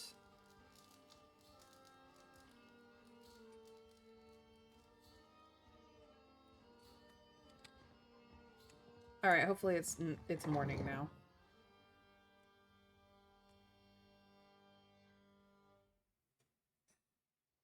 Good morning. Going in the front door instead of the toilet door.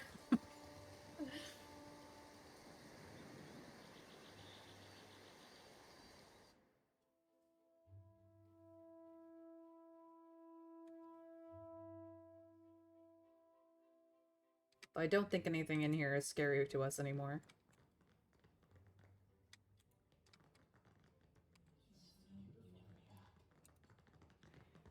Will do.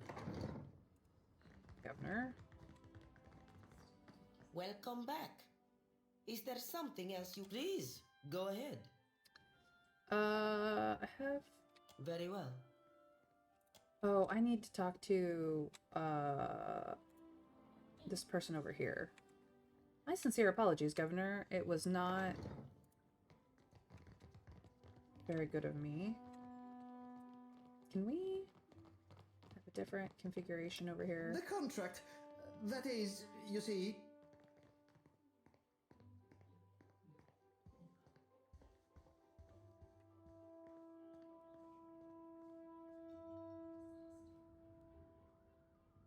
You! I hope you are pleased with yourself. Because of you, I've been stripped of my position. Have been with the company for years. I had my own office. Now I'm ruined. There's work on my ship if you want it. What? You must be joking. You arranged for my dismissal from the company, then offer me work as a deckhand? It'll be more fun than contract disputes, I promise you that. I damn you, Watcher. But I accept. I will gather my things. Luca blinks, looking a little startled. Cool. I actually need a bigger ship. You must be mad to agree to this. Yeah, you must be. Okay, I was supposed to go here, right? No, apparently not.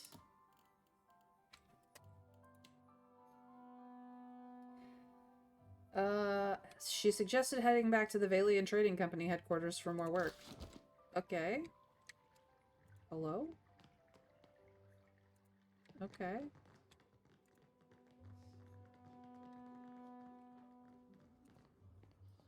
Welcome back. Go. I guess I just needed to wait for that. Welcome back. Is that please? Go ahead. What are your thoughts on It is animacy? simple science.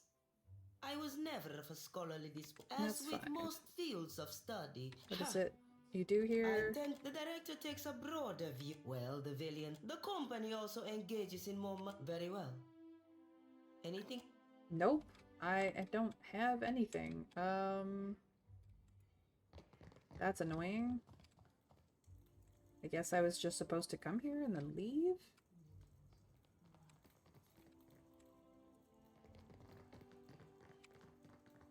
Here's the clerk. Okay.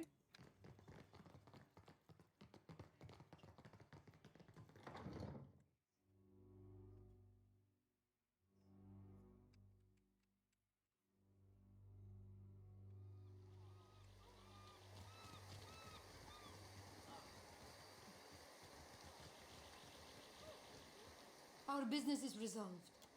Okay. It is pissing wet out.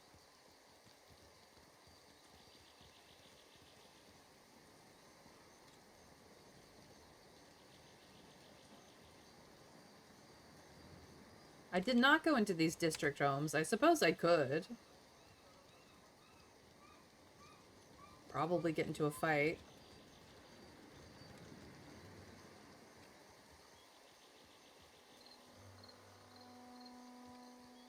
Saved a pupper from up here.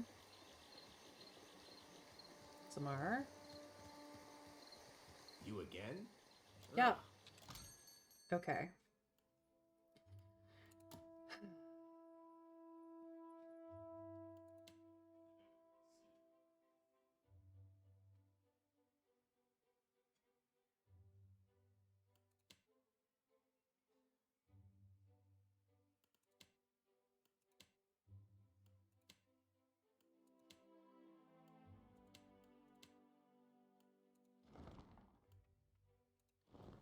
Never mind.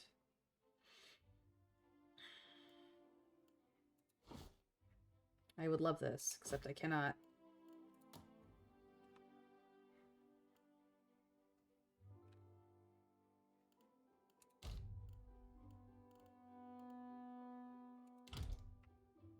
Afford it.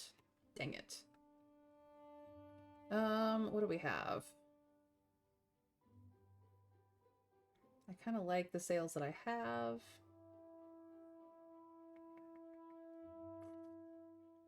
I can't afford that either. I can afford that though.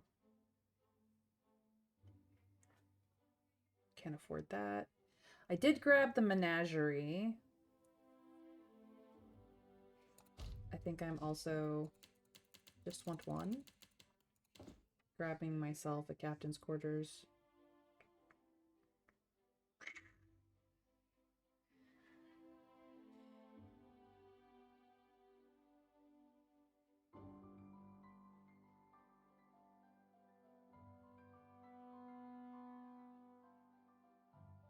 No, I like what I've got there.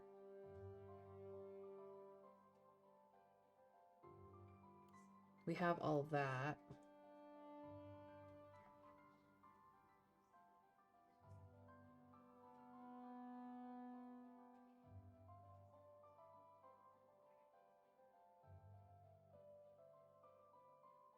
Yeah, I need a bigger ship. Oh well. I did not have it.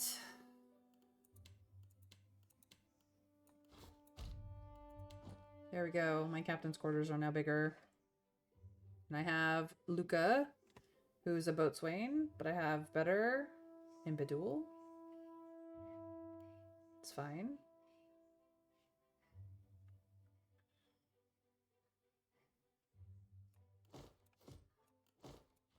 Put him on there. That's why I need a bigger boat. They have people, but not enough space for them. Oh well. That can go there. This can go here. That can go there. I think that's it. I think that's all that stacks. Cool, cool, cool, cool, cool. All right. I suppose it's time to Cotter go. recognizes if Cotter's just making sure no one bothers. Okay. Could have solved that differently. I didn't.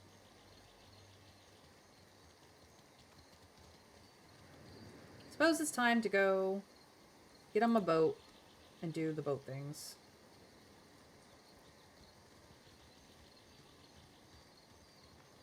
Unless...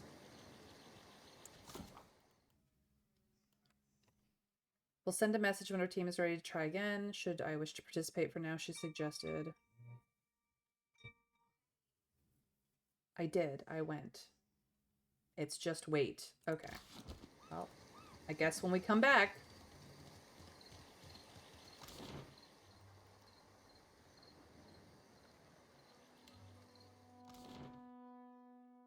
we are leaving. It's time to get back on our boat. As you ready your ship, a cloaked figure mounts the gangplank and roughly forces a burned book into your hands. They turn and depart without a word. The burned book of law. The binding of this tome reeks of smoke. What few pages remain are crinkled and black. Based on the few chapter headers that survived the fire damage, this might have been a book of antiquated laws. Now it's nothing more than a charred relic of authority. You crack the spine of the old book, revealing blackened pages of dense, illegible text. The words recede into the shadows the longer you focus on them.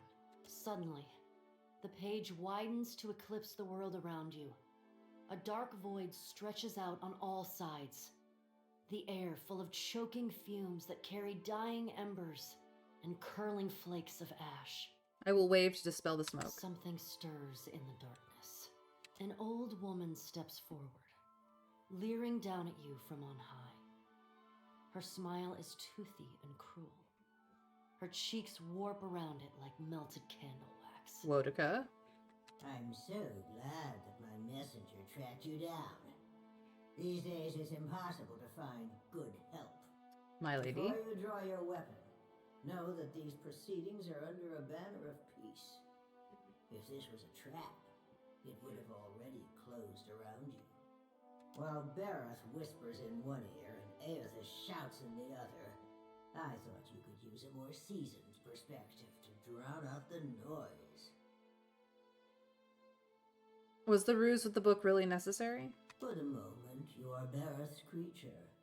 There are rules against my direct intervention, but nothing says you cannot willingly seek my counsel. Ah, so she got around it by handing me a book and going, they'll figure it out. Andra and Helia toe the line of acceptable conduct from time to time, but I am nothing if not adherent to our oldest laws. What could you possibly say that I haven't heard already? Insolence will not help you here, child. Don't you find it unusual how open and accessible my siblings have made themselves? After millennia of subdued whispers, now they practically scream their intentions. And isn't it strange how we never bicker unless a mortal is watching? Is it? You tell me. I would never deny that our pantheon is emotional, willful, and prone to overreaction. But we didn't get this far arguing over minutiae. If we still possessed our glorious titans, my siblings and I would have put an end to Aethys and his rampage by now. While we are powerless to stop him, some of my kin wish to observe how mortals respond to this threat. They think it will shine a light on the value of our patronage. Have we raised you well enough to be self-sufficient? Or must we return to Eora and impose some corrective measures? And if we prove ourselves, what then? What indeed? That would depend on which of us you ask. A cross-section of society has converged on the Deadfire. Some of my kin are of an opinion that we are meant to judge mortals on the basis of their performance, while the rest of us have already made up our minds on the matter. So why do I get the feeling you're trying to convince me of something? Judge for yourself. But I think you'll find my intentions are more straightforward than you think. When we ascended to godhood, we did so to provide for a savage people. Our goal was to craft a society whose values were made to last. Perhaps even a society that had no need of us. A naive fallacy, but one that inspired my optimistic, misguided kin. How you and your allies counter this threat will demonstrate whether you are competent enough to guide your own destinies, or if we need to revise our strategy. The soft-hearted among us are counting on you to win this existential wager. No doubt, Aethys shares their sympathies. I do not. We exist to rule over mortals. Nothing can change that. So now you know the truth. I assume you have questions. I want to talk about the wheel and your rise to godhood. The wheel is our shared responsibility, and each of us serves it in our own fashion. I am the axle upon which the gods balance their power. Aethys keeps the wheel in motion. He was our promise to mortals that time and labor would yield a deserving reward on the next turning of the cycle. How did the Engthwinians become gods? At the height of our power, we recognized the potential of the soul. We knew that it could be bound, split apart, diverted like a river, and hammered together. Hammering was trivial. Those of us who agreed with the Apotheosis Project, and many who did not, submitted to a violent and horrible erasure of our individuality. After the dust settled, we adopted the forms of beings from Eora's most prevalent myths. There were other faiths and legends, but we labored to strike their names from history. How exactly does the wheel function? Much of reincarnation's mechanism exists in the idea space of the beyond. You wouldn't find a wall of cogs and levers unless we conjured one to illustrate a point. The wheel has but one material component in all of Eora. Something we built to channel essence through luminous Adra and into the beyond with reliable continuity. Before we intervened, the flow of essence was directionless, unpredictable.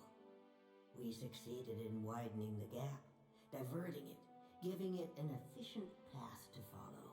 Reincarnation existed before you, so why not just leave it alone? Before we took control of the wheel, reincarnation was error-prone, lacking forward momentum. Hollowborn were fairly common, and hardly the worst of the soul maladies. Control gave us the power to strengthen the souls of intelligent kith over generations. We made you wiser, stronger, more likely to develop the society we thought you deserved. Every turning of the cycle demonstrated the righteousness of my belief. Nature begets chaos, and discipline begets perfection. Back to my other questions. Speak, Watcher. It isn't every day that I open myself to these communions, so spend your breath wisely. Why did you choose to confide in me? Whether knowingly or unintentionally, you seem to find yourself on the vanguard of change. Mortals like you come but once in a lifetime. Some would react poorly if I stripped mortals of their freedom without giving them a chance to plead their case. You have the honor of standing tall as their advocate. Before I return to Eora and assume my position as your deserving tyrant, you have this opportunity to prove me wrong. To demonstrate whether or not mortals are responsible enough to claim their future. You speak as if we don't have a chance. You speak as if you do. Mortals have precious little time to decide for themselves. Will they stand together as one, or swallow their pride and bend the knee? I have every confidence that you will disappoint us. Once my position is upheld, the undecided among the gods will embrace my plan. The gods think my actions can prove their point about mortal society. Prove it or disprove it, yes. I never agreed to this arrangement, but if your example demonstrates mortal ineptitude, as I trust it will, then I can make the plan serve me. An assertive minority of gods believe that your choices will prove the value of their wild optimism. As if mortal collaboration and ingenuity are endorsements of our leadership.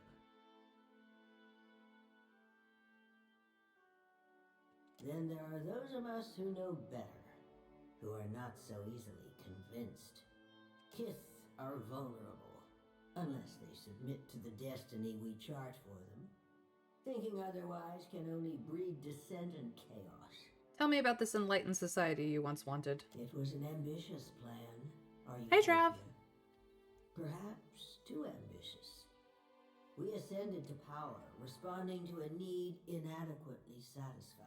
Welcome in. It is getting close to the end, but... Assuming these roles gave us the authority to mold Aora over time, to influence you and lay the groundwork for a society yet to come.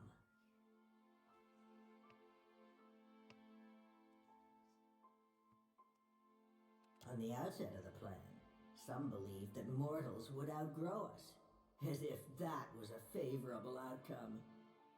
To me, our eternal pantheon was always a critical fixture. I didn't mean to be going this long. I meant to just, like, get to see and then save, but we kind of got disrupted by Wotica, so here we are having conversation.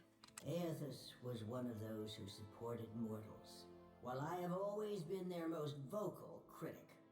How would you have even recognized that ideal society? A valid, self-defeating question, and one which I posed often. We assumed that they, whoever they were, would reveal themselves to us. Rational government would rule in our stead, leaving churches vacant. Thanks to Aethys, we're pulling the dough from the oven before it's had a chance to fully rise. You unfortunate bastards never had the chance to prove me wrong. Why did the other gods tolerate your opposition? Opposition can take many forms. If a church embraces and weaponizes my doctrine, that is very different from me rampaging as a titan. Aethys is not known for subtlety. Twice now, he has contaminated the purity of our experiment, and done so with extravagant displays that undermine our authority.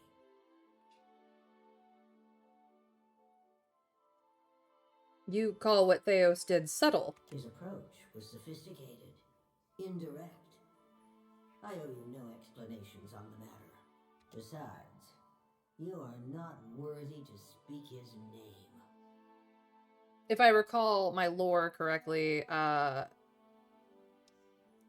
he was following Wotica while he was doing his Hollowborn nonsense. Yes, the gods always demand your attention at inconvenient times. They do. I am the counterpoint to the soft-hearted. It makes no difference if mortals pass some arbitrary test. My mind is settled on the matter. Regardless of my feelings, the timing of this crisis forces us to accelerate our schedule. Final judgment comes sooner than any of us would prefer. Doesn't this social engineering plan seem counterintuitive? You mean gods crafting a godless world? Naturally. My siblings desired to influence mortals and steer them in a proper direction, even if that direction led to places we could not follow. I have no intention of being left behind. Society would unravel without its queen to impose strict order. What happens if someone proves you wrong? If our pantheon found that mortals had cultivated a perfect, lawful system to maturity, I would not voice a word in protest. I would merely stand aside and await the inevitable collapse. Mortals need us. I know this as well as I know myself. Even a lawful and responsible society would be poised to collapse as long as its architects and strongest adherents were mortal. Any satisfaction that my siblings derived from their little experiment would be short-lived, and it would fall to me to clean up after their mess. The mess in this case being mortal freedom. Freedom is an unachievable illusion, heralded by the soft of heart. Only those who can find satisfaction in captivity are truly free. Make no mistake, Watcher. In this, I cannot be proven wrong. Back to my other You questions. have learned much already. Only ask if you are ready for the truth.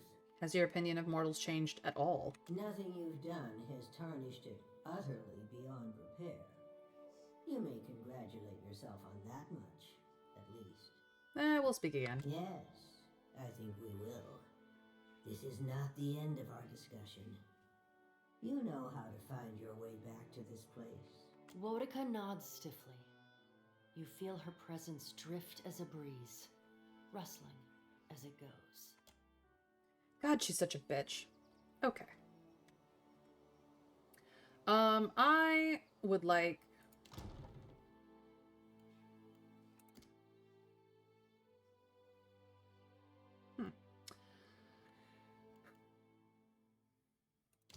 I would like to go to the ship view.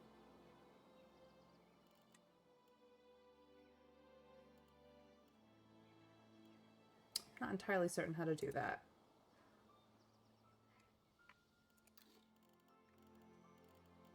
We have a lot of places to go, clearly.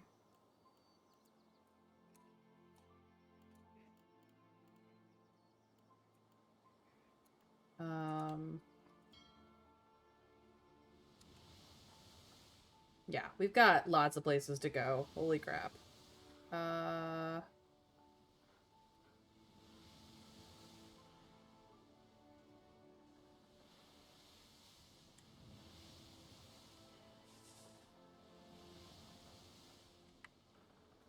I think this is where I must save the game.